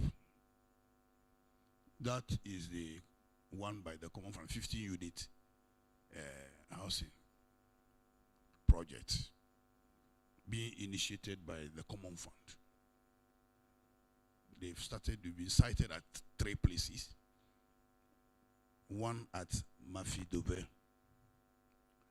the other at New Bakba, and then the other at Mafi-Chechapo. They are being constructed by construction ambassadors, and that one is ongoing now.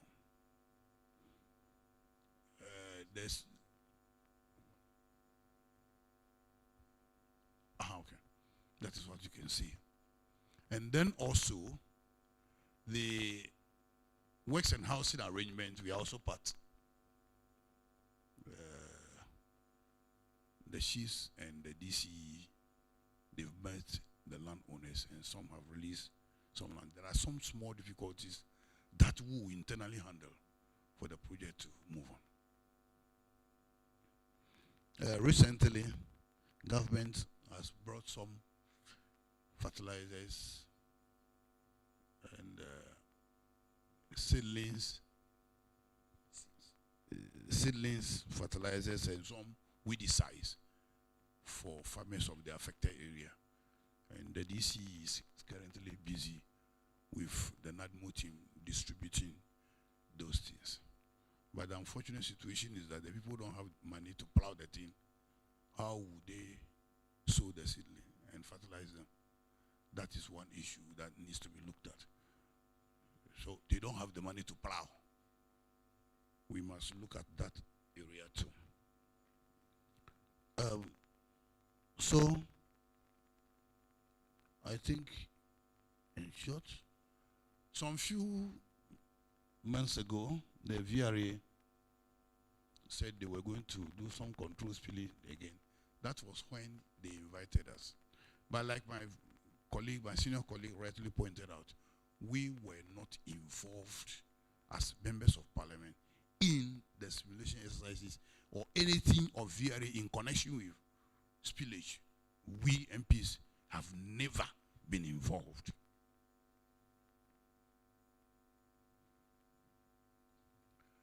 And I think I said the service to our people. Because if you talk about people who get to the grassroots level, it's the MPs. We have a way of sending information to the people on the ground. The DC has, all right, but because we are the people vote for, they easily relate with us better than any other person. But unfortunately, we were kicked out of that arrangement, and that should not happen. And I also feel that personally, I feel that the VRA has not done much when it comes to notifying people about a possible spillage. I thought they should have done that even on a national television. That should have been done on a national television.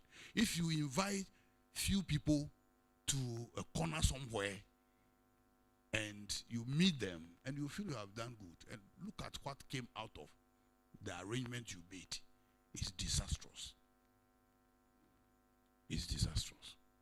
So I feel that the VRA should reconsider, one, the stakeholders that they usually see when it comes to this kind of arrangements. And they should do more than they are doing by, in fact, notifying the people. Because now, in our areas, a lot of communities have been connected to the national grid, and they have televisions. So if you tell them this, and the radio stations, they should use the radio stations. We have community centers, some of the community centers that are connected to radio stations. So if you do this comprehensive public education, I think our people will take the necessary step. But if you meet people at a particular, we have 3 districts in Tongu, you're going to meet them in 1 district. And how many people have you sent there? How many people have been sent there? The question too is, where did they take care of their TNT and other things? Some of these things, you send 2, 3 people there and you talk, and you expect the information to get to the vast majority. It doesn't work that way. So we should be looking at that henceforth. So I will end it here and maybe give it to the district chief executive to also add some, should the need be.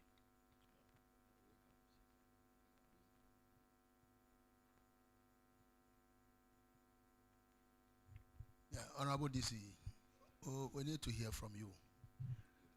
You are the head of government at that level, so we need to hear from you. Even though he has given us some information, I think where you need to add up to it, you do that. Thank you very much. I wouldn't be able to mention everybody or every agency that helped us during this difficult time. A lot of people came to our aid, especially our chiefs. One is rightly seated with me here, and some more who are not here with us. They actually did their best to save lives and properties. We had problems with transporting people across the lake to the safe havens.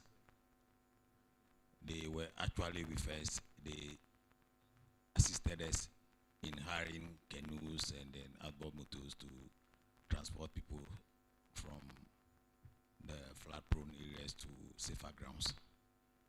So let me actually show my appreciation to them. And the local radio stations, the radio and others who were able to raise funds and then food items to support the victims. In fact, they actually did well by organizing local foodstuffs for our support. NADMO, VRA, they also did their part.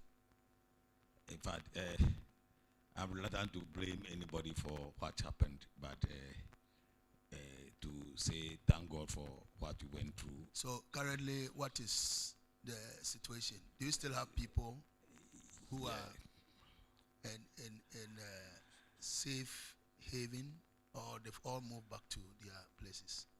Yeah, as MP said earlier, we had 3 major safe havens during the period. The 2, we closed them down, but one at New Bakpa still have some few people living with the chief. We actually is housing. And how many are there? Do you have the number? I think. Or NADMO can provide us with that number. No, when he gets there, you tell you the number of people who are still depending on him. On him. Yes, but we have closed down the assemblies, safe havens. So the safe havens were 3. Were 3, yes. They were please. 3. Yes, please. And you've decommissioned all the 3. Yes. So you don't have anybody in any safe haven. No, we don't have anybody. But the 200 or so people you are mentioning are with the chief. Yes. He has created a place for them for now. He has created his own safe haven apart from what assembly did.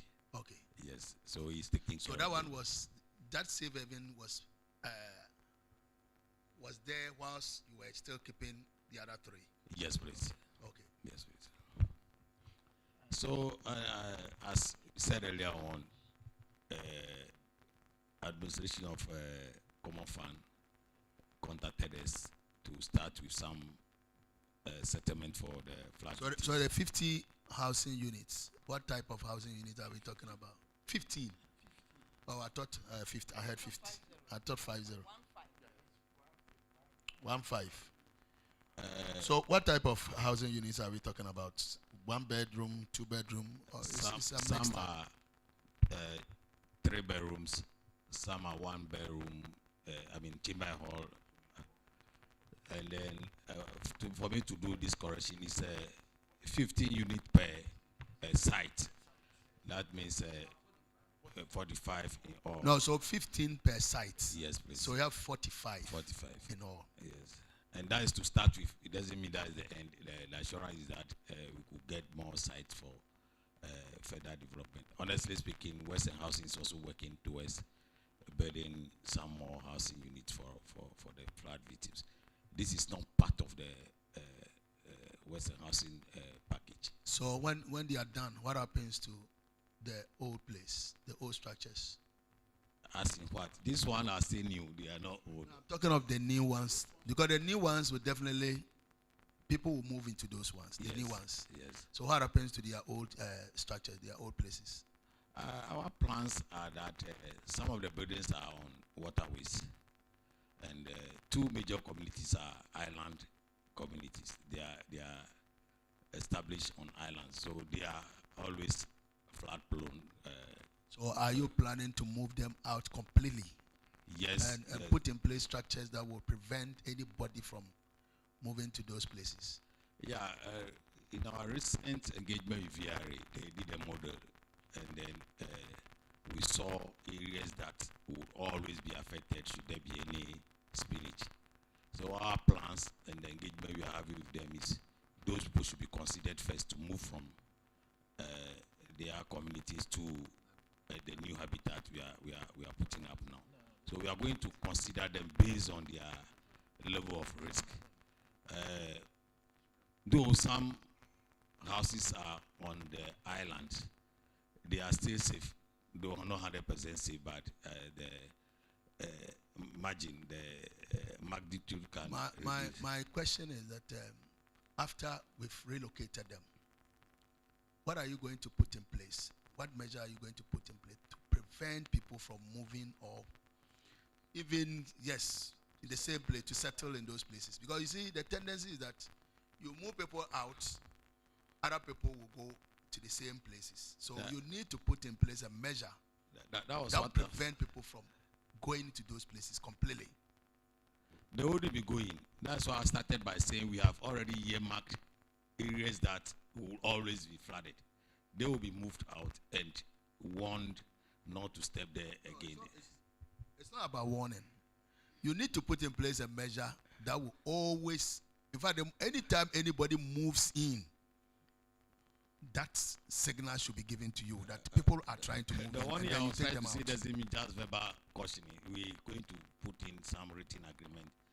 Assembly is trying to put up some understanding that when you go there, especially live around there after resettlement, you are doing so at your own risk. We cannot assure resettling everybody on the islands. Some are, though, on the island but are safer than others. So we start by moving them one after the other, but ensure with what we are doing now, ensure that they don't go back, and there should be some written agreement. I think the chiefs are also supporting us, advise and put some written documents in place as against their moving back to their original places. That is what we are doing now. And then, fortunately or unfortunately, some of these people who we are trying to resettle don't even have any buildings there again. They have already collapsed, and then the tendency of building there again will be very low. We also told them to always ensure taking building permits from the assembly before putting up buildings, so that we can actually regulate the type of buildings and where to put them going forward. So measures have been put in place to control their movements back. Thank you, Chairman. Yeah, before we proceed, I want to acknowledge the presence of the Minister for Interior, Honorable Henry Kote. He just joined us. Honorable Minister, you are welcome.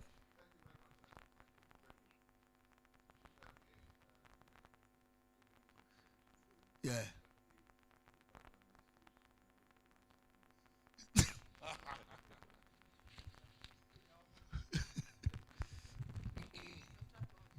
Oh, Central Town is almost done. Then you. Okay, I was just going to do some 2 minutes. And Okay, you go ahead. Go ahead. We'll go ahead. So, really? Minister, But we'll listen to the Honorable Minister, and when we are done, Thank you. we'll come back to you. Mr. Chairman, Yes, you I can thank go you ahead, very please. much. First of all, a very good morning to you, Chairman, and my colleagues. Good afternoon, sorry, and my colleagues. And let me commend your committee for performing parliamentary oversight that is expected of Parliament. I know that after the spillage, government put together all the stakeholders, and a lot of work has been done. I'm sure NADMO and the others will speak to it. But I met, or when I came in rather, there was a particular question you asked, and that's what I wanted to speak to. The VRA has done quite about 1 or 2 presentations to the Ministry of the Interior. And in the presentation, clearly they would be able to now determine which areas, if they are doing spillage, the depth of flooding, if you like, that is likely to occur, and the areas that the flooding is likely to occur in. The Interior Ministry has had discussions with them to now provide the early warning signals, and for that matter, also use their corporate social responsibilities to relocate some of the people permanently. For instance, I have asked them, so if this area in question, like Parliament, is declared as a no-go area, out of the corporate social responsibility, they should be able to resettle people and then turn that area into an ecosystem place, so that going forward, residents, chiefs, and everybody knows that this area is a no-go area. Of course, you don't take it from them by force, but is there a way that they can build a community clinic for them? Because I don't know whether the presentations has been done explicitly enough. But if same has not been done, then I request respectfully that you get the VRA to do the presentation for you to appreciate what is on the ground.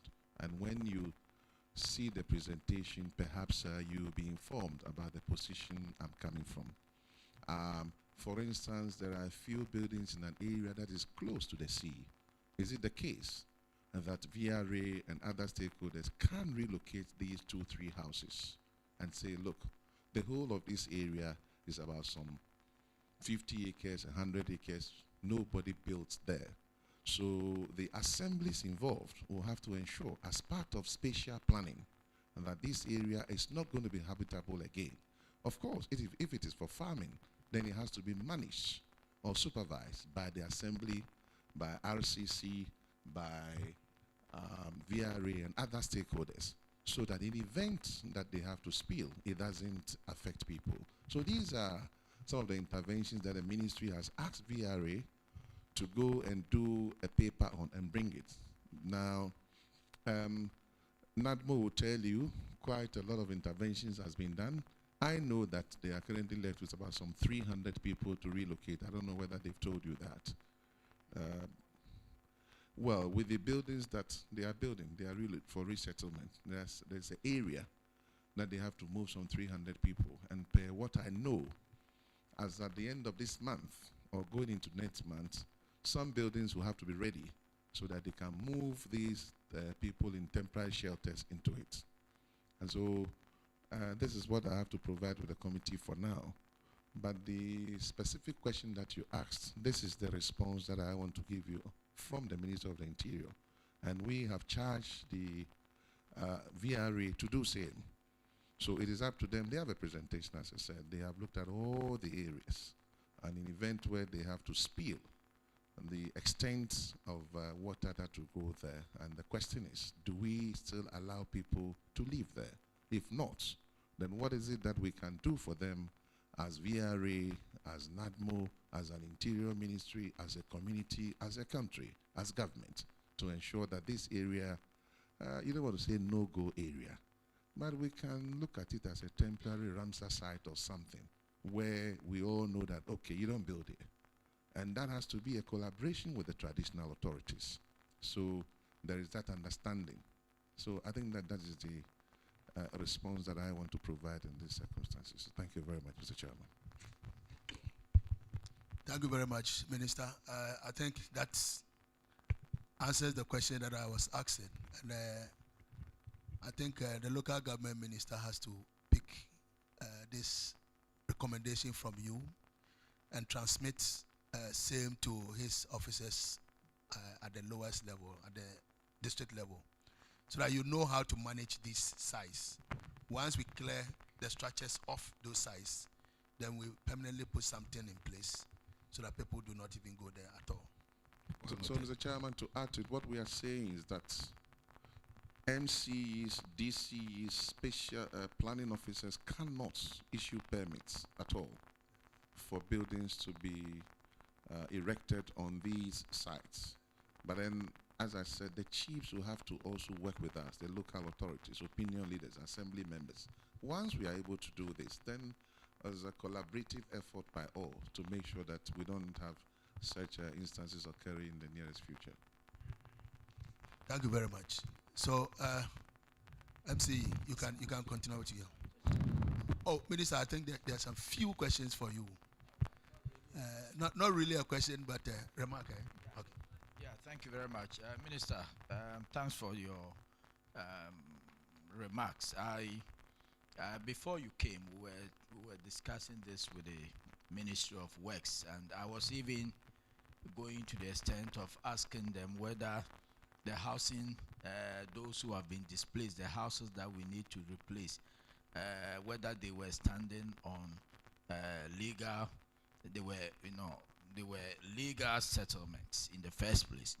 And I think that going forward, what you have said is something that should be the solution. And I think since you are in charge of the Interior Ministry and you have oversight, ministerial oversight over NADMO in their own acts have been empowered by law to make sure that they, wherever a settlement is and it's obstructs whatever, they are able to remove them. That enforcement is something that I don't see NADMO doing. And so, in tandem with what you're saying, NADMO would need to also up their game, especially in fragile ecosystems like we are talking about, so that whilst we are solving this problem, they don't leave new areas to be occupied. And then tomorrow we come here and then we have to go. Once we have demarcated an area, there's the line, the contours, that these are flood-prone contours, NADMO must always make sure that whatever structures are coming up are even demolished or are not allowed to be erected right from the beginning, before the people get erect these buildings, and then when there's a flooding, they now demand compensation, and government has to go and look for money outside budget to go and do these kind of interventions. So I think that in the long term that should be the solution, and I'm happy that you also share that kind of approach. Thank you. Thank you very much, Mr. Chairman. Mr. Chairman, your remarks is apt in the wisdom of putting together the local governance structure. Right from the Regional Coordinating Council, you do have the Regional Coordinator or Regional Director of NADMO, and it goes all the way to the District Assemblies. So District Assemblies, Municipal Assemblies, Metropolitan Assemblies, Regional Coordinating Councils have all got NADMO personnel there. But the authority clothed for an agency to remove a structure, though captured in the act of NADMO, should be led by the district assembly, which is captured in Act 936. Removal of structures that are sited in an authorized area. So I think your advice is apt. It is now down to the DCE to put together the local task force, and of course, clothed with the Act 936, they can do so. In fact, Act 1036 has even come to empower the local authorities more, because in Act 1036, after the demolition, the offender is surcharged with the cost of demolition.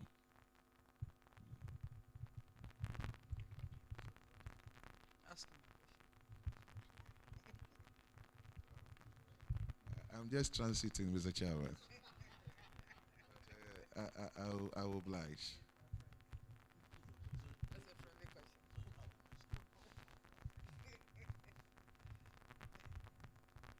Honourable Minister, it's good you are here. You know, in this year's budget,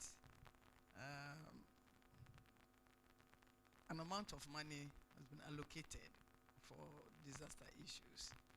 But till now, I don't think any money has been released to NADMO. They have a backlog of relief items to be given to disaster victims. For instance, in Oti region, when the items were released, there was a conflict in Nkwanta South, and they had to give some of the, or send some of the relief items to Nkwanta South. So there's a backlog of victims that they've got to give items to. Then also, we, at the district level, we have district disaster management committees. At the national level, we have the National Disaster Management Committee.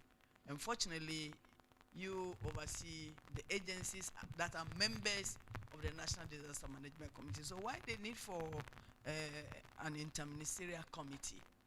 Because you chair the National Disaster Management Committee.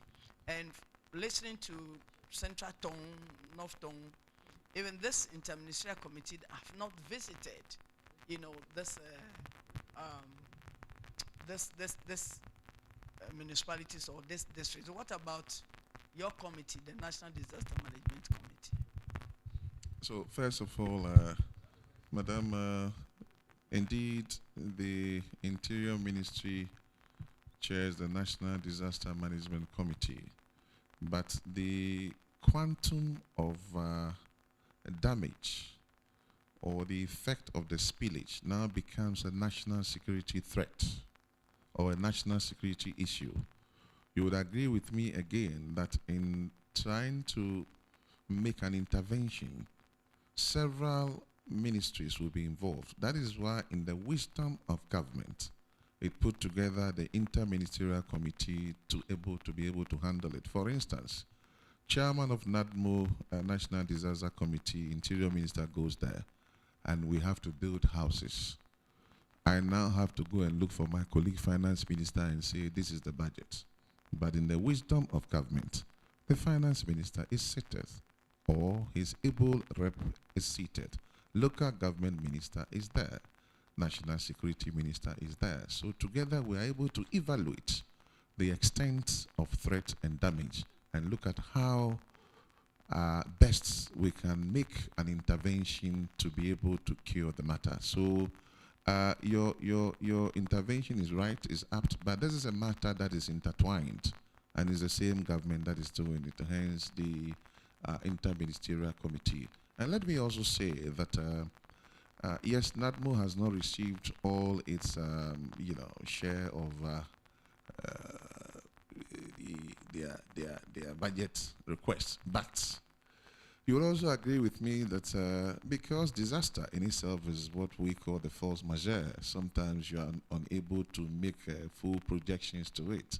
So there has been several disaster in the country where NADMO is expected to go in there and make a quick intervention. So eventually that tends to, if you like, deplete their stock. But I agree with you.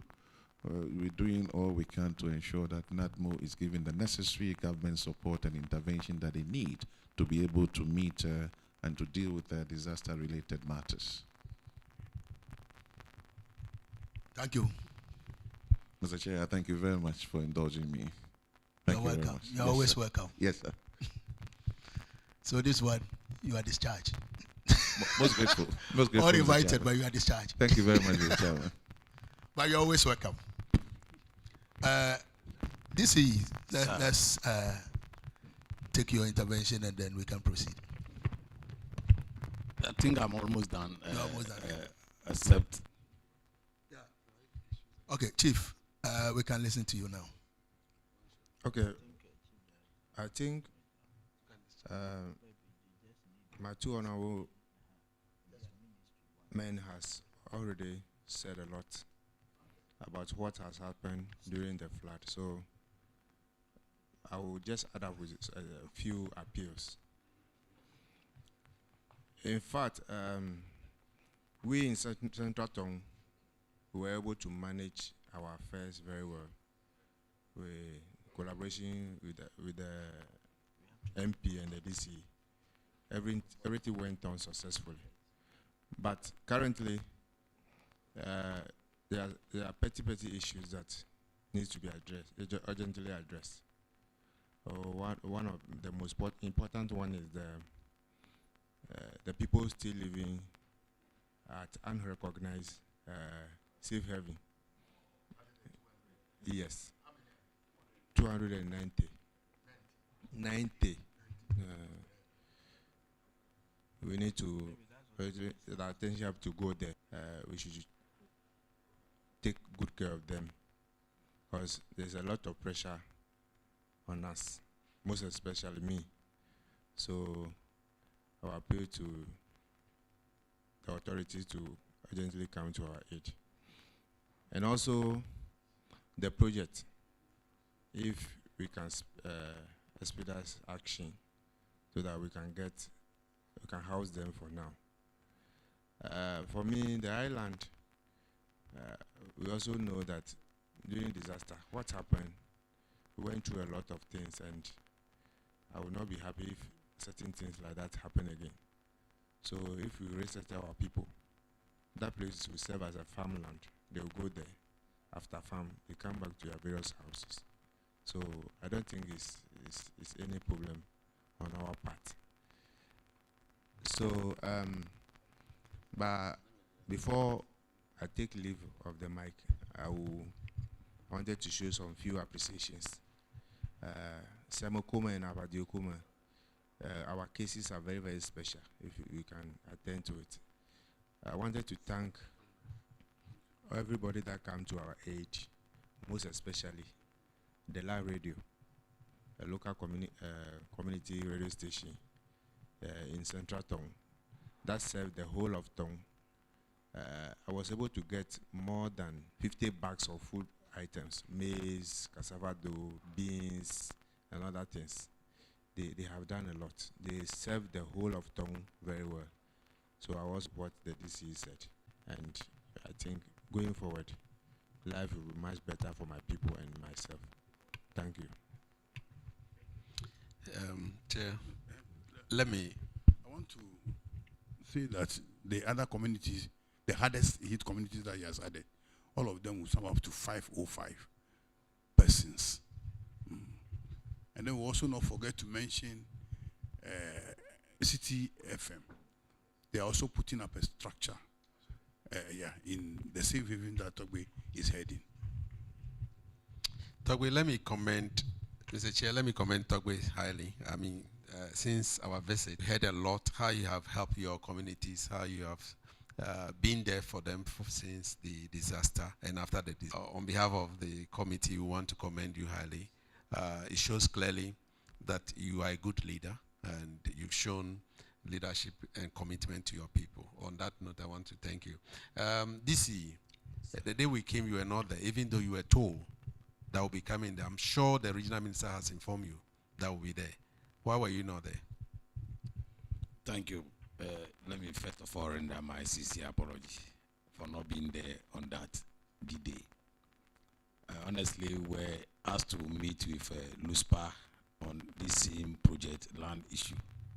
So I explained to my MP, since he was there, he could handle on our land acquisition. We are acquiring land for the resettlement project, and I needed to have a discussion with them as to how the acquisition will be made.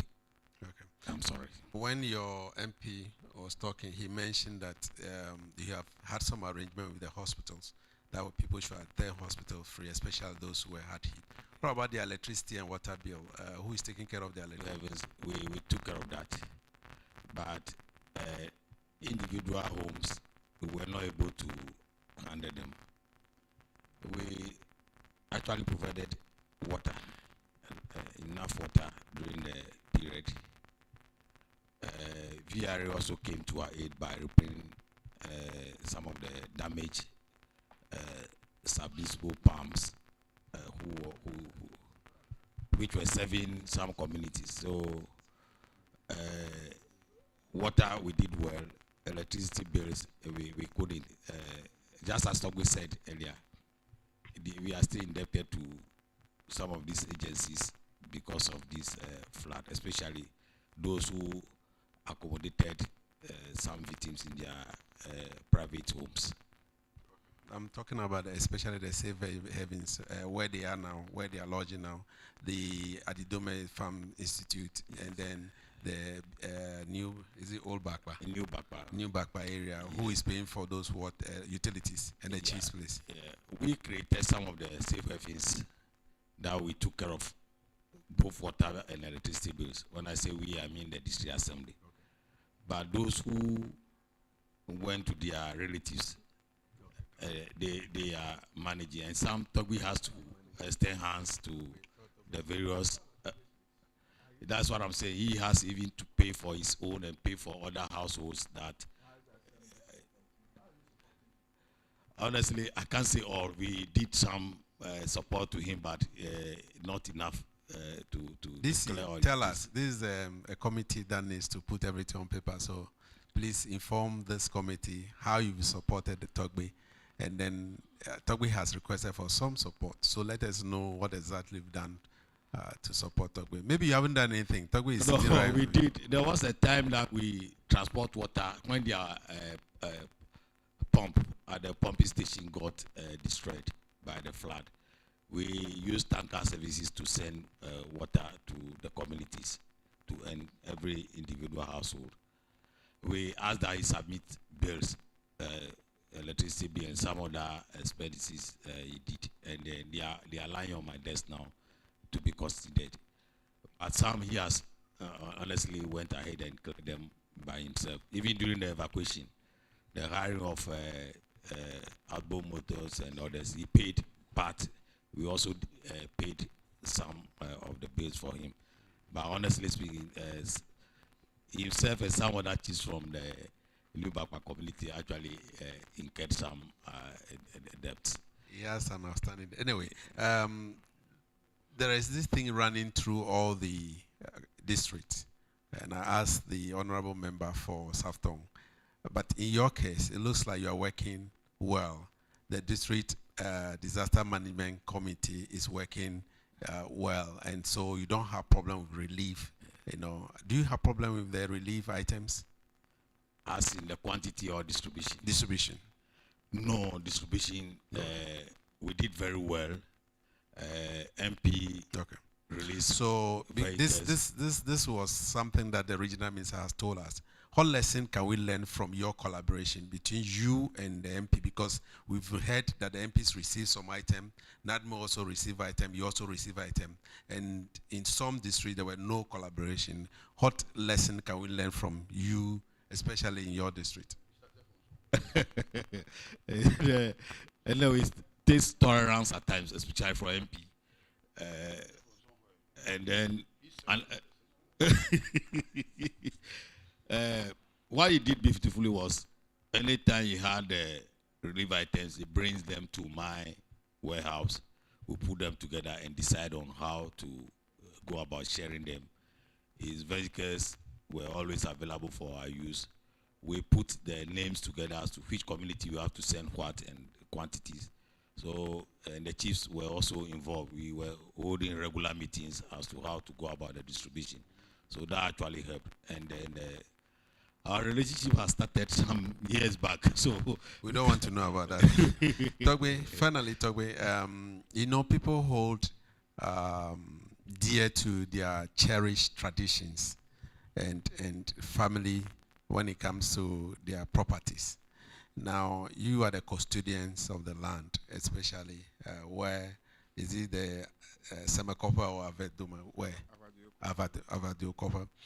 I want to know whether your people to leave the place completely, as you've mentioned, that place will become like a farmland. Have you consulted the elders and they've agreed that they will move to the new areas where it's been built for them so that it will not create problem for you and for the state?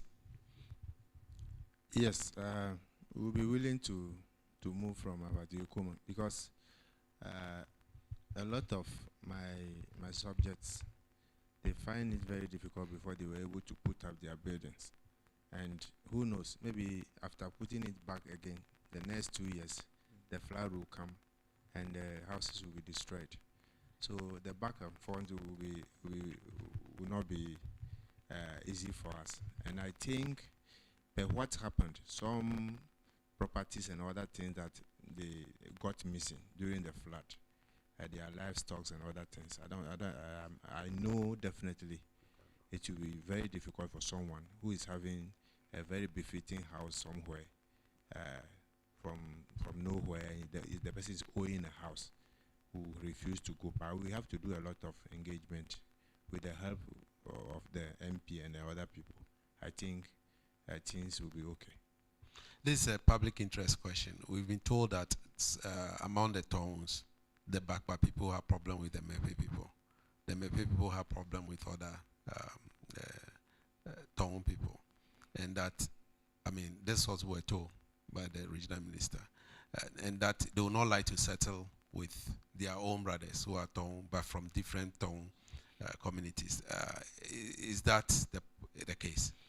Not at all.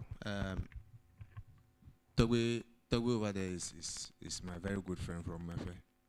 And he's my senior brother too. So what actually happened is that we have a land at Mafi. We, the Bakpa people, the only land that indigenous Bakpa man is having or belongs to the Bakpa is the Avadiokoma Island. But the people from Fievie was able to give us land and we are settling on it. So Old Bakpa, that is where before, during the flood, they moved from Old Bakpa and went to beg for the land at Fievie, where we are living at the New Bakpa. So our people will be very happy to resettle at their home now, the New Bakpa, than to be taken to Mefe, which is very far from Bakpa. So that is what he means, but I don't know how he explained it. Yes, it's a distance, and let me add to what he started saying. You know, New Bakpa came into being after similar flood situation some 60 years ago. And no single building or resettlement was done. And it has happened again. So this is their second disaster in the hands of the Volta Lake. So the original Bakpa is what we call Old Bakpa now. That community got flooded in that year, about some 60-something years ago. And then they have to settle on an island and on somebody's land from the people of Fievie. So, in fact, the pain is so much that they have suffered this thing some time ago. Others were resettled up north around Uti. They haven't benefited anything. And here's the case, they are suffering another disaster. So they already have people suffering from that first flood.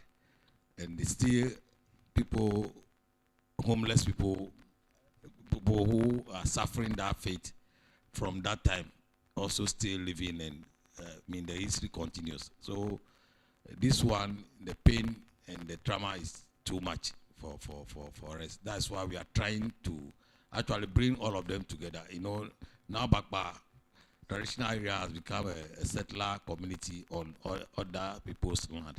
So when you want to count Bakpa communities now, you go to South Tongu, you see some of them there settling with Fievier traditional area. Some are with the Mepe, some are with the Volo and Mafis. So what they are trying to do now, when we are trying to do some engagement, is to bring all of them together to the new Bakpa on the land that they were able to acquire from the people of Mepe. I think that's what the regional minister is trying to, regional minister is trying to refer to, that they would like to join their people rather than still being dotted around and scattered all over by way of resettling them. And I also want to add that VRA has done a lot of harm to our people. It is only the Tongus that have not been settled. They were flooded that time, and they were left in their fate. And in addition to that, the aquatic weeds has brought a lot of bilharzia to our people. We sacrifice our livelihoods for Ghana to be lit, yet we are left in our fate. And this one is adding to it. I'm adding it to this. It's a serious issue. VRA has not been doing well for the Tongues, and that is bad. Okay. I also have a final word. Thank you. Okay. To add to what Honorable MP said, I will appeal to your committee to make some recommendations for we, the people of Tongue, before our livelihood have been taken away from us and from our forefathers. But still, we have no benefit. When you go to the Western region, where we are having the oil fields, a percentage of the proceeds was given to them. Why our livelihood has been taken for hydro, and they will not compensate us or do anything that we will also. If possible, we should also be using the electricity for free as a compensation if the government cannot do anything to us. This is our pain. I wish we can do one community or one traditional area in Tong can do a community engagement, and you people should come and ask them their views. You see that our people are very, very angry with the situations at hand. So please, I will plead with you to do those recommendations if government can take it up. Thank you. Thank you very much. I think Assembly Member, the NADMO, we had an engagement with you when we came there. So you can just for your people to know that you were here. Let's hear from them. Let's give them the opportunity to speak. So Assembly Member, say something. Thank you very much, Chairman. The MP, the DC, and Toby have said it all. I thank them so much. That is the plain truth. That is, I can say, for now, the appeal and other things that they have put before you, I think you should work with it so that life will be very good and better for our people. Thank you so much. Nadmo. Chair, it has been a successful management of the disaster in terms of relief administration. The DC and then MP, the disaster management committee of the district has been very effective, and we've done a yeoman's job. It has not been easy, but we've achieved results by the support of the old men. So we hope to build on, but not in the face of disaster like this, maybe something different that can gain a better recommendation for an upgrade. Thank you. I can say that I see the bond between, or the bond that cuts across all of you is very beautiful and very commendable. So keep it up. Thank you. But when we came there, we saw it, and today you've demonstrated it. You are speaking with one voice, and I think it's very good. Thank you. We thank you so much for attending upon the committee, and you are discharged. Thank you. Northtown, Sam, and your team. Have they taken the oath? Sam, why didn't they take it? Go ahead. He just has already taken over. He must also do it. Where's Equia? Where's Equia? Equia taking out.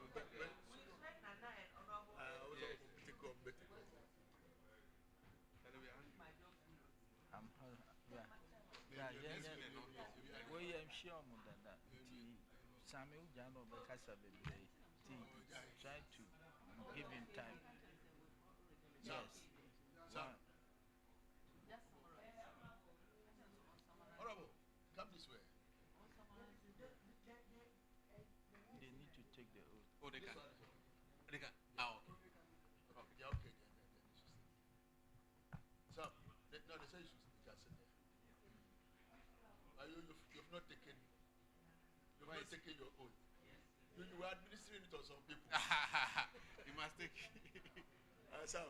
Yeah, Tongu. Sam. You were administering on some people. Come and take it. It's not my turn. And then say after me. Do you want the Bible or the cross? Okay. Okay, take it. Okay. You want the cross? Okay. Okay. Okay, please say after me.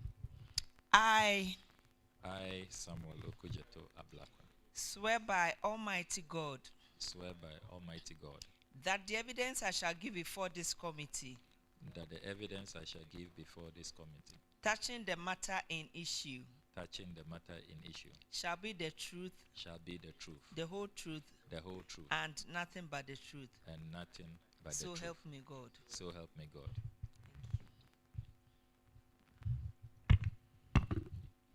Please.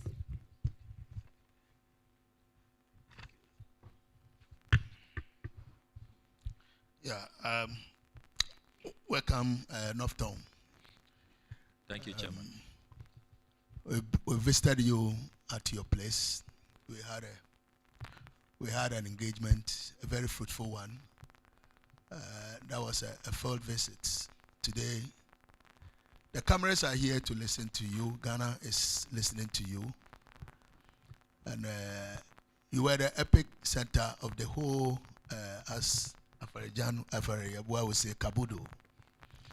And so we are much interested in your story. Even though we are hard pressed for time, but I think there are some details that we cannot avoid. We need to hear them. So we'll start from your MP, Honorable. You will do a self-introduction, introduce yourself, and then other members of the team will also introduce themselves. And then you can then go ahead with your remarks. Okay. I am Samuel Okujeto Ablakwa. I'm the Member of Parliament for the Northtown constituency.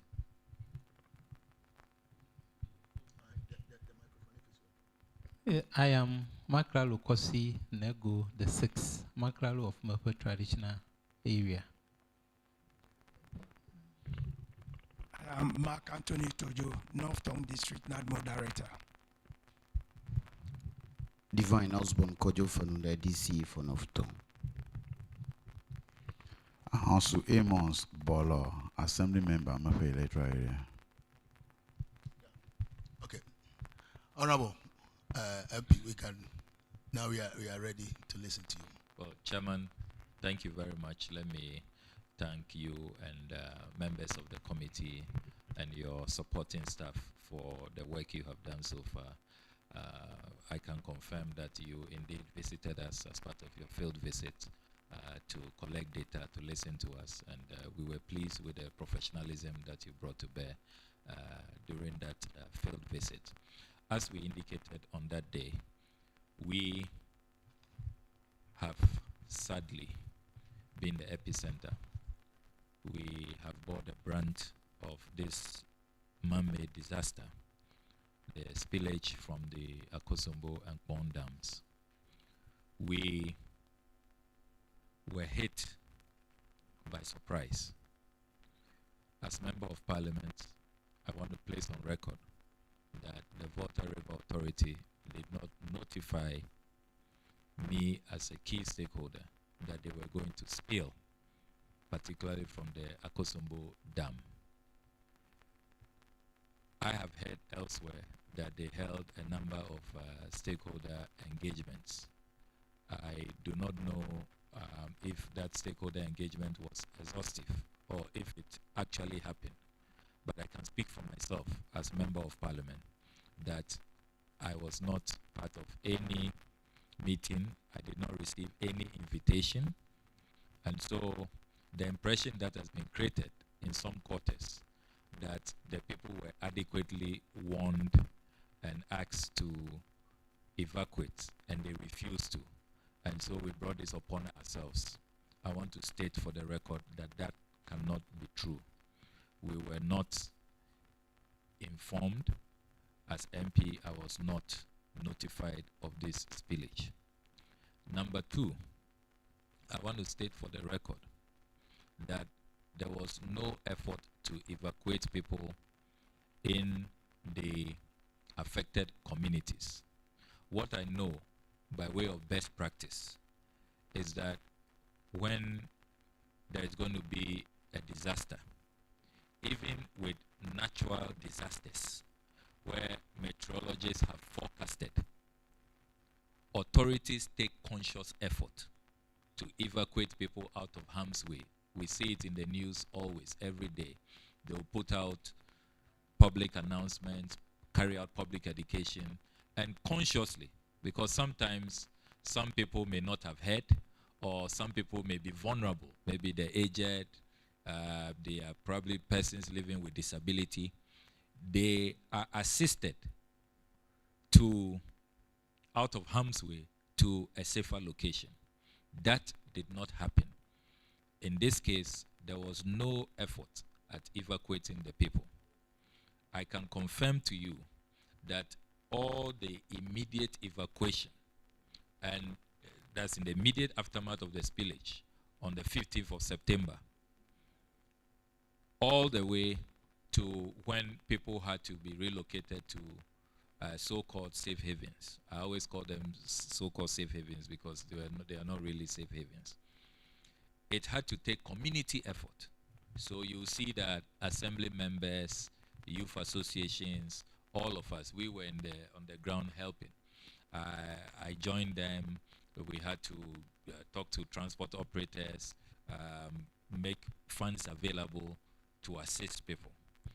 And throughout the night, it was young people. So I have really singled out the communal spirit of those who are able-bodied, the young people, those who volunteered. That is what saved the day.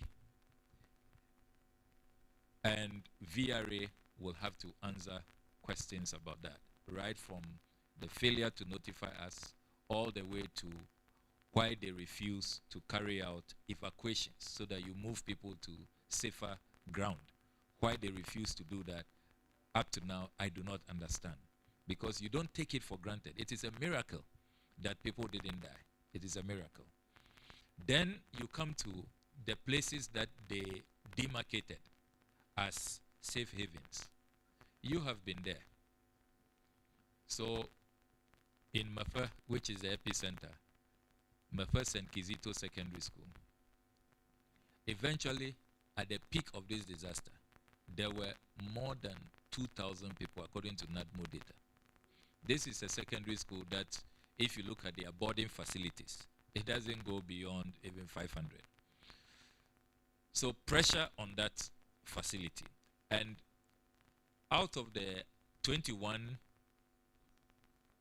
camps, which VRA chooses to call safe havens, that was the only one with at least a few boarding facilities. The rest were classrooms, so day schools, junior high schools, primary schools. So you can imagine, day schools suddenly have to become places for residential accommodation. No bedrooms, no bedding facilities, no washrooms, no kitchenettes, and people had to just scramble and suffocate in those classrooms. Indeed, there was a report that Child Rights International put out, and they protested at the conditions. They said that when they visited, same sexes in the same room crumbled with children and all of that, minors. And that report is available. We can give you a copy and you see. So this is not us speaking. This is an independent body, Child Rights International, talking about how minors, same sex, different sex put in the same room. That's how I should put it. And people's privacy was not being respected and all of that. Then we also have to talk about the poor sanitary conditions. Because naturally, when you've crammed, according to NADMO data, more than 12,000 people were displaced, crammed in these classrooms, no ventilation.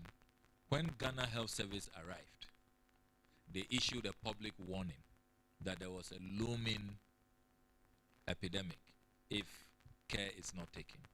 So that we were able to narrowly avoid an epidemic is because of the medical outreach that we carried out, partnering with the Ghana Health Service, with volunteer doctors, doing mobile clinics in the camps.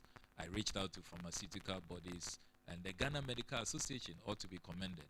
I reached out to them. They sent us doctors who volunteered and came to offer their services. Indeed, they were able to pick some of these diseases very early.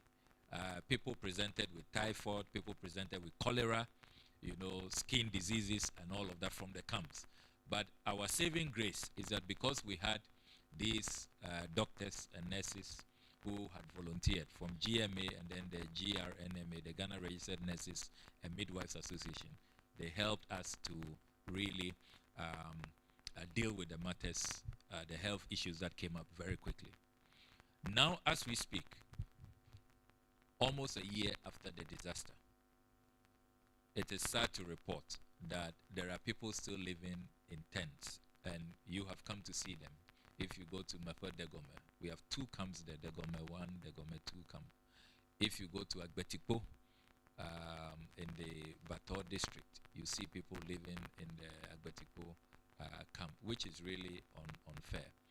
In terms of housing, so far, the housing that has been completed and occupied are all private initiatives. What we led as community leaders, reaching out to NGOs, corporate Ghana, foundations, philanthropists. So we're able to build one in Aveime, one in Mepe. Honorable, can I make can you provide us with the number of people who are still in the camps? Yes, so about 1,500 now. The numbers keep fluctuating between 1,360 and 1,500, depending on the situation. What we did recently was that the aged, those who are above 60, because it's rainy season and the tents are really collapsing, they are tired, because they are not made for this long stay duration. We managed to rent places for them.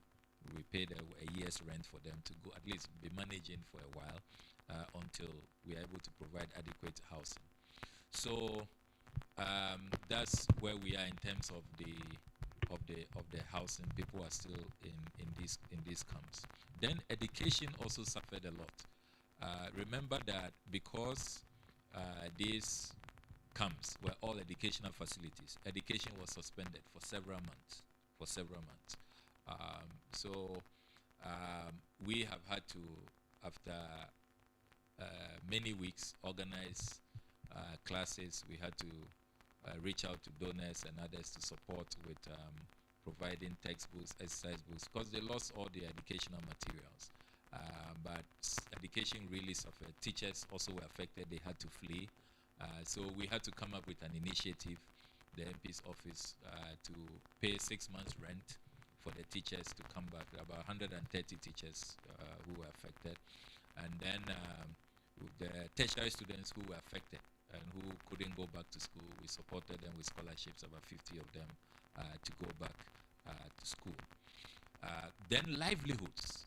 Livelihoods. People have lost everything. Their farms. Our people are predominantly farmers. So farms submerged, fish cages submerged, livestock submerged. A lot of them died, as could be expected. And so there are people who used to be, self-made, taking care of themselves, but suddenly they have become people who are dependent on charity, virtually begging in their own backyard. So livelihoods is an important matter that we need to address, and that is why we are very saddened that up to now compensation has not been paid. We were hoping that by now compensation should be paid so that at least the people can get their lives back to what it used to be.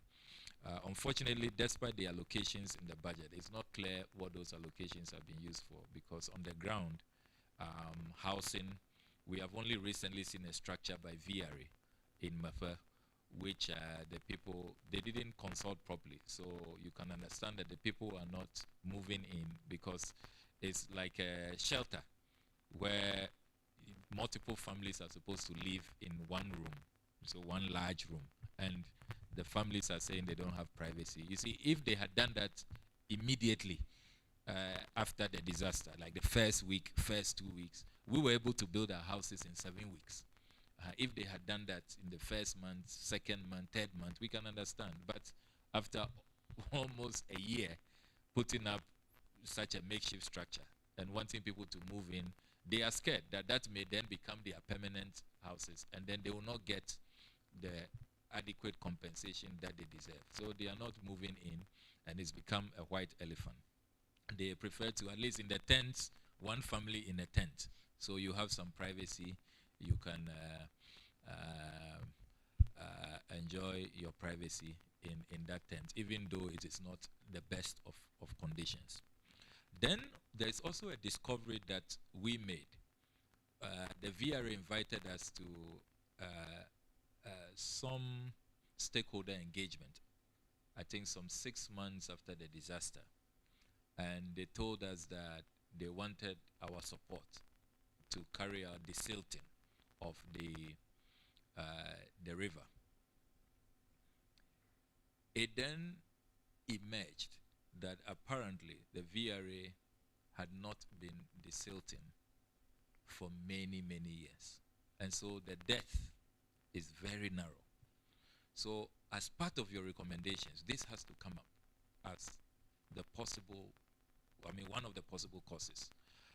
We believe that if this spillage had been done as they have been doing earlier, we are not engineers, but we live there and we know, we've seen previous spillages. It's done gradually. This time, it was as though somebody waited to the last minute and just opened the floodgates. But what also made matters worse, compounded the situation, was the fact that they had not been desilting. And they themselves shared the data with us when they wanted our support, that they were going to do a PPP, a public-private partnership, and that a company will come and desilt, dredge the river. It became very clear. Now, if you pay regard to the Volta River Development Authority Act of 1961, Act 46, this is a mandate of VRA. And apart from using the river for producing power or generating power, they are supposed to also use support irrigation initiatives. They are supposed to help with tourism. They are supposed to also clear the weeds and all of that. So the VRA, in our mind, has really derelicted on its mandate, and all of these things have compounded the situation that we find ourselves in now. As I prepare to hand over the mic to Togbe and others to speak, we are also very concerned about the lack of engagement with government. You heard government set up a 30-member committee. We are the Interministerial Committee. To be very honest with you, we are very disappointed that that committee has not met us even once. Not once. I mean, a lot of the members, we are in parliament with them. I would have thought that even if it's parliament, we can meet here. We can even meet at the cafeteria, even over coffee. That, oh, share data with us or tell us what is happening, you know. Not one meeting. Not so. We don't know if it was just maybe an announcement for the public for some cosmetic reason, but we don't know. And the chiefs, time without number. They will even call us. You are in parliament with them. When is the committee coming? And we can't provide answers because we are not, we haven't been engaged. So we don't know if that committee is still enforced, if they are still working, and we don't know when they are going to have their first meeting with us. At least like your committee did. At least they should also come to the ground. Let's take them round. But they have not come to engage us at all, you know, which is really. But do you have any information whether they've met the other affected districts? No, I've at least a few of our colleagues we have spoken to. Okay. They said they have not met the committee, and that is problematic. You know, such a high-powered committee, we are told chaired by the chief of staff. I mean, at least meet us. You know, because the last time we filed a question about housing, because one of the concerns we have is that Saglemi housing project is not too far from the epicenter. At least we could have been moved there on a temporary basis. When the Works and Housing Minister came to answer, he said that the place requires some finishing. They don't have drainage systems and utilities are not there. But in my follow-up question, as you recall, I said that, look, these classrooms, these tents also don't have utilities, don't have drainage systems. So it will have, even in terms of dignity, you know, respect for human rights, it will have been better. But you see, as part of his responses, he said that they were now going around to collect data. And that is why the ministry has been slow in responding. If we had been met at least, we have data. NADMO is here, they have the data. The district NADMO director is here. They have, at least we can share. Let's share even what we have with you. Then you can do your validation. It will have moved things faster. You know, so the lack of interfacing, the lack of engagements, this interministerial committee has not been helpful, and is one of the areas that would want to really put before you, so that if you can find out from them what is happening. But I'll be remiss if I do not place on record the support that we have received from Ghanaians. It has been amazing. It has been overwhelming. If we have survived, it is simply because Ghanaians rallied behind us. We have to just state that for the record. Families, individuals, philanthropists, corporate Ghana, foundations, they have been really amazing with their kindness and their generosity. And we work together with the DC, the NADMO. We set up a center, we opened warehouses, collected relief items, drew up a program for the sharing of these relief items. And to be very honest with you, the benevolence of Ghanaians is what has kept. Even the first housing project, it is the First Sky Group. They volunteered and came to do that for us. The second one also, it is the benevolence of Ghanaians, all the little donations that were coming in. Chief Imam, 70,000, Reverend Sudanaba, 50,000, Assemblies of God, Christian Council, all of these individuals, 10,000 here, 5,000 here. We set up an account that we are not signatories. We had an elders council, and they were the signatories, and everything that came, they collected it. And we were very transparent. We've invited auditors. We have a report that we can share with you, and everything that came in, we have even published the list of all the donors. We've published on our social media handles, and we are going around to thank them. We have a plaque citation that we are presenting the donors who came through for us. So before I hand over the mic, I want to really extend our deepest appreciation to the media as well. The media has been phenomenal in drawing attention and leading people to come and help us. They themselves raised funds. They themselves also donated. A media house like CTFM, they were really phenomenal. Onia TV, they also have done a great job. Joy FM and all the others. GTV were also will submit that list to you and the specific items that they gave, either in cash or in kind, so that in your report you can also commend them for their solidarity and their humanity that they extended to us. So thank you very much.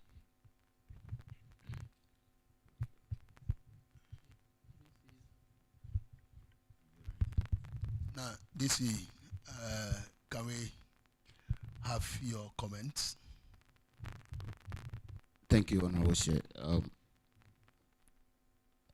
A lot has been said already, but let me just add that when the spillage started, about affected 6-9 communities. There were 12,633 people displaced that were affected at the time.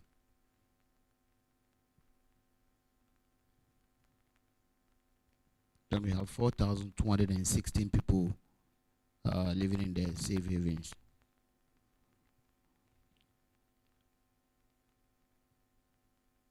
They were in about 15 safe havens at the time. Currently, we have about 1,360 displaced persons in the safe havens.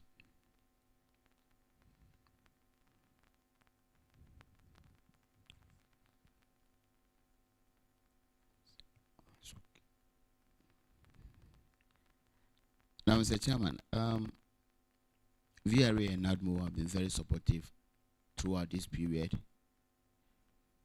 gotten a bus for our young ones living with their parents in their camps. And so that bus takes them every day to school and get them back.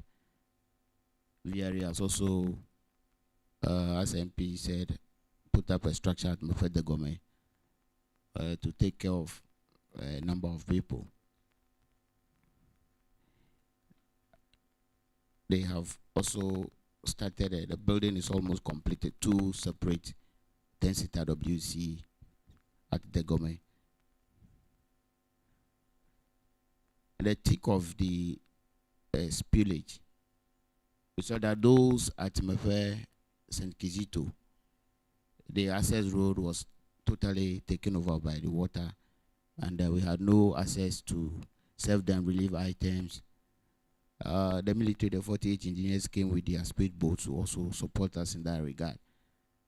And so VRA brought in the Sino Hydro Group to construct a road from Bato to Mefe St. Kizito, so that we'll be able to access the camp there easily. Now, some structures have started through the RCC in collaboration with this Assembly Common Fund at 3 places now: Mefe de Gome, Bato, and Abetikbo. Works and Housing Ministry also came in. We have consulted our traditional authorities through the assembly members, and land have been released at 6 different places for the Works and Housing Resettlement project to start. So those places are Mefe, Bato, Agbetikbo, Vome, Pateme Kofe Enclave also have one. Then we have one at Togome area, and then one at Dofo. So that is currently being ongoing. I think that the Chief Director for Works and Housing gave us details during his presentation. We also want to thank the City FM Foundation and Chamber of Mines, they came in to put up a health center for Mefe, the people of Mefe. And so we thank them so much for that support. Many of the displaced persons have moved to their friends and families, and that is why the figure, as we have it currently, have reduced to 1,360 in the camps. As we have been told by the Works and Housing, after their validation exercise, 21 communities are affected. We have about 701 houses completely houses affected. And the number of rooms they gave us was about 1,455. With rooms totally destroyed or fully destroyed, 1,295. And the rooms partially destroyed, 111. I must also thank the Ghana Health through the District Health Directorate and the GMA, as the MP indicated. They were with us all through, with a team of doctors and psychologists, and we were able to establish about 6 mobile clinics to take care of the health needs of our people.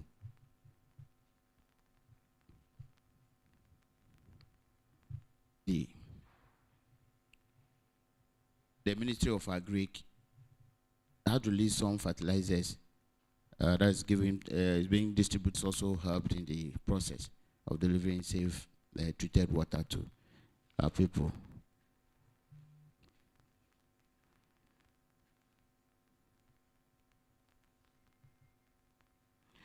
Thank you, Mr. Chairman. Thank you, DC.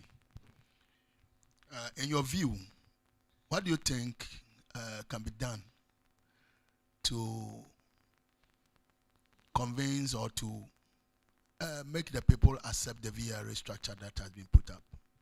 In your view, do we need to do some engineering works on it to convert it somehow for us to at least utilize it?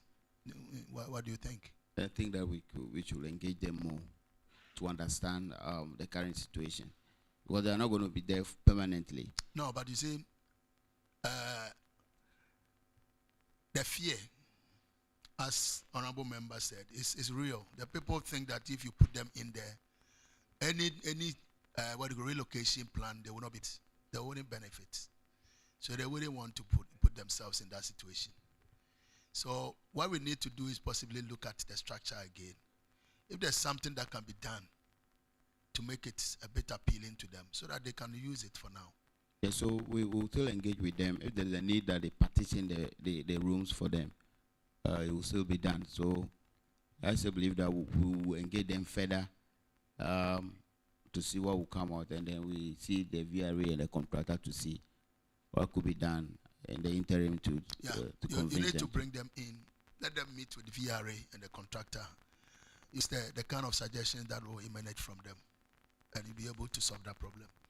And number 2, Nadmo is here. I don't know whether he has furnished you with that information. Apart from the number of people who are supposed to be relocated, I believe there are some people who want to go back to their homes, but they need some material support to reconstruct their places. Yes, so what do you have data on such people, and what are you doing to help them? Yes, my national director says that data on them, but most of them, speaking to them, wants compensation. Most of them have asked that they should be compensated. Some are also asking that money should be given to them so that they put up their individual houses and all that. And so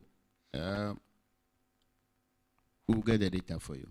So it means it's not everybody. There are some of them who wouldn't want to be relocated.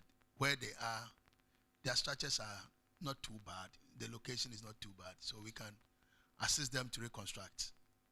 Is that the case? If that is possible. Okay.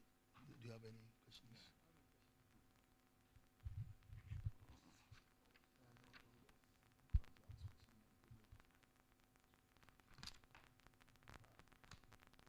Honorable DC, I have just one question for you. I'm interested in the farmers who have been saved. You're talking about 500 farmers. How many do you have? How many in all do you have that for out of which you have 500 that were saved? I will finish with the data. I don't have it currently with me. What about NADMO?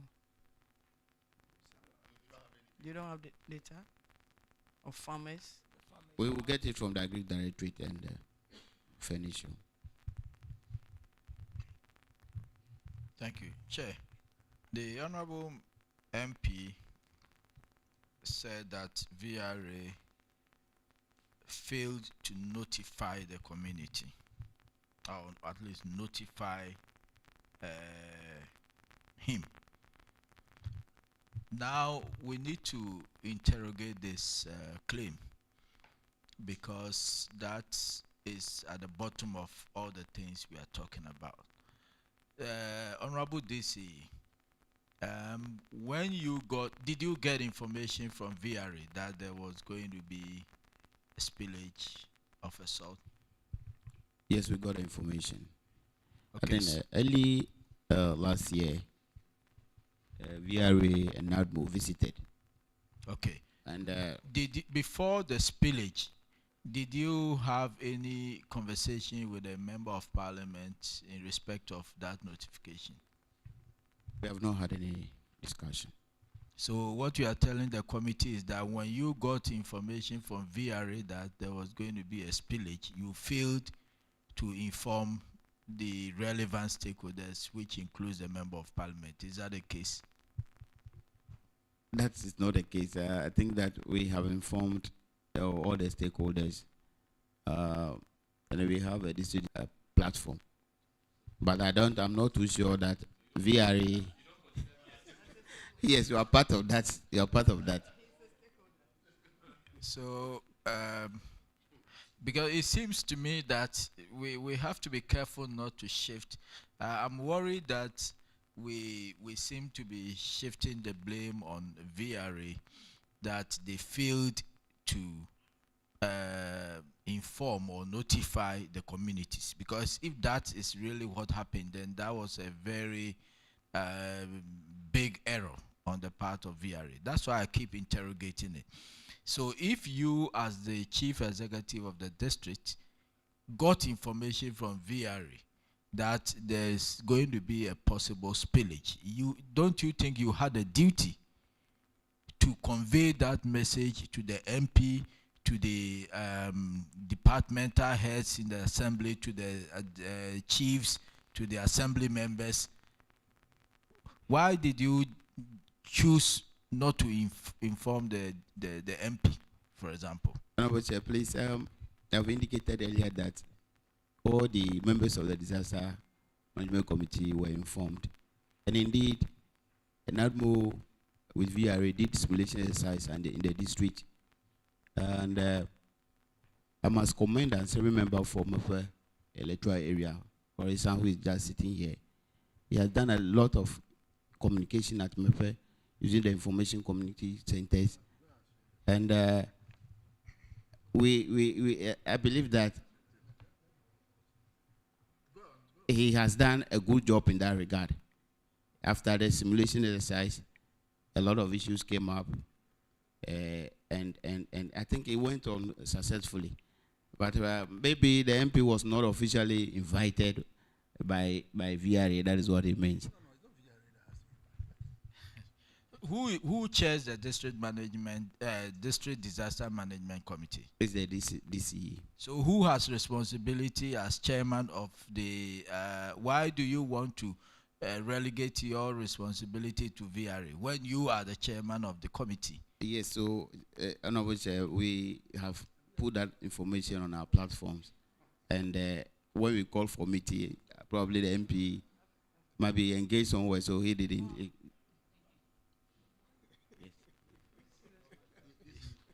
DC, Your answer, I will give you the opportunity to answer again because I don't want to come again. You see, you just have to admit that you did not do your work in respect of informing or transmitting the information you got from VRA well to the stakeholders, maybe to the assembly members who are close to you, or fine. Just admit that you did not inform the member of parliament. Then going forward, we know what recommendations to do. Don't try to be dodgy, and don't let us put blame on people who have done their part. You get the point I'm trying to make. So I want to interrogate, because you see, if stakeholders had been informed adequately that, look, we have been told that there's a possible spillage, and therefore we don't know the scale, we don't know the impact, so it's better we prepare. Maybe the MP and other stakeholders would have even mobilized their own support, without even needing government or other people, private sector and all that. But because people didn't know or they were not informed, things took them by surprise. And I just want us to underscore that point. Other than that, I keep on hearing members of parliament saying that, and you don't expect that VRA was the person, agency to inform every single individual in the community. So maybe that you just have to admit that there was a communication gap there, and then we can move forward. Thank you, Honorable. Okay, having admitted that, well, I'm told that the thank you is not admission. Yes, so Honorable, noted, I've accepted.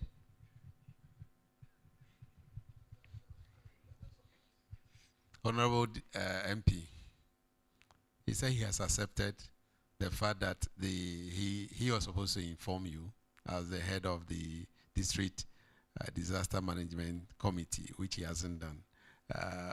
We have seen some level of collaboration between the DC, the MC, the MP of Central Tongu, and that has worked well to their benefit and the chiefs.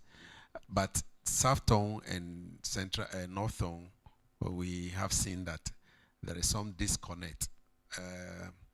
Even though we are blaming some institutions for their failures, I think our own DCs have also not helped the issues.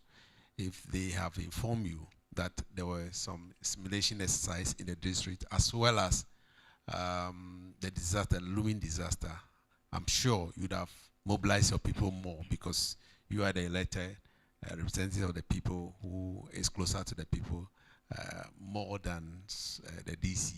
And so he's taking that well. My question has to do with the VRA resettlement facility that was constructed, which the community or the result people do not want to go in. We've interacted with them, and they've told us why they do not want to go. I heard my colleagues mentioning that you need to do some engagement with VRA and other people. Are you aware of the design from Minister of Western Housing, DC? The actual design has not been given to us yet. Okay. But you are aware that there's a design from Minister of Western Housing, a standard design? Yes, as indicated by the director this morning. Okay. And then, as indicated by the director this morning, so you only got to know this morning? We were told that the designs are being done, so, but we have not gotten copies yet. There is a problem. You are going to be a beneficiary of the product, and you don't even have a say in the design. Then does that mean that there was no community entry? There was no engagement between you and the Minister of Western Housing? When they came first, they met with the traditional authorities for the acquisition of the land. He indicated this morning that we will now come to the communities for engagement. Okay. So we're expecting them to come for that engagement to happen. the chief director said 200 million has been released to them for this project, and that they were looking for land acquisition and so on and so forth. Do you have land for them? Yes, we have got a land at the various sites identified. Okay. At the 6 areas identified. You've paid compensation to the owners? No. Have you engaged the chiefs to give out the land freely as Minister of Western has requested? Yes, we have done that. Has the chief agreed to give you the land without any compensation? Oh, most of them have agreed to give the land freely as we engaged them. Okay. The MP's intervention with other stakeholders, those resettled houses, were those lands given freely? I think the MP, yes, I think so. No, you are the DCE.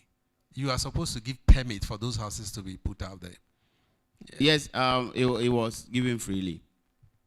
Okay. So other ones that Minister of Western Housing and then that of the Minister of Local Government, that's District Assembly Common Fund wants to, those ones to have been secured. The land has been secure. Yes, please. So if Western Housing want to start today, they will be able to start today. Yes, sir. Okay. Now the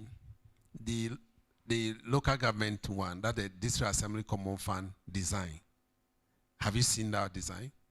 Yes, we have seen it. Is it the same as that of the VRA or is it different? Oh, it's different, completely different from the VRA one. So it means that the people will go in after the construction, they will accept to go in. Yes. Have you discussed that with the people? Have you had any engagement, stakeholder engagement with those who will eventually be sleeping in those facilities? We have told them, I've told them about the nature of the building, whether it is a 2-bedroom, single room. We have discussed that. Okay.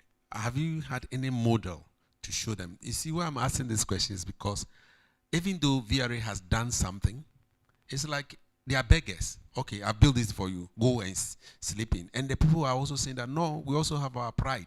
We will not go in there. So my question is, have you had any community engagement? Have you had any stakeholder engagement? Have you met with the people that this is the house government want to build for you? Do you have any input in it? You heard the women. She says that she and her husband cannot perform. Yes. When we went there. Yes. They cannot perform because other families are living in the same room, open room, without any demarcation. He and the husband, so now the husband has left home. Yes. Social. So, Honorable Chair, the VRA project was just meant to quickly take those in the tent, those living in the tent, to move them in temporarily. It was the reason, but this current one is completely different. That is a settlement, a structure being put up to take care of people, families, and households. This you see why I'm asking this question is that we are going to use taxpayers' money to build these facilities. Now, after building it, and the people say, oh, we don't want it, what will you do? That's why we are interrogating you. We are interrogating because we want the people who are going to live there to also feel part that, okay, we're consulted at least. It is not because of the disaster we should, we should decide to build anything for them. People were living in their homes. I know Mepe very well. One of my colleagues has nice, one of the party as a chairman. If you see his house, but that day, I used the canoe. I told you, canoe over his house. Yes. Now, if such a person is moving to a single room with all his family and everything, maybe he's not be consulted. So he will not like to go in. He would like to continue patching with people. That is the reason why we are asking whether you've had any stakeholder engagement with the people. If you've not done it, this is the time for you to do it. It's very important, sir. So we intend doing it together with the MP and then even the Western Housing people when they come. We all do it together. I think we are all learning lessons from what happened. So going forward, consultation should be, our watchword. We are saying you need to engage the people because one, even the demarcation, the houses, how you are going to build them, the space available for future expansion. All those things must be taken into consideration. So you need to bring the people in. Let them know that, look, we are giving you, we'll be providing these houses. This is the design. Now we can do a 3D design for them to see, to have a visual imagination of what they are going to have. And then tell them the size of plot that you are going to even allocate to them. So that they know that, yes, in future, I can expand and build 6, 7 rooms for my family. You know, we and our compound house system. So these are very important things that you need to discuss with them. Don't please play down on them. Yes. And you see your relationship with other stakeholders, please. She has been with NADMO before, so she will be talking to you about the district management team, the composition. Even if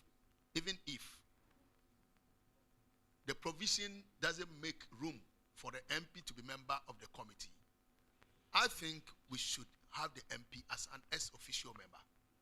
So that some of these issues will be discussed at that level. Even if the MP is not there, once the MP, you were mentioning some platform. If you have a platform and the MP is on that platform as an ex-officio member, he'll pick some of these signals. And there's a lot that you can get from there. You can leverage on his influence. So that collaboration shouldn't be played down at all. Because if you would watch the way the MPs have been able to mobilize the people and then the relief efforts and all that, it tells you that if we had involved them from day one, at the time that we were preparing for the spillage, I believe they would have helped us with the evacuation and all that.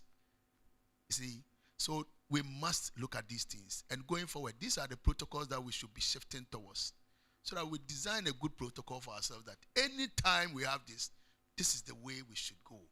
The moment VRA or NADMO gives you an information at your level, these are the protocols. These are the people that need to ferry the information to, so that you carry them along. So that is the reason why we're pushing you on the tangent of not consulting and not giving much information to your MP. Because it cuts across almost all the MPs. They were completely cut off. They didn't know anything at all. They only got in when disaster was in. And I think it wasn't good enough. So don't be too defensive. Take these things along. Thank you. By the way, the water and the electricity situation at the home, at the camps, I hope you've streamlined it. Yes. And the bills are now coming to your office. Yes, we did that. And you are now going to be paying. Yes. So the MP shouldn't be paying out of pocket, because that's what he's been doing. We were there when we saw it. Yes. So that should also be institutionalized. Streamline it so that the payment will be coming from your office. My colleague wants to ask a question. No, sir, please, to add to what you just said, I've since been in touch with the MP. Anytime there's any program, whether being from organized by VRA, NADMO, it's always been made aware. I call him, we are in touch, and I think that we are working together. Good that you are working together. The composition of the District Disaster Management Committee. Is the Member of Parliament a member? Yes. Not an ex-officio member. Yes. He is a member of the District Disaster Management Committee. Do you have a District Disaster Management Plan? We just almost done with the contingency plan. Contingency plan. Yeah. You're supposed to have a District Disaster Management Plan. That is the more reason why you've got to meet with all the stakeholders. You put your heads together and you come out with a District Disaster Management Plan, so that should VRA, now VRA is telling us that there's a possibility of another spillage, then you meet again to look at your plan and do the necessary things that you've put on paper. So if you have information from VRA and you don't inform your MP, it's a very big lapse. So you've got to, I'm happy that you say you are now, when it comes to, land, we need land for, we'll inform the MP. You see that it's very important to work with the MP. Yes. So you don't separate what, when they need be, we have to inform the MP. In some area, we do not have to inform the MP. And we visited the Camp 2. Yes. The borehole that VRA drilled. And you said they were supposed to have mechanized. Yes. They have not done so. Have they come to, and we did recommend that because there was no electricity. They should rather, come up with a hand pump instead of a mechanized one. Because the water from the hand-dug well that the people are drinking for, it's not good drinking water for the people. So, liaise with VRA, and as a matter of urgency, to actually give them a hand pump for the people to get good drinking water too. And then you said you have also solved the electricity thing. Yes. The bills. We've asked them to. I've even spoke with the to submit the bills to the office anytime they bring the bills. I've spoken to the manager of the water company as well. He has also agreed that he will never go there to disconnect again. Next time he will submit all the bills to us to pay from the assembly. To submit the bills to you to pay. Yes. Have you received your common fund? We received the first quarter. You've received the first quarter. The second quarter, no. The third quarter, no. God bless you. God bless you too. Okay. DC, let's listen to Togbe. Thank you. Togbe. Thank you. We are very grateful that you attend upon the committee. Thank you. And good afternoon to Mr. Chairman and the other members. Thank you so much for the opportunity for me to be here.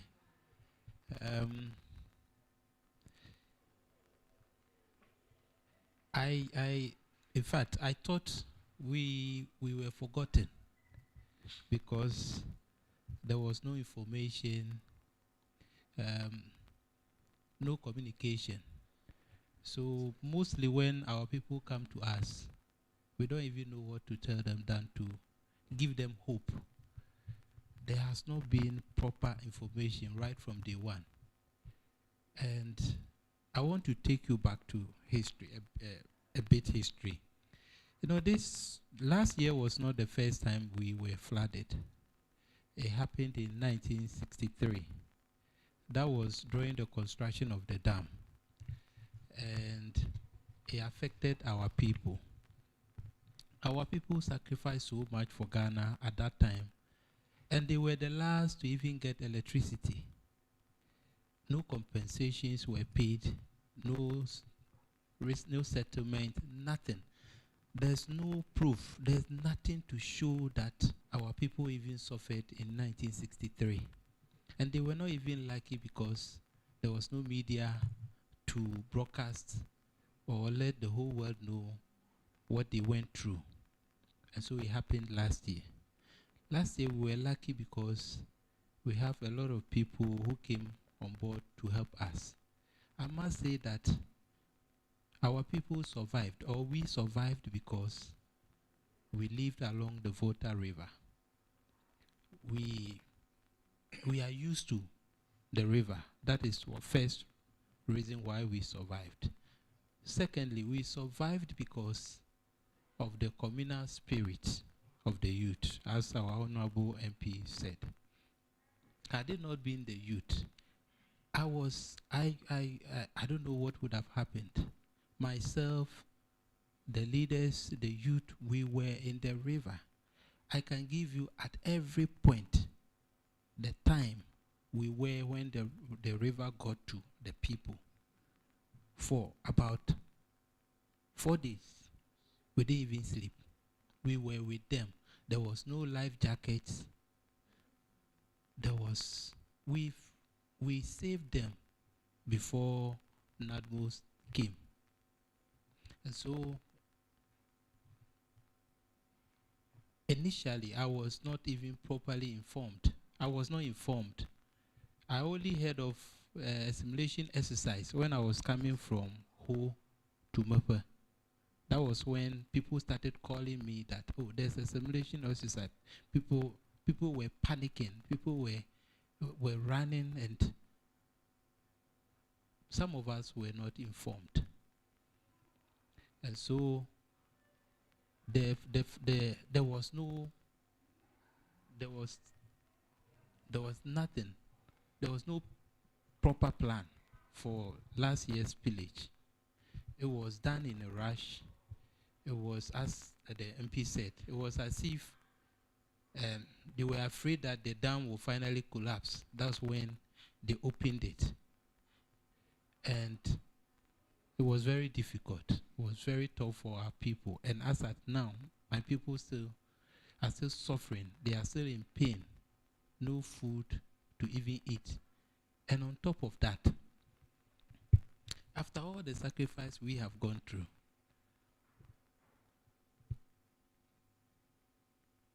after the suffering, we have suffered because of electricity for Ghana.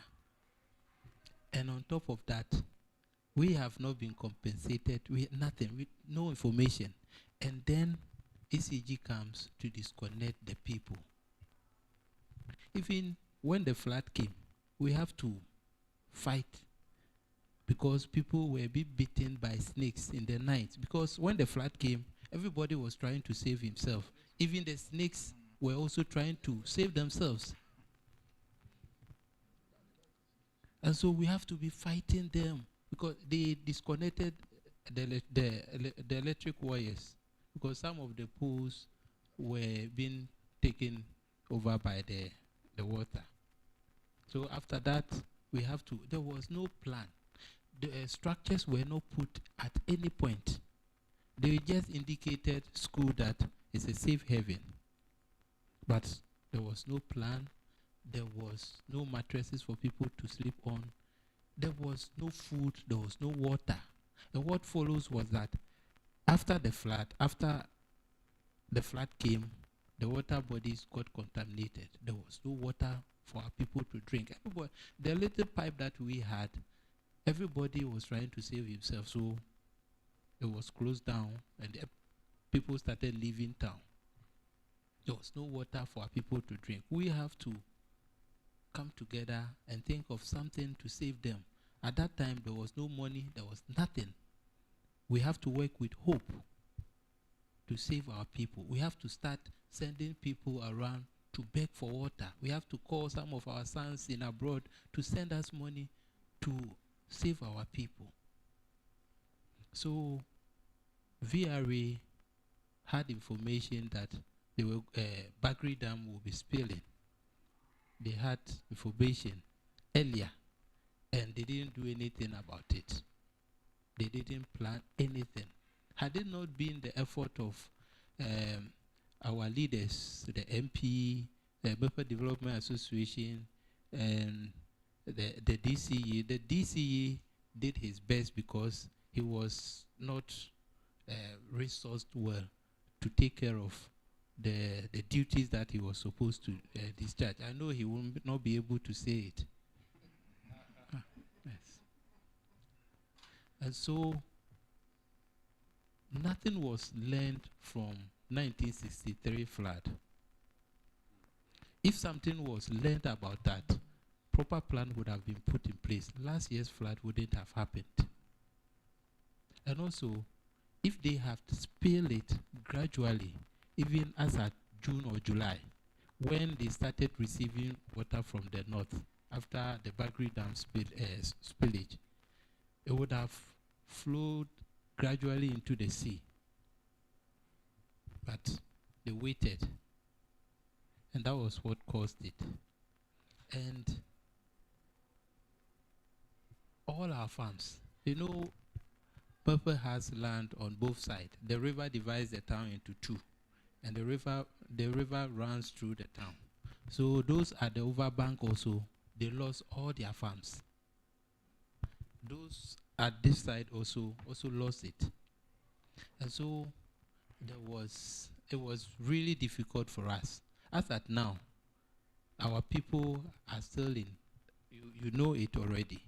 And through the effort of our honorable MP, he did very well. He was able to come in touch with us. We released land. He was able, through him and his partners, they were able to build some accommodation for some people. But over 16,000 people were affected in Mepe alone.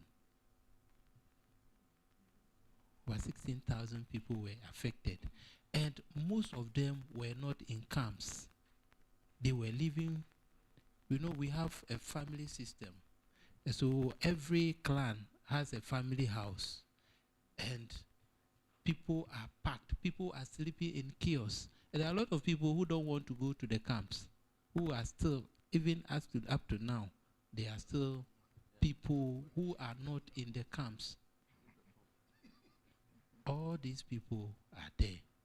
There was no plan. If VRA have thought of our children who were schooling, when the flood came, we have to call the headmasters that they should release classrooms for our people. It's even before we could even save the school children, we have to move the school children out of the classrooms. The parents or people who were sleeping in the classroom, we have to move them out. With those efforts, we have to also, after our honorable MP built the first settlement, we said no. After 3 months, we can't wait, because the same children are going to compete with others in BECE and SSC WASI. So we have to mobilize our little funds that we have to go and create camps at Degome. And as at now, we are still owing. Okay, so let me find out from the DCE. The stakeholder engagement, did it involve the chiefs? Did they involve you? Were you involved in the stakeholder engagement? No, please. Before the flood, no. It was yes. after the flood that they started involving us. Okay. So that's the situation, right? Before the flooding, the chiefs, were they involved?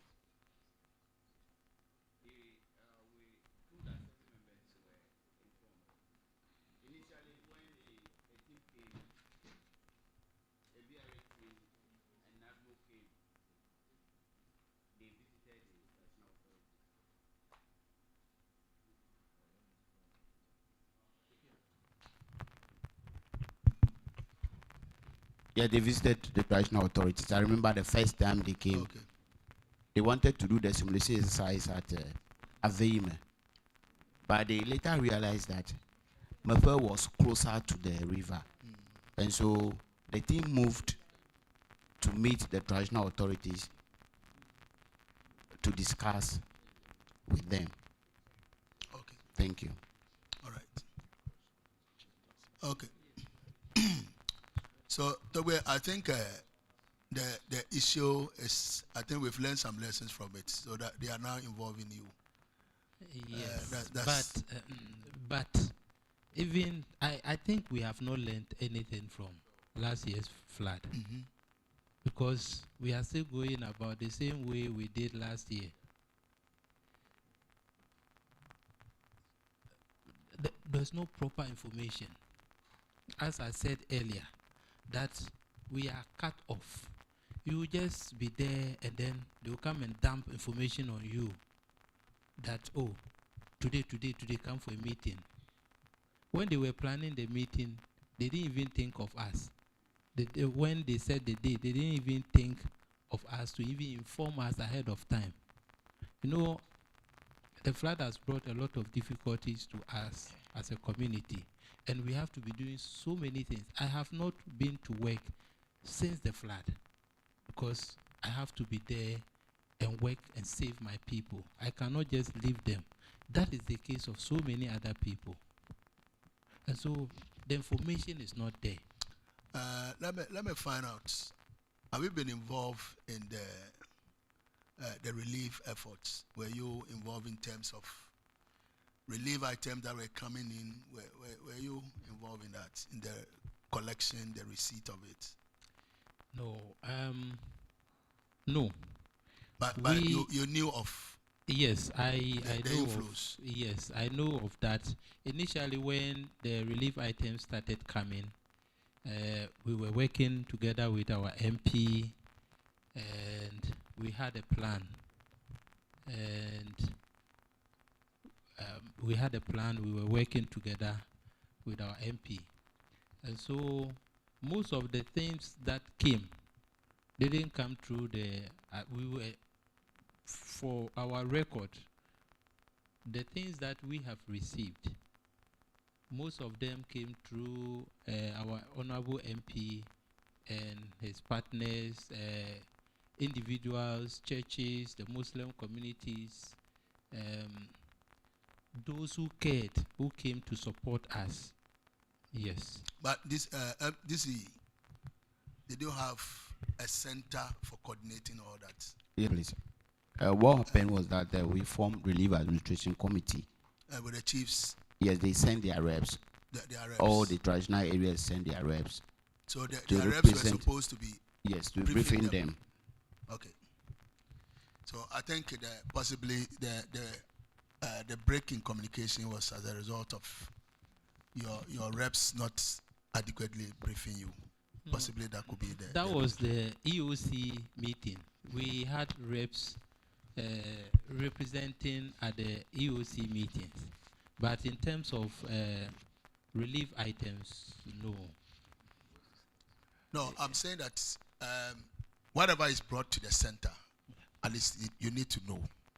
They need to inform all the stakeholders within that is carried along that these are what is coming in. Just the honorable member was saying, so that when even you want to acknowledge the contribution of people, you will not lose out one person or one entity. I think that is the reason. But I think your briefing, we've taken note of it. Honorable members, is there any issue that you need clarification? Please, I want to appreciate the love and support that Ghanaians have shown us. Just as our honorable MP said, had it not been the love and support that they showed us, we wouldn't have survived. It would have been very, very, very difficult to save our people's life. They would have gone back to drink the contaminated water. There wouldn't have been food for them if we have relied solely on government to come and support them. Our people's life would have been lost. And so I want to appreciate, first of all, the media. They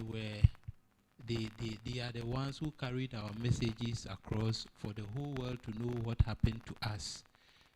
Media General, TV3, Captain Smart did very well. He was able to rally a lot of people to come and support us.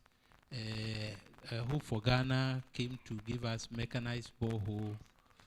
City TV, City FM, Ghana Chamber of Mines, they were able to give us Mental Health Center, and so many other people who also came to support us. We have a list of all those who came to support us. All the items that we received, we had a system in place of distributing. We formed a central committee where members came from all the clans, members came from various groups, the churches, and physically challenged and others. They formed the central committee. Whatever was received was given to them. They distributed them from house to house, household. So we have distributed over 9,000 relief items to 9,000 households. We have distributed over over 90,000 bags of sachet water and others. And so we really appreciate the love and support that Ghanaians have shown us. And we appreciate our Honorable MP for his efforts. He did so well. He was able to rally a lot of people to come and support us. We appreciate him, and we appreciate our DCU also for his efforts. He did well, but he didn't receive the needed support that he was supposed to receive from the government. And so we appreciate all of them. The medical team, our health director, the head directorate, the education directorate, all of them. We appreciate them so much for coming to help us. But we have to do something so that the flood does not become an annual problem. And also, the Interministerial Committee should meet us. We have suggestions that we can put across, as the other traditional areas also suggested. We think we have higher grounds and lower grounds in every traditional area, of which we can come together and think about how best we can utilize the higher grounds by building high-rising buildings, apartments that accommodate a lot of people. We have to think about the land, releasing about so many acres of land for just resettlement without thinking about the future, whether we are going to have other additional lands for factories and other things, is going to affect us. So we should they should engage us properly, and let's all give our suggestions. Well noted, Togbe. Well noted. I think okay, some Honorable, you can run it up. Thank you very much. I'll just wrap up very quickly. Just a few suggestions which will excellent in recommendations. Love to see in your recommendations. Number one of the reasons for Mefe suffering the way it did is the poor drainage facilities. They are virtually non-existent. Gutters, drainage, and all of that. In terms of the reconstruction of Mefe, it shouldn't only be about houses, but we need drainage systems. If not, this will happen again. Number two, the schools that were used as the safe havens, to use VRA's terminology, they have come under a lot of pressure. As we speak, the Minister for Education visited us and said that there will be some support. We are still waiting. My first Nkizito Senior High School, we had to mobilize on our own, repaint the school and all of that. Because they served as displaced camps for many months, a lot of the furniture gone, stolen, and all of that. Yeah. You know, we can't find beds and all. So you want these children to go back to school, but the schools are not what they used to be. So we'll recommend that these schools should be given special attention. There has to be renovations, there has to be refurbishment, furniture should be provided. It's critical. Then number three, we have met, and we don't want this to be hidden from you. We have said that if government does not do something about compensation, we have spoken to our lawyers. We are headed to court because it is our right. So we don't want to hide this from you. If in the next few weeks, because next month will be the first anniversary. So we have met and said that if by the first anniversary we don't get strong indication, we don't see actually the first group of people receiving compensation, then we have no choice but to resort to the courts for class action for all the victims to receive compensation. Because as Togbe said, it's like we've been forgotten, totally abandoned. And as of this matter, we feel strongly about it. Because if not, by the time you realize, because we suffered it, as Togbe said, from 1963. Then before that, when the dam was being constructed, we were relocated, we were promised compensation. It never happened. So we have suffered this too many times, and we don't want this to add to the toll list. So if that does not happen, we are afraid we would have to seek legal redress. Then finally, I heard our colleagues from Central Town talk about this. We don't think that our people, after having gone through all of this, should be subjected to the payment of utilities. At least some special dispensation or some discount. So water bill, light bill, and even in the camps, they are disconnecting us. You know, so the entire catchment area, at least if there could be some, you know, shouldn't we enjoy something for sacrificing, giving up our land, for being relocated, for the dam to be constructed, and now we have suffered this. So we'll plead with you if you can recommend that. At least for the camps, they should stop disconnecting. There should be no demand on them to pay utilities. And then the other communities, if there could be some special dispensation, at least a discount of a sort, if we know the state of these utility companies, if we don't want to appear to want to burden them, but you know, they should meet us halfway, at least, you know, so that at least we can tell our people that these sacrifices that you made, so all of us will have electricity, the state appreciates it. I think if we do some of these things, we should be fine. So thank you very much. Yeah, I think that is well in place. At least people who have lost livelihood wouldn't be in a position to pay for these things, and I think it's well placed.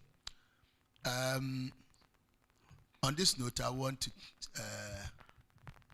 say this. On behalf of the Speaker, Right Honorable Bagre, and the Parliament of Ghana, we want to extend our appreciation and commendation to you. You suffered the most, and you've been able to be very resilient. And your communal spirit has carried you all through to this level. And we've seen that, yes, you've shown that with resilience and with support from holding hands together, you'll be able to navigate our way out of difficulties and adversity. So we want to commend you and want to also rest for holding yourself together. This committee, as I said, is a fact-finding committee, and our recommendation, we believe, definitely will push the frontiers of collaboration between Parliament and then the executive, so that whatever we come out with, I believe the executive will pay attention to and then work with it. DC, I understand you want to make an intervention. You can go ahead. Yes, so let me also use the platform to thank the President, His Excellency Nanado, for visiting us. The Vice President also visited. The number of ministers, Education Minister, the Energy Minister, they have all visited to show their love and support for us. Let me thank Seji Saji, the Deputy Director General of NADMO. He has been with us all throughout, supporting us. Madam Rodata of VRA has been on the ground with us. So I want to appreciate all of them and the whole of Ghana. They have shown so much love for us, and we thank everybody. We pray that God bless everybody who has supported us and replenish whatever they have given us. I thank you. Chairman, my only comment is that the list the Honorable DC provided, he should have put the Deputy Director General of NADMO in a special category. Because he was on the ground and he did a lot of work.